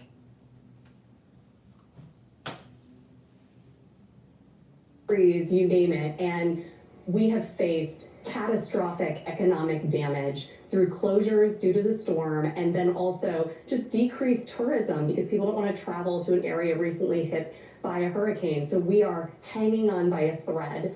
Most people I So speak you're to, telling me that you want to rebuild your society and you need a little bit of money to help you out. Okay. But what happens when no one shows up? Are you going to ask the government to help some more? And help some more? And help some more? And help some more? There is such a thing as don't count on the government You got to build up your own society. I'm telling you, when you're in a disaster environment, the government is not there to help for you. It's not there. It is not there. You gotta be self-sufficient. Having their insurance claims denied, they don't have any funding, and they are depending on this disaster relief bill to provide them some support so that they don't have to permanently close. And it isn't just, the impact of What's going to happen is that, all right, you have a gigantic drop in demand of your demand of the use of your store or your services because of a disaster. Okay, people moved away, people are killed, infrastructure problems, whatever. You think that demand is going to go back up really quick? Take a look at just look at the history of Hurricane Katrina and how long it took to rebuild, and they still haven't reached pre-Katrina levels. Sometimes disasters, they're so bad that it takes a very long time to get back to pre-disaster economic levels. And no amount of money in the world is going to fix that.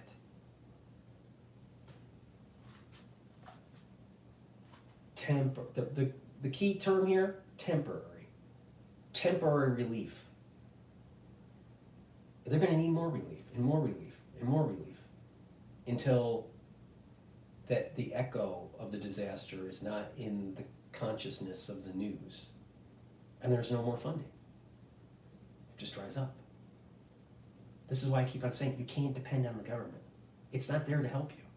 Just like how Reagan said, your worst fear should be someone stating that they're from the government and they're here to help you. No, they're not here to help you.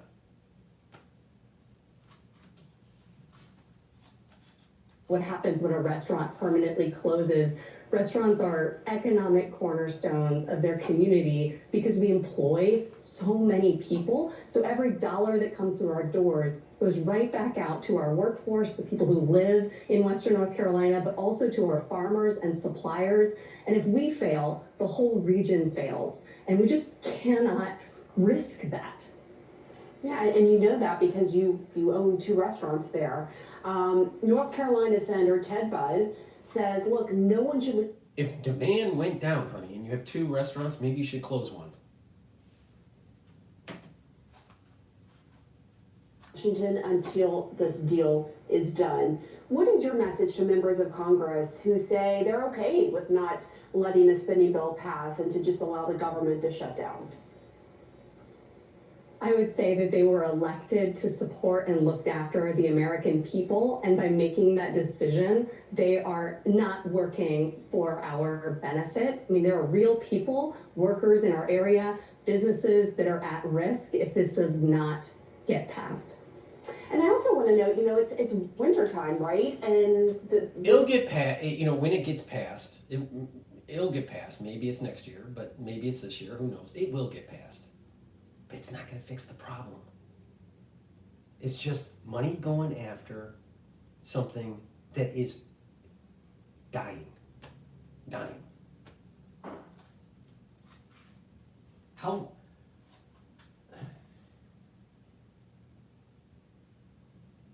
I mean, case in point, just look at what happened in Katrina.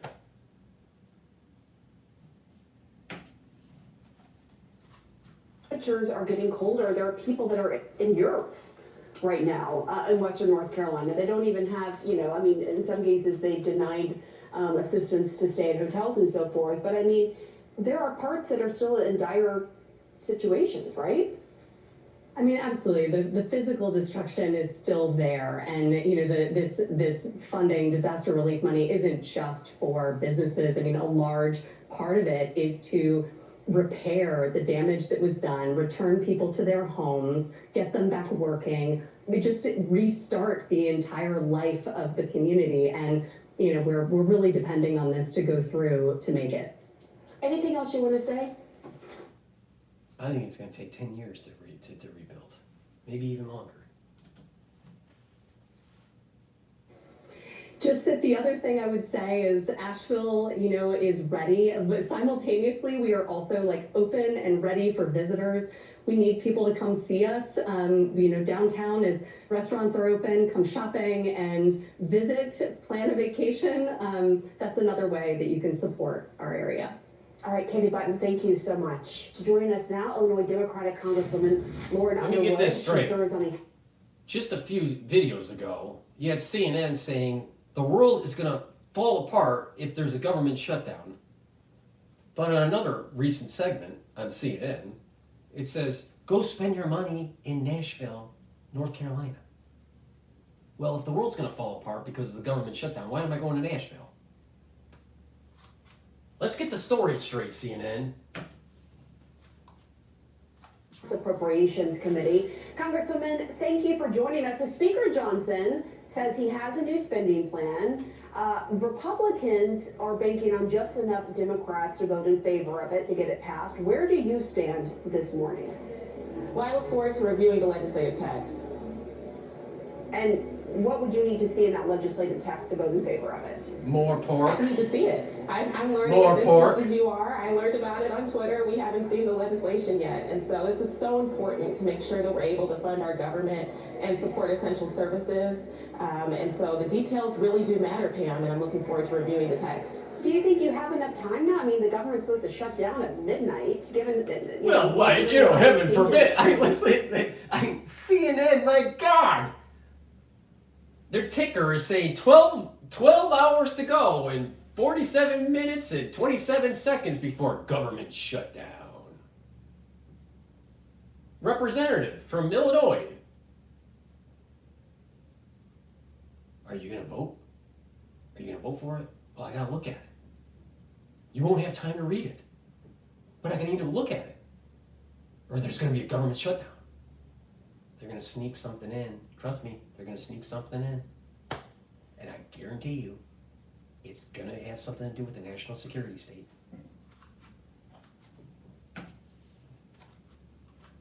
Do you feel confident you have enough time to read through the legislative text and make a decision? Of course not. It is unacceptable that we are in this position, that we have Mike Johnson and Donald Trump taking instructions from Oh, let's blame it on Trump, Johnson, and Elon.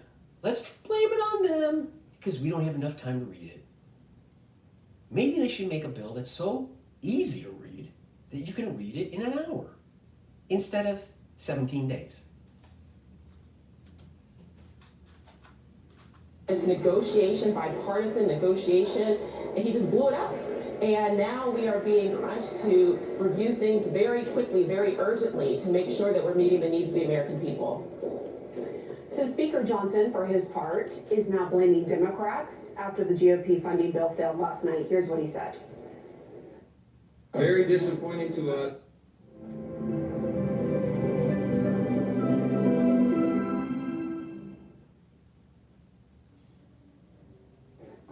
Very disappointing to us that all but 2 Democrats voted against aid to farmers and ranchers, against disaster relief, against all these bipartisan measures. I want you all to remember that it was just last spring that the same Democrats berated Republicans and said that it was irresponsible to hold the debt limit, the debt ceiling hostage. What changed? And again, 38 Republicans voted against it, but also Vice President-elect J.D. Vance is echoing what we heard from Speaker Johnson, saying Democrats have asked for a shutdown and that's what they're going to get. How do you respond? I think that J.D. Vance and Mike Johnson have nowhere to look but in the mirror at themselves. Mike Johnson is the Speaker of the House of Representatives, and it is his responsibility to put a bill on the floor for a vote that can pass with the support of his conference. With 38 House Republicans voting no, he has failed. And so this shift in blame and all of this. Forget about his conference. Let's worry about making sure the will of the people is upheld. And the will of the people is saying, stop the wasteful spending. We don't have the money.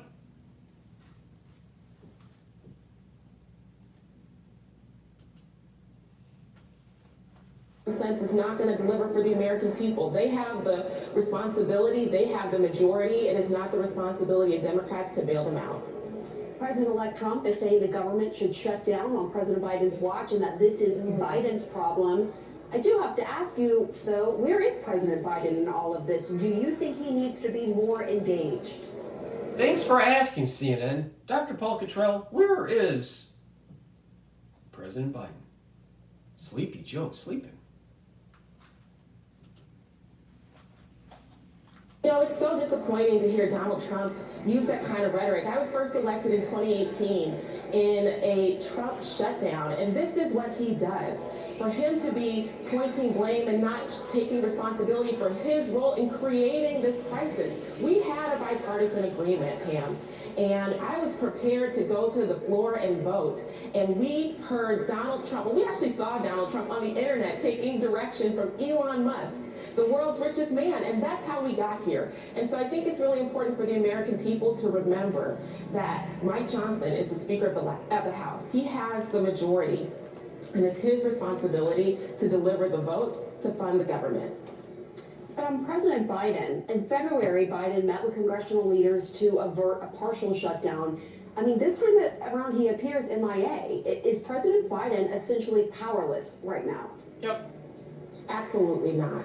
This is a crisis that was created by three people, Pam.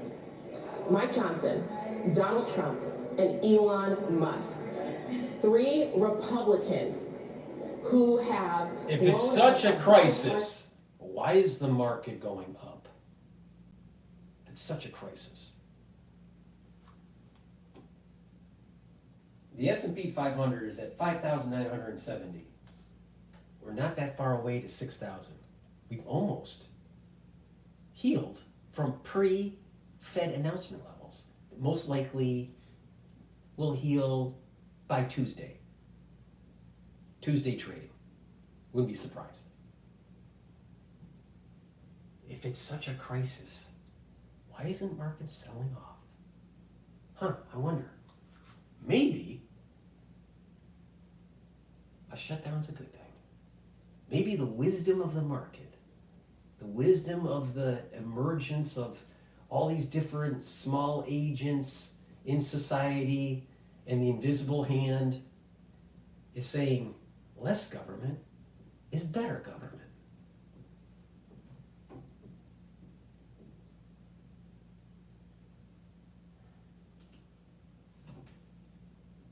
Funding agreement. And I am standing here in the United States Capitol waiting to receive legislative text to keep the government open so that we can move forward and have a Merry Christmas. Even though this chaos and crisis may have been created by others, as you laid out, would you like to see President Biden step in more and engage more, though, before the government is set to shut down at midnight? I would like to see Mike Johnson do his job and put a bill on the floor that can pass. Shut down the government. Say it with me. Say it with me. Say it loud and proud. Shut down the government. Ready? 1, 2, 3. Shut down the government. Please go to my store, the-studio-reykjavik.com. Help support my work. I inform you on some really important events, like the S&P 500 is trading at 5,968 at this moment in time. Go to my store, the-studio-reykjavik.com, and get the vitamin C and magnesium. Why? This helps to boost up your immune system. If you're not feeling well because of the cold season, take a double dose, drink it with filtered water. Vitamin C also helps with your skin and with scurvy. You don't want to get scurvy. NAC is something that I've added to my stack. The reason why I added it to my supplement stack is because it boosts up the glutathione levels. Glutathione is an antioxidant that's a different pathway than C60 to soak up free radicals. It's synergistic with C60 and other antioxidants. But as we get older, we don't produce as much glutathione, and it's important to boost it up. So take NAC, it'll boost up your glutathione levels to be able to soak up free radicals through that pathway. In addition, NAC will help to detoxify your liver and your kidney, especially if you take acetaminophen. And there's lots of people that are older that take acetaminophen for pain or for headaches or whatever. So taking NAC will help to detoxify your body from the acetaminophen. And in addition, NAC helps to calm the nervous system, reduce anxiety. That's important. When people are anxious, it increases the cortisol levels, their immune system goes down if it's chronic. You don't want that. So to calm down your immune system, or calm down your nervous system so you don't activate higher levels of cortisol. So NAC, add it to your stack. It's really important, especially when you get older, so you're boosting up those glutathione levels, soak up those free radicals, and detoxify your liver and your kidney. Really important. NAD+, boosts up your energy levels, helps to repair DNA damage. When we get older, we develop more DNA damage. We have repair mechanisms in our cell to correct it, but sometimes it gets overloaded and it can't correct it all. And if enough mutations take place or enough problems with damage to the DNA happens, the cell will have problems. Not function correctly, turn into cancer, whatever. All right? You don't want that. So as we get older, we can't repair our DNA as well. NAD+ helps repair your DNA damage. In addition, it will also help with neural health. You get older, your neurons don't function as well. You need to take supplements to boost up that, like vitamin B complex, NAD+. They stack really well, improve your neural health. It also stacks really well with ubiquinol, because ubiquinol also helps with neural health. So go to the store, go to my website, the-studio-reykjavik.com, and get the NAD+. Again, use discount 5 to get $5 off, all caps. All right, let's go to Bloomberg. Shutdown looms. I really hope they shut down the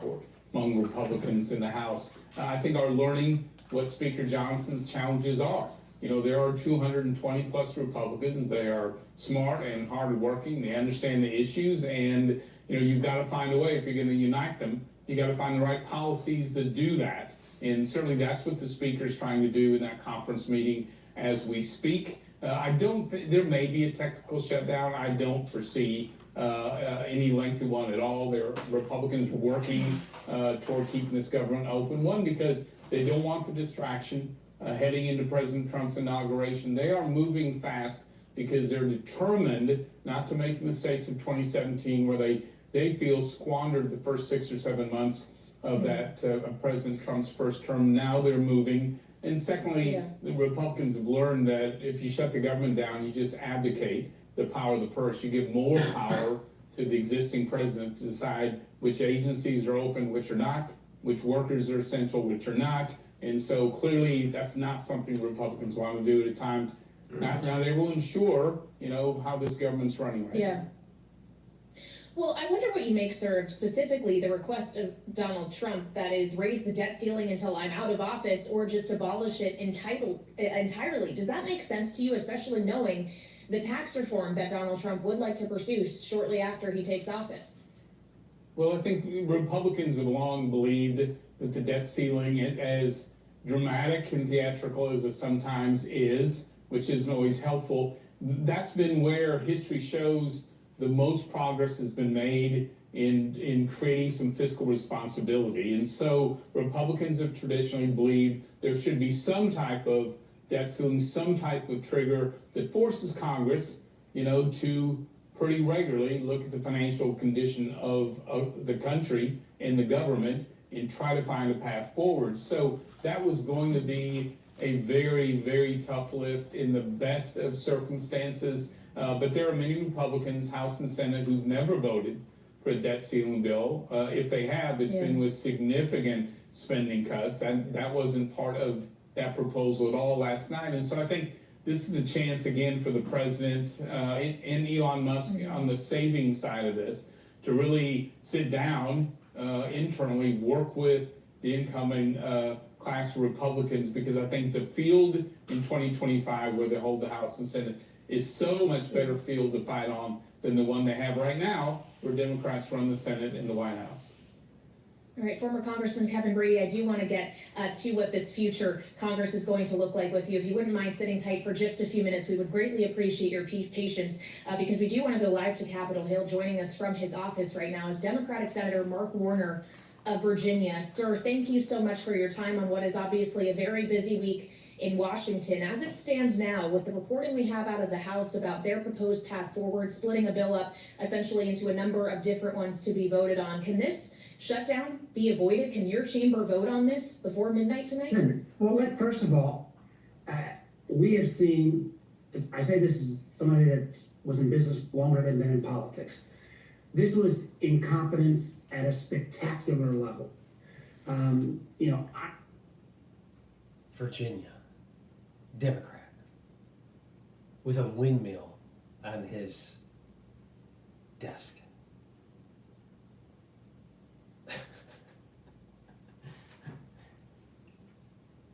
And he looks like a politician. You know, politicians, they look like they're on the take, and you're going to do a caricature of it. He looks like that. I mean, come on.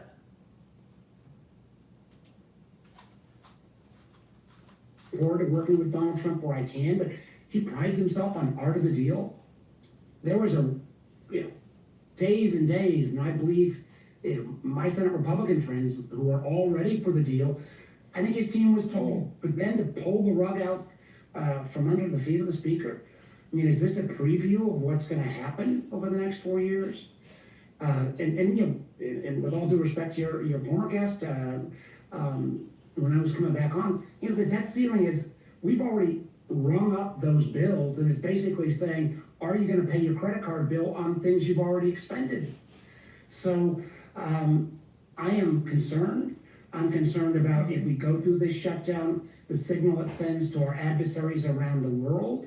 I'm concerned about if, a lot of Bloomberg viewers, I'm sure, going to climb on an airplane in the next few days to go visit family. You got a shutdown with TSA and air traffic controllers not getting paid. This is... Heaven forbid you don't use the plane.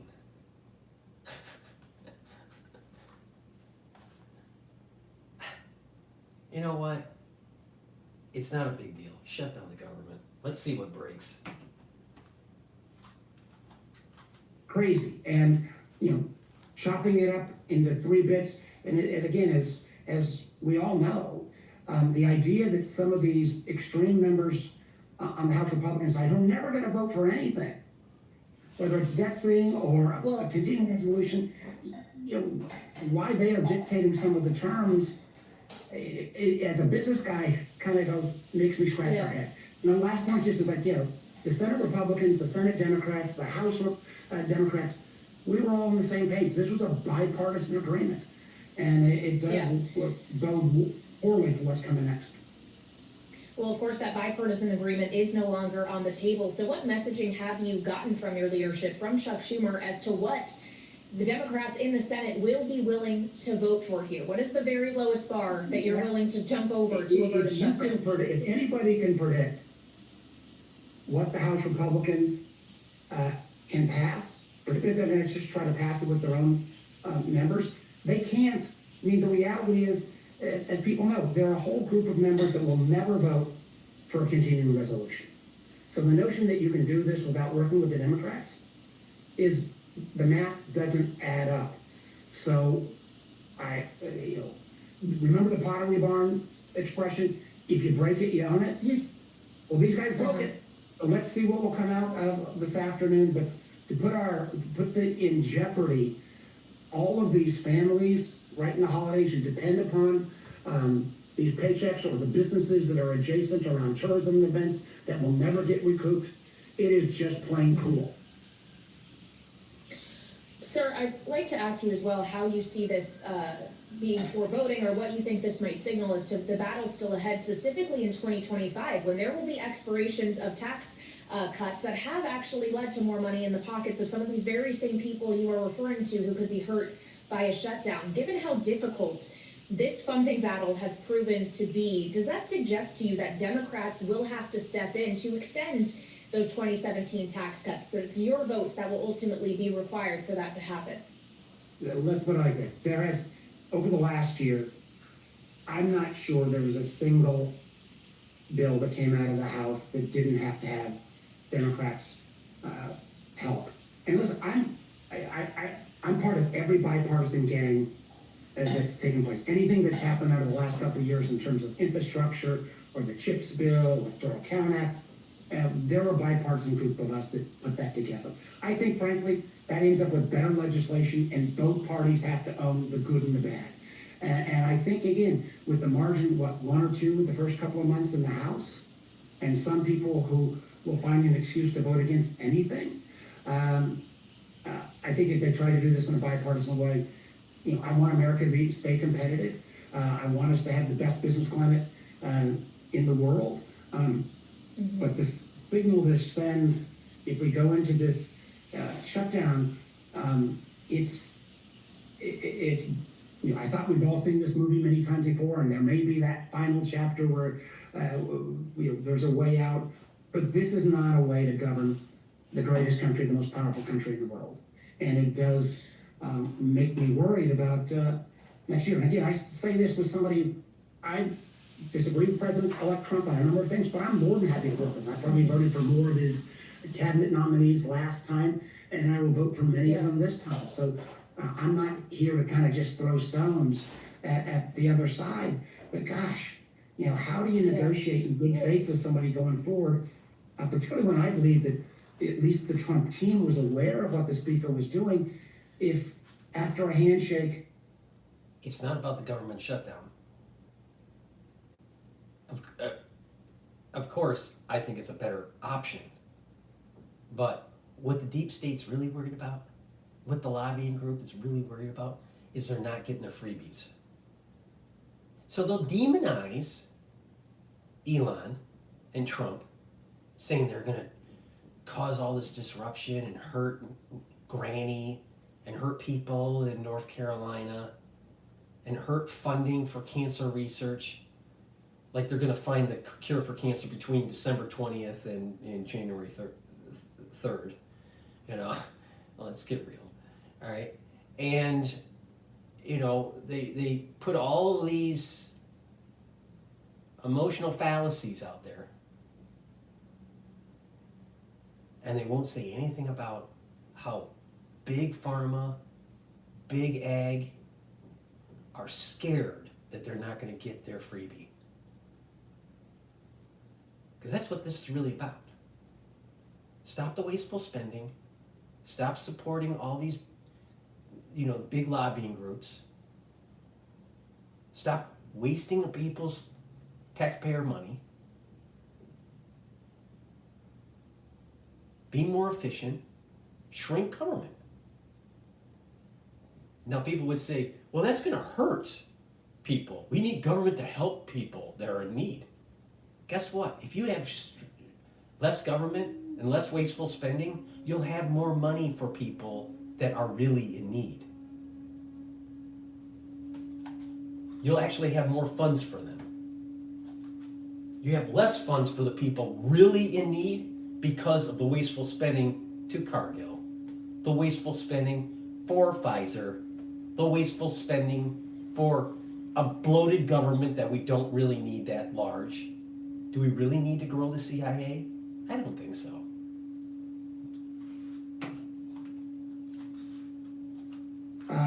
Somebody reneges at the 11th hour.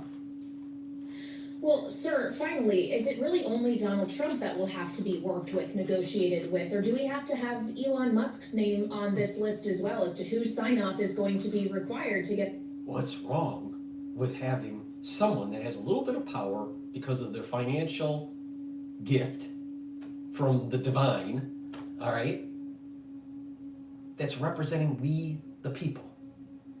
We actually have kind of almost like a John Hancock moment.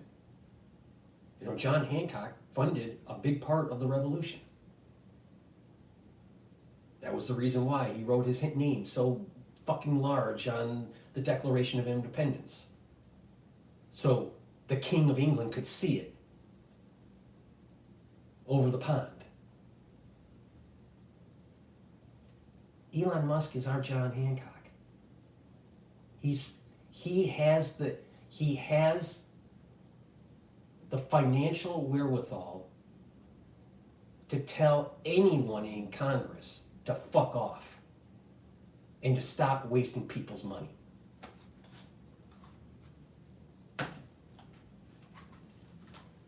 Real legislating done.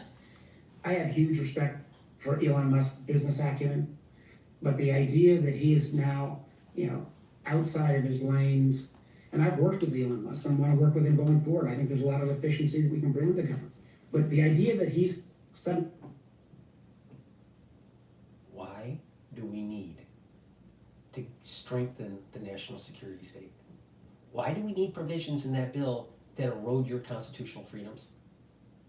Why do we need to give safe harbor to Liz Cheney? Why? Why?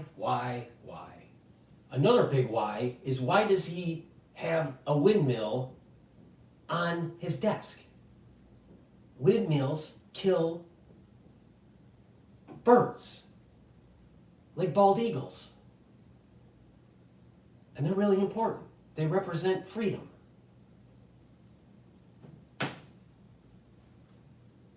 Why? Calling the plays for how the government is going to be funded or not. It'd be like putting me in as the coach for the Washington Commanders. The team would lose and a lot of people would get hurt. So I think we all need to acknowledge we all bring different skill sets to the table, and inefficiency. Again, I was a big supporter of Elon Musk a decade ago as he was getting SpaceX up and operating, breaking up the monopolies that controlled that arena. But I do hope that he understands the power he has. He's got more followers on Twitter than Donald Trump. And candidly, and don't take my word, talk to any Republican, what he was tweeting on whatever day it was when the deal came out, half of the tweets were just factually not true. All right, Senator, thank you very much for hopping on to join us here on Bloomberg TV and radio. That was Democratic Senator Mark Warner of Virginia. Your time is much appreciated, sir.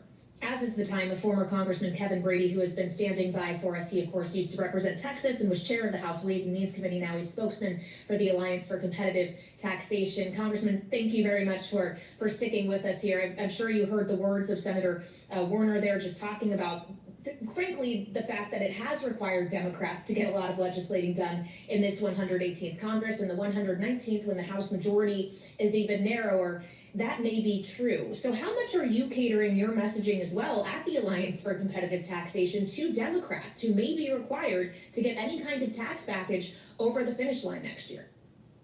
Yes, well, our messaging, more important, sort of the solutions we're advancing to keep America competitive, to make sure our companies can compete when anywhere around the world, economic growth with a low corporate tax rate, and continuing to incentivize innovation in the U.S. Those are really bipartisan messages and bipartisan provisions, I think, within the tax code as Congress looks at it next year, in addition to keeping this growth and being able to counter China's super aggressiveness around the world. Certainly the middle class tax cuts the Republicans put in place, the new small business tax deduction, so important to Main Street, the child tax credit, and some of those business provisions like research and development they've already voted on in a bipartisan way. There is plenty of common ground for Congress if Democrats are willing to work with President Trump. They haven't on tax matters in the past. We'll see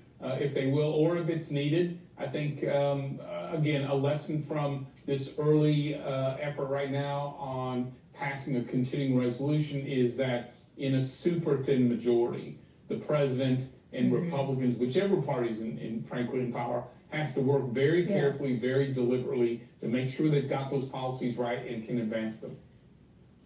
Well, and it's also a matter of sequencing here, sir. The man who now has the gavel that you once held in Ways and Means, Jason Smith, has been pretty adamant that he thinks if tax reform is going to pass, it needs to be included in one big budget reconciliation package, inclusive of other measures around the border, immigration, and energy as well. That's really the only way that this thing is going to get through the House. I wonder your thought on that, knowing that Donald Trump and the incoming Senate Majority Leader John Thune seem to still be advocating for trying to do two hard things at two separate times. Yeah, so I think President Trump at some point is going to weigh in, sort of break the tie on the sequence. He's certainly, from holding that gavel at Ways and Means Committee, as you're doing a tax bill, you want all the factors that could be a leverage in bringing people to the table together. You want them in that single bill. So certainly Chairman Smith's proposal is a rational one, but regardless of whether it's one or it's two, I think one thing everyone needs to understand is it's a little like Mike Tyson's comments about heading into a fight. You know, everyone's got a plan until you get punched in the mouth. Well, reconciliation is difficult and it's complex, and you can have the best plan in the world on paper, but until you sit down with your members of Congress on your committee, in your conference, in the House, in the Senate together, you know, you don't really know where that sequencing is going to lead. And so I think, you know, it's good to have the conversations they're having right now about which strategically would work best. But at the end of the day, as they begin to meet with these new members coming in, as well as existing Congress, I think they'll get it. They will find a path. It'll become clear as they have those conversations. Well, and as we have the conversation about kind of the government ledger here, if you will, with the spending on one side, the revenue on the other side with this tax conversation, we've had this conversation many times before, Congressman, about the notion that Donald Trump does think some of that revenue can be supplemented by revenue coming from tariffs. And I know you aren't all for that idea, but he did introduce a new tariff idea into the discussion early this morning. He posted on True Social that he told the European Union that to help make up for the deficit, the trade deficit with the United States, they have to purchase large-scale purchases of our oil and gas. Otherwise, he says, it is tariffs all the way. And so while I know you aren't a big fan of using that kind of income to increase revenue, are you a fan of it as for using it as leverage in a negotiation? Is that ultimately what you think this is? Well, I hope so, in the sense that I think it's clear, President Trump's very clear.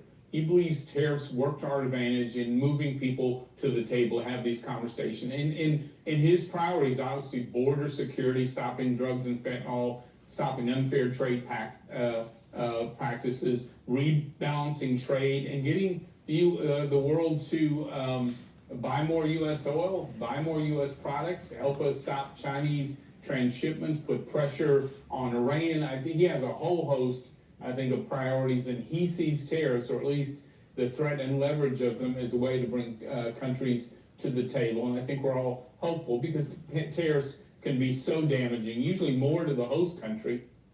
Why shouldn't Europe buy oil and gas, especially the liquid natural gas that we have, instead of them being dependent on Russia? And it would be great to export our oil and gas so we can pay down our debt. Wouldn't that be wonderful? Like America than it is to the other countries you're applying it to. And so, yeah, I think people are hopeful that that these conversations and this approach works to bring countries to the table, and we can find some common ground. All right, sir, I know we've gone over time with you, so I just have one more question for you as a former member, a former leader within the House of Representatives. If you had a piece of advice for Speaker Mike Johnson now and as he heads into another speaker election just weeks from now, what would it be? Well, I would say, as a conservative, I will tell you, I'm a big admirer of Speaker Johnson. Again, I think he's taken the right approach. He listens very carefully. Certainly his word is good, and he's, again, one of the most conservative speakers the House has ever had, who respects the views of the entire conference. He knows how thin this a margin will be, not just today, but in the future. I will just tell you, I don't know that I have advice except to continue to be you, because the principles and integrity you bring, that office, that leadership, I think is exactly what we need right now.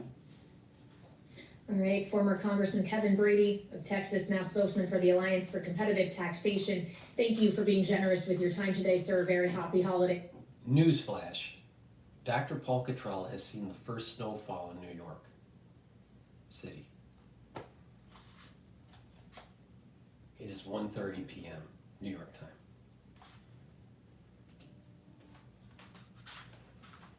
To you and yours, and we'll look forward to touching base with you again in 2025. But first, we want to touch base with Charlie Pellet and get a check on these markets on this Friday. How's it look from New York, Charlie? Right now we are off our session highs, Kelly line. Still a lot of green on the screen here as we wrap up the last full trading week of 2024. Right now we got the S&P up 85, 59.52. That is a gain of 1.5%. Dow Jones Industrial Average holding above 43,000 barely. It is up 658 points right now, just about a gain of 1.6%. We've got NASDAQ up 276 now, up by about 1.4%. Keeping an eye on the 10-year at 4.50%, with the 2-year right now 4.30%. Spot gold up $32 the ounce, up 1.2%, 26.26 the ounce. West Texas Intermediate crude up 0.5%, 69.70 a barrel. And Bitcoin right now lower by 0.6%, 96,770 on Bitcoin. If you still have a landline, AT&T is hoping to persuade people across the country to break up with their landlines by the end of 2029. And to do so, it is deploying a new weapon, sort of like an old device, though, and that is, it is offering up wireless home phones. Again, we've got stocks higher. S&P right now up 83. That is a gain of 1.4%. For on-demand news, 24 hours a day, subscribe to Bloomberg News Now, wherever you get your podcasts. Balance of Power continues. Back we go to Washington. Once again, your host, here she is, Kaylee Lyons. All right, Charlie Pellet with the very latest in the Friday trade. Thank you so much. And we've been bringing you the latest from the trading and bartering and negotiating that has been happening on Capitol Hill over the course of the last several days and is ongoing today as Republican lawmakers search for a Plan C, which they are hoping could be successful in averting a government shutdown when the clock strikes midnight tonight. What this Plan C will include kind of looks like what Plan B was, though Plan B failed in spectacular fashion on the House floor yesterday because it was a bill that put a lot of these things together. Didn't go so well because it included a 2-year extension of the debt limit. Instead, they want to split it up. Our understanding, at least at this hour, things could always change, as we've learned over the course of the last few days, is to divvy things up into 3 packages. One being a continuing resolution, a stopgap measure that will keep the government funded until mid-March. That's what needs to happen to avert a shutdown this weekend. Second part, aid for natural disasters. A lot of that targeted at the American Southeast, which is still recovering from multiple hurricanes that were devastating this year. Again, pretty popular measure. Then there's a 1-year extension of the Farm Bill, so aid for farmers and the agricultural Kill sector. the Farm Bill. The question is going to be, Kill the Farm Bill. Kill the Farm Bill. Now, a lot of people are going to say, oh, Dr. Paul Cottrell, why? That helps the farmer out. It's about big ag. It helps big ag. Kill the Farm Bill. You hear Farm Bill, boom, kill it. Because guess what? A big part of the reason why you're unhealthy is because of big ag. The reason why your food prices are higher, because of big ag.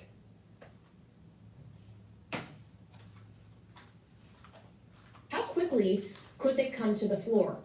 And under a rule or under suspension of it? Because that's what will dictate how many members need to vote for it to pass and get sent to the Senate. So here with me now is our political panel today. Brittany Martinez is a Republican strategist and founder of Espina & Company. She's also a veteran of the House of Representatives, alongside Jeannie Shanzano, Democratic strategist and senior democracy fellow for the Center of the Study of the Presidency and Congress. So Brittany, we have an understanding of Plan C, at least at this hour. What we don't yet know is how exactly lawmakers are receiving it inside the conference room at this time. But a lot of lawmakers obviously have expressed upset with how Mike Johnson has handled it thus far. Can he put Humpty Dumpty, which is the Republican conference, back together again with this plan?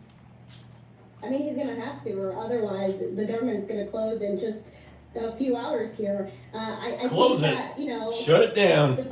This is what sort of I'm hearing pushback from. Some folks are saying he should have just put up that first bill and bucked Trump. The problem with that, though, is that despite the Democrats being supportive of it and not whipping against it, it would have frustrated Trump and, you know, the Republican Party. And though it would have passed and we wouldn't be in the situation right now, Trump's bill that he wanted yesterday also didn't pass. So though I think it's good to have individual bills. That's always what Republicans tout and want to do. In reality, when we're getting down to the 11th hour, and I don't think we literally have even 11 hours left before the government shuts down, that's not the best policy. But at this point, what choice do we have? I think that it might be successful, but you're probably going to have folks like members of the Freedom Caucus who still aren't satisfied. And I think we will probably hit a government shutdown, even if it only lasts for a day or two. Well, if you're with us on Bloomberg TV, you see we got the shutdown clock up. So it's about 10.5 hours left until the deadline right now for those listening on Bloomberg Radio. But Jeannie, I was just speaking a few moments ago with Democratic Senator Mark Warner of Virginia. And when I asked him, hey, what are you willing to vote for here to avert a shutdown? He basically said, we can't predict what's coming out of the House. I just wonder how you take that answer or what you're expecting really is the thinking from the democratically controlled Senate, which would be the next stop on this continuing resolution train. Yeah, and it was such an important conversation you had with Senator Warner, and in particular, he echoed what we've been hearing from Democrats, which was his Pottery Barn theme. You break it, you buy it, and that's what Democrats feel that the Republican Party has done, and so they've got to own that. In terms of this three-step process, if that does indeed come out, it's going to depend on what's in there. You know, Donald Trump tweeting in the middle of the night that maybe the debt ceiling should be raised for 4 years as opposed to 2 is going in exactly the opposite direction. If they're planning on something like that, Democrats won't go along with it. And quite frankly, they can't move forward, Republicans, because their own Republicans won't go along with it. And this speaks to a huge problem that the Republicans have. They have talked about fiscal responsibility, and yet they are supporting somebody who the Committee for Responsible Budget estimated has put forward plans during a campaign to raise the debt by $7.75 trillion. That was the moderate estimate that the committee put forward. How is that fiscally responsible? It is not. And that is what has driven this divide in the Republican Party. That is why you see Republicans, very, very interesting. Donald Trump's not in office yet 38 Republicans last night, without fear, stood up and voted against him and Elon Musk. And that is a precursor of what is to come in this all Republican Washington, D.C. She hates Trump. Trust me. I watch a lot of Bloomberg.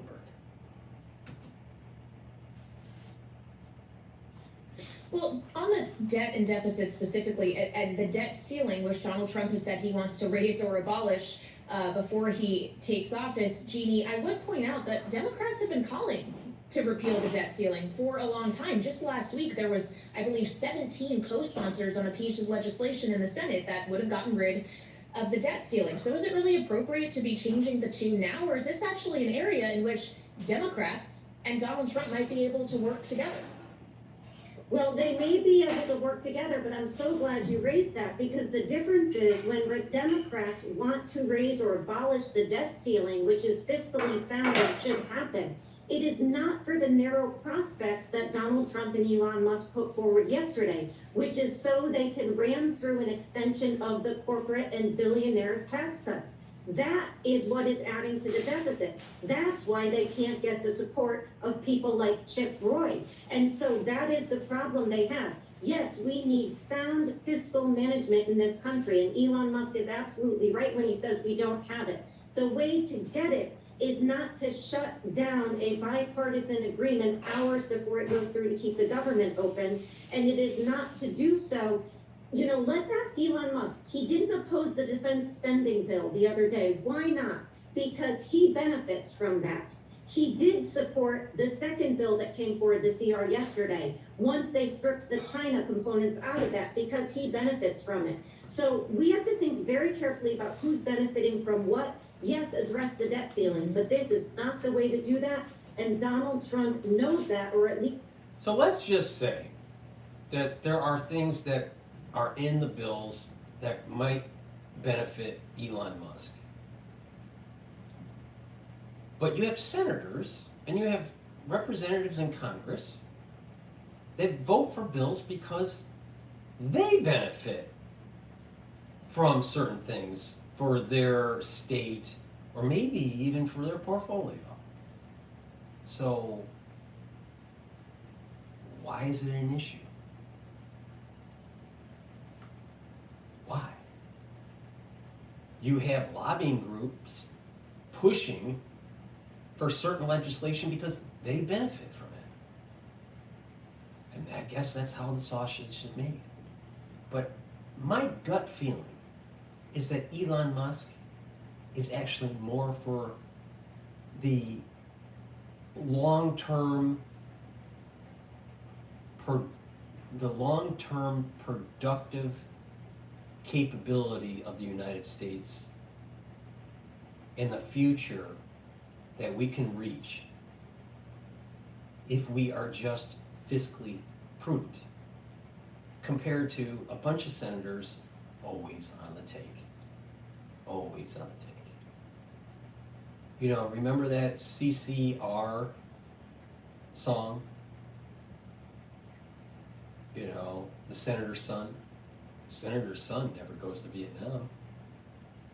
The senator always finds a way to benefit from the bill. You know what? I'm tired of the senators benefiting by pork bill spending. Tired of it. It's time for we the people that benefit. Even if it means smashing down a few agencies or a few departments, closing them down, shrinking government. Well, you're not going to be able to afford cancer research. So what?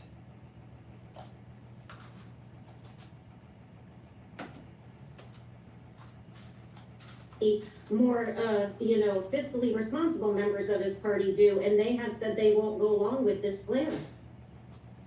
Well, as Jeannie alludes to Elon Musk here, Brittany, it does raise the question, as we've considered over the course of the last several days, whether or not Mike Johnson is going to be able to stay in the job as Speaker and keep the gavel in hand, how powerful the gavel really is, or if the Speaker of the House at this point is effectively someone who just has to act on behalf of the wishes of not just the president, but of the world's richest man.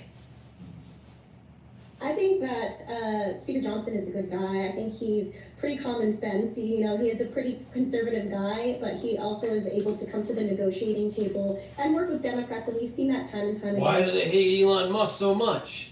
He's a billionaire. He's pushing the buttons. Guess what? You have a lot of lobbyists. When they work together, they represent trillions and trillions of dollars of market cap. But Bloomberg isn't talking about that. You know why? Because they get advertising revenue from them.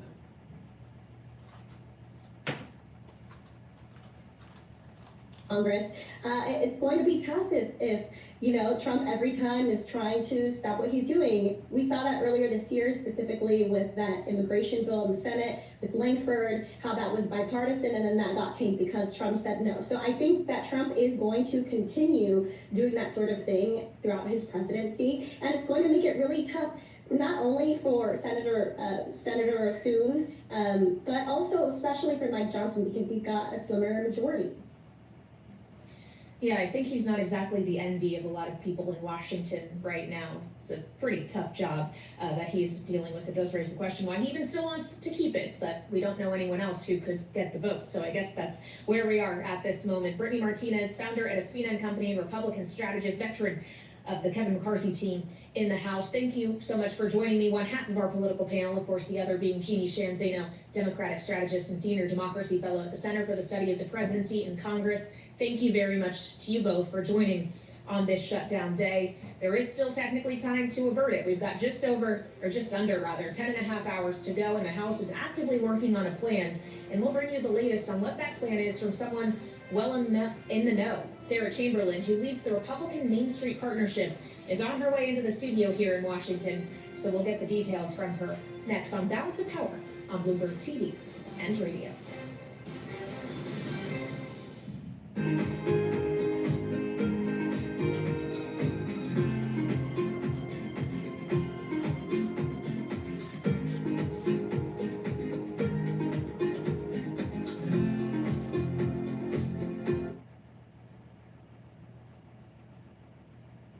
Hopefully I can beat the advertising here. Two most closely, Chip Roy, Tom Massey, and Ralph Norman. Could it get through rules? Is that the expectation, or does that bring risks in and of itself? It does bring some risks in and of itself, but we have kind of been given the signal that we do think it will make it through rules.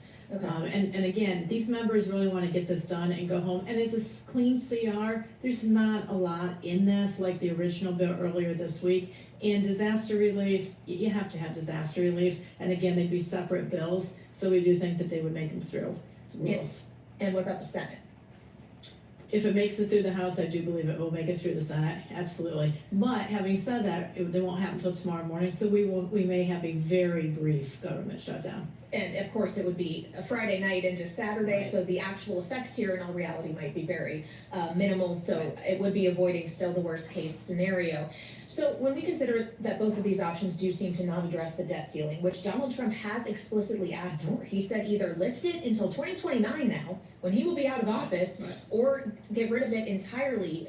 Why are members willing to go against him on that potentially? Why would Speaker Johnson go against his wishes? Because they just don't have the votes within the Republican Party, and there's no Democrats, though in the past, the Democrats said they would really like to do that. There's no Democrats willing to join with the Republicans to make that happen, so that is off the floor for now. Doesn't mean that next Congress, it won't come back, but right now, they just need to get the CR done. Well, and really what Trump has said is that he wants it done before he takes office. That's January 20th. The new Congress starts January 3rd, so theoretically there would be a few weeks at which Congress could try to get that done when they have both Republican majorities. The hope is, you're right, but we don't know if we're gonna have a speaker. That's another whole dynamic in there. Okay, well, you brought it up, Right. so let's get into it. So Republican Main Street Partnership members do support the current speaker, absolutely, no question. But there have been some other members that aren't sure if they're gonna support the speaker. So there is a chance, I hope it's minimal, that we may not have a speaker come January 3rd. And then for those of you who remember, it becomes many votes, people put their names in, it becomes a real mess. But more importantly than all of that is the Congress does not get sworn in without a speaker. So the new members can't even theoretically take their seats in this scenario. Though they would be able, they will vote on the speaker, but they won't actually be members of Congress yet until they're sworn in. It's incredible to consider the actual logistics of all of this. So when we consider that prospect and Mike Johnson's future, is it ultimately going to come down pretty much exclusively to whatever Donald Trump directs Republican members of Congress to say, this is still the guy I'm backing, therefore you need to back him too? We would hope so, certainly. I think the speaker's done a good job. I don't see why he'd be replaced, but you never know. There are 3 or 4 or 5 members that don't always listen to President Trump and don't always follow. Sometimes they like to be controversial. We know who they are. President Trump has already mentioned them this week, so we'll see. Again, we've got very tight margins in the House, so there's really no room for error here. I spoke about this whole notion of Johnson's future earlier on Balance of Power in our first hour with Republican Congressman Bill Huizenga of Michigan, and this is what he had to share with me, Sarah, and then I'll have you respond. I'm hoping we learned a lesson 2 years ago with Kevin McCarthy that this is not just simply an exercise in debate about who should lead. This really does paralyze us. We have got to make sure that we have a leader who is strong and has the backing of the conference. I think the president's voice will be an important one in this. So far, he has lent his support to Speaker Johnson, and I presume. Breaking news. Party City is going bankrupt.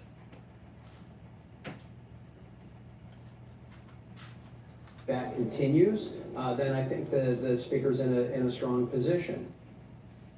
Something else he suggested to me, Sarah, was those who tried to be speaker when Kevin McCarthy was first ousted, Jim Jordan, Tom Emmer, Steve Scalise, probably wouldn't stand that much of a better chance this time around if Johnson weren't able to get the gavel. And I wonder if that actually is the most critical part of all of this, is that someone needs to be able to get to 218 votes, and there is no clear alternative to Mike Johnson. That is absolutely true. As we saw last time we went through this mess, and Bill is a very active member of Main Street. I know he supports the speaker. We're hoping that this can go smoothly next year. If not, we could be weeks without a speaker. I mean, the margins are so close, and you're right, that some of the other leadership has tried in the past, and they went down, so it would probably be another one that no one is talking about that would kind of come out of nowhere, just as the current speaker did, and get the votes and move on. Eventually, we'll get to a speaker, because the members will get so tired, they'll be like, okay, but let's just vote this person in, and they did very well. Speaker Johnson kind of came out of nowhere, the members were tired. He's done a very good job, he's grown into this job. So just quickly, because there's been a lot of, I don't even know if we can fully count it as joking, but ideas being thrown around that someone who's not a member of Congress could ultimately be speaker. Vivek Ramaswamy and Elon Musk, who are about to co-lead the Department of Government Efficiency, have been floated. Is there any world in which that happens? So it's legally they can. I mean, but the one thing that the members aren't sure about is can Elon Musk do it, because he's not born in the United States, and there's a direct tie. Obviously, he's that person's second line to the presidency. That would have to be a constitutional change. Vivek, though, was born in the United States, so he certainly could become the Speaker of the House. It's never happened. Yeah. I don't see that happening, to be honest. I mean, the members of Congress all like being members. They all want one of their own. So I actually don't think that that's going to be viable. Well, so whether or not that is actually a viable option, or we find ourselves in a difficult place in early January, it does contend with, or bring us to contend with the other reality that there is still other legislating that these members want to get done, that Donald Trump wants to see done. He wants to see a big legislative agenda taken care of very early in his first term, including the border and immigration, energy, tax reform as well. Has this entire episode to members of the Main Street Partnership helped evolve the thinking as to how exactly that should be tackled, given the difficulty of getting the votes for any kind of package? Can there really only be one? They are beginning to strategize on that, but to be honest, they're going to strategize more on that in January. They did not see, as I said when I've been on the program in the past, they did not see the CR being this big a problem. They thought that they would vote on it and move on. So this has created something where, oh my, we have a huge issue. If the speaker doesn't survive, that's an issue. They have to tackle that, and then they start thinking about how to get President Trump's top priorities done in the first 100 days. They're very much with President Trump. They want to get this done, but right now we have to get through the exercise in the House. Well, and to your point, this took a lot of people by surprise. We knew that it might get very close to the deadline, but literally everyone in Washington was like, no, there's no way we're going to shut down right before the holidays. It's just not going to happen, and here we are. Who ultimately, in the minds of members, is shouldering the blame for this? Is this the fault of Speaker Johnson for not reading the room right? Is it Donald Trump? Is it Elon Musk? I mean, where is the ire being directed? Actually, to be honest with you, it's interesting to have a conversation. It's not a person, it's the system. The system is spending too much. Where is President Joe Biden? I mean, the White House can release things, but he's not made any comments. You know, he got off the helicopter yesterday. He was asked. He stayed quiet. What leadership role is he playing in this? And doesn't appear to be any. I know he said, the White House says he's talking.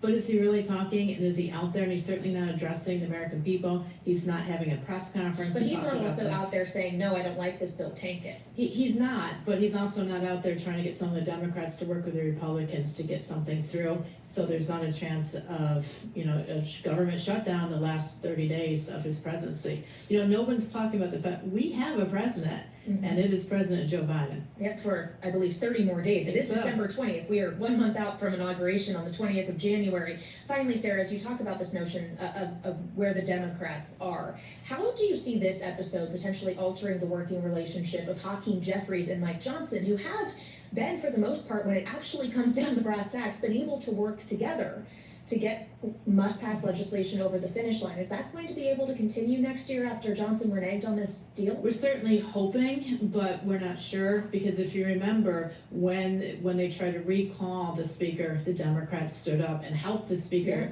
maintain his speakership. I don't know if the trust is broken there.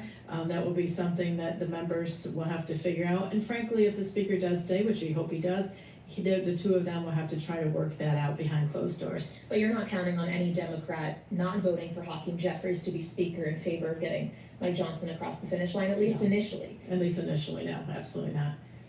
All right, it has been quite a week in Washington. Certainly has been a week for Sarah Chamberlain and the members of the Republican Main Street Partnership, and we'll see how this one plays out. Again, we are not yet at that resolution point, as Sarah just reiterated for us. There's kind of two options on the table here, and it's not clear which option will be selected by the Republican Conference, which is still meeting right now. Sarah Chamberlain, President and CEO of the Republican Main Street Partnership, thank you so much. I hope you are able to enjoy the holidays and that the members eventually get to go home for them. You've been a great friend to us here in 2024, and we'll look forward to more in 2025. And I'm looking forward to more coming up in the late edition of Balance of Power, because we could be, frankly, in an entirely different place by 5 o'clock p.m. Eastern Time, which will only bring us 7 hours away from that midnight deadline tonight to avert a government shutdown. Again, option A may be a clean continuing resolution passed under suspension, which would require 2/3 of the House to vote for it. Option B might mean that we don't actually see votes on anything until tomorrow, so we could get a technical shutdown. We'll await firm word from Mike Johnson and the others in the Republican House, and the Senate, of course, has to chime in here as well. So we'll bring you the latest on the 5 p.m. edition. In the meantime, Bloomberg Business Week is straight ahead right here on Bloomberg TV and radio.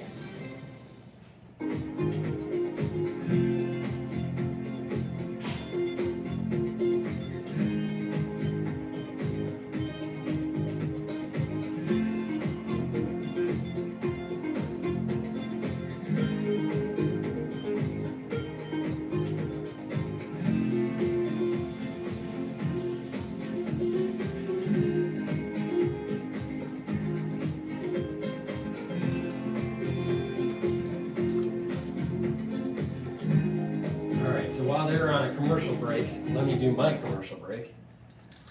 Please go to my store, the-studio-reykjavik.com, and get the resveratrol. The resveratrol is an antioxidant. It also helps with mitochondrial health and get rid of cells that need to go into senescence. That's really important to rejuvenate tissues. It's part of my anti-aging protocol. I've been taking resveratrol for decades. All right. I look better than Alex Jones, and I'm older. So get the resveratrol, and it stacks really well with NAD+ and ubiquinol and C60. C60 is a very strong antioxidant. You take a teaspoon a day, every day, right? And what it'll do is it'll soak up free radicals, boost up the health of the mitochondria, so your ATP will go up, and there's less stress on the cell, so that your tissues will perform better. So go to my store, the-studio-reykjavik.com, and get the C60. It's a 2 ounce, a 4 ounce, and an 8 ounce configuration. You can get it in MCT coconut oil, avocado oil, or extra virgin olive oil. It's important that C60 is suspended in a lipid, in an oil, for better absorption. In addition, if you take this on an empty stomach, you'll have better absorption into your system. And if you take it before a workout, you'll have a better recovery. So please go to my store, the-studio-reykjavik.com and get the C60. Zeolite, really important to detoxify your body. You can get rid of heavy metals, toxins, chemicals by taking zeolite. Take a couple drops underneath your tongue, just a small drops underneath your tongue, couple, and then drink it with filtered water. Do that every day, all year round, as a maintenance. Some people prefer to do a detox once or twice a year instead of year round. To do that, take a few drops, 4 or 5, underneath your tongue, just a few drops, drink the filtered water, and do that each day until the bottle is done, and then do that once or twice a year. It's up to you, but it is better if you detoxify your body year round. This is very high quality. Go to my store, the-studio-reykjavik.com, and get the zeolite. It's really important, to follow my advice, all right? So we're in the cold season. Cases are suspected to be going up during the cold season. The data will be released, in the near term, for December numbers, but also in January, it's suspected that cases will go up. So it's important that you stock your house with the drops, lozenges, the structural nanosilver products, like structural nanosilver gels. But structural nanosilver gel is also a dual-purpose product, and I have it in 2 different varieties. I have it in the dispenser that you can carry in your bag or backpack, or in a tube form. But get this for your household just in case you need it. Put it on your hands, around your mouth, around your eyes, around your nose, around your ears. Lightly coat your nostrils. It'll neutralize pathogens. Stays active for 5.5 hours. Way better than Perel. Way better than Perel. In addition, it also helps to heal your skin. So you can use it as a skincare. So please go to my store, the-studio-reykjavik.com, and get the structural nanosilver gel. Inning check. Our own Michael McKee on his chat with San Francisco Fed President Mary Daly, and of course that inflation print that Carol mentioned. The Fed Palooza kind of starts again. Hey, they say it's it's the holidays, it's Festivus, it's Fed Palooza. Right. Fed meeting's over, everybody can talk. Hey, here we go again though, another potential U.S. government shutdown. So we're going to get to the latest on that. We are ticking down to a possible government shutdown at midnight tonight, but we'll see whether or not that happens. And another thing that's big time on our radar today. Yeah, Novo Nordisk shares just plunging. Certainly one of my decliners, ADRs of those, that is. We got the news that's making it happen. Also, that's sending shares of Eli Lilly higher in today's trade. Happens to be one of my gainers. And then Carnival CEO Josh Weinstein is going to be with us. They reported earnings today, stocks rallying, so we'll get into that. And then we're going to get into a story that is among our most read about corporate America hiring more black workers. Good thing. And then it stops. So we're going to get into the data. We crunch the numbers. So lots to come in the next 60 minutes right here on Business Week. All that and more coming up. First up, though, checking the day's trade and top business stories. Here he is, Charlie Powell. Thank you very much. And here's what's going on. We are looking at an update, yes, for the S&P 500 index up 1.4%, but we're looking at a losing week right now, down 1.7% right now, just under 2 hours to go until the closing bell clangs on Wall Street. The Dow right now up 615, up by 1.5%. NASDAQ up 269 for the NASDAQ Composite Index, up 1.4%. The 10-year right now 4.51%, with a 2-year 4.30%. Gold up 1.2%, 26.20. All right, so I'm gonna have my market recap here. Is the S&P 500 is 5,947. 5,944. And VIX is running at about 19.6. The Euro USD is at 1.04. The oil market is at 69.51 cents. The BITO ETF for Bitcoin long is 24.89, and the USD Japanese yen trade is 156.04. So equities have mean reverted since the Fed announcement. So, not completely, but it's moving in that direction. I suspect that it will completely mean revert probably by Tuesday of next week.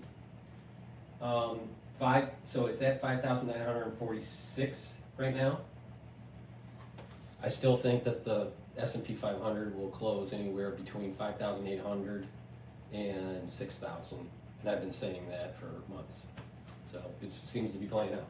So that's the broadcast for today. Thank you for listening. Please go to my store, the-studio-reykjavik.com. Take my advice. Get the supplements that I take. Take them regularly. Do some resistance training. Do a little bit of cardio. Do some balancing exercises. Do stretching.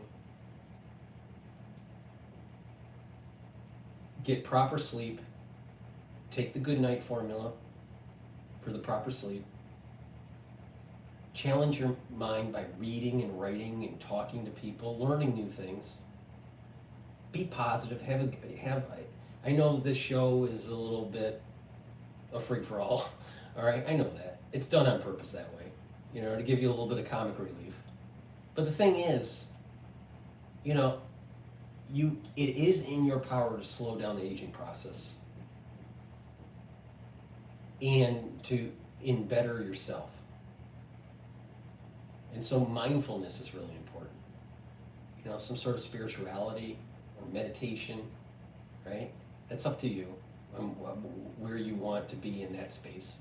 But mindfulness, good sleep, regular good sleep, a little bit of exercise, train your mind, have a positive outlook, and you really can improve your health. It's a holistic approach. It's not just supplements. It's not just take vitamin D3. It's a holistic approach. It's not just mindfulness. If anyone says just this, that ain't gonna help. Just this, no. To really improve your body, slow down the aging process, heal your tissues, improve your endocrine system, improve your immune system, improve your mental health, it's all connected. But you talk to quote experts, and they'll be siloed thinking. Some people have depression.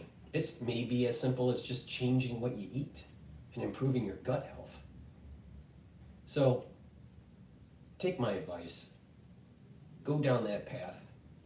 I think you're going to find that you're going to see a lot of positive benefits from it.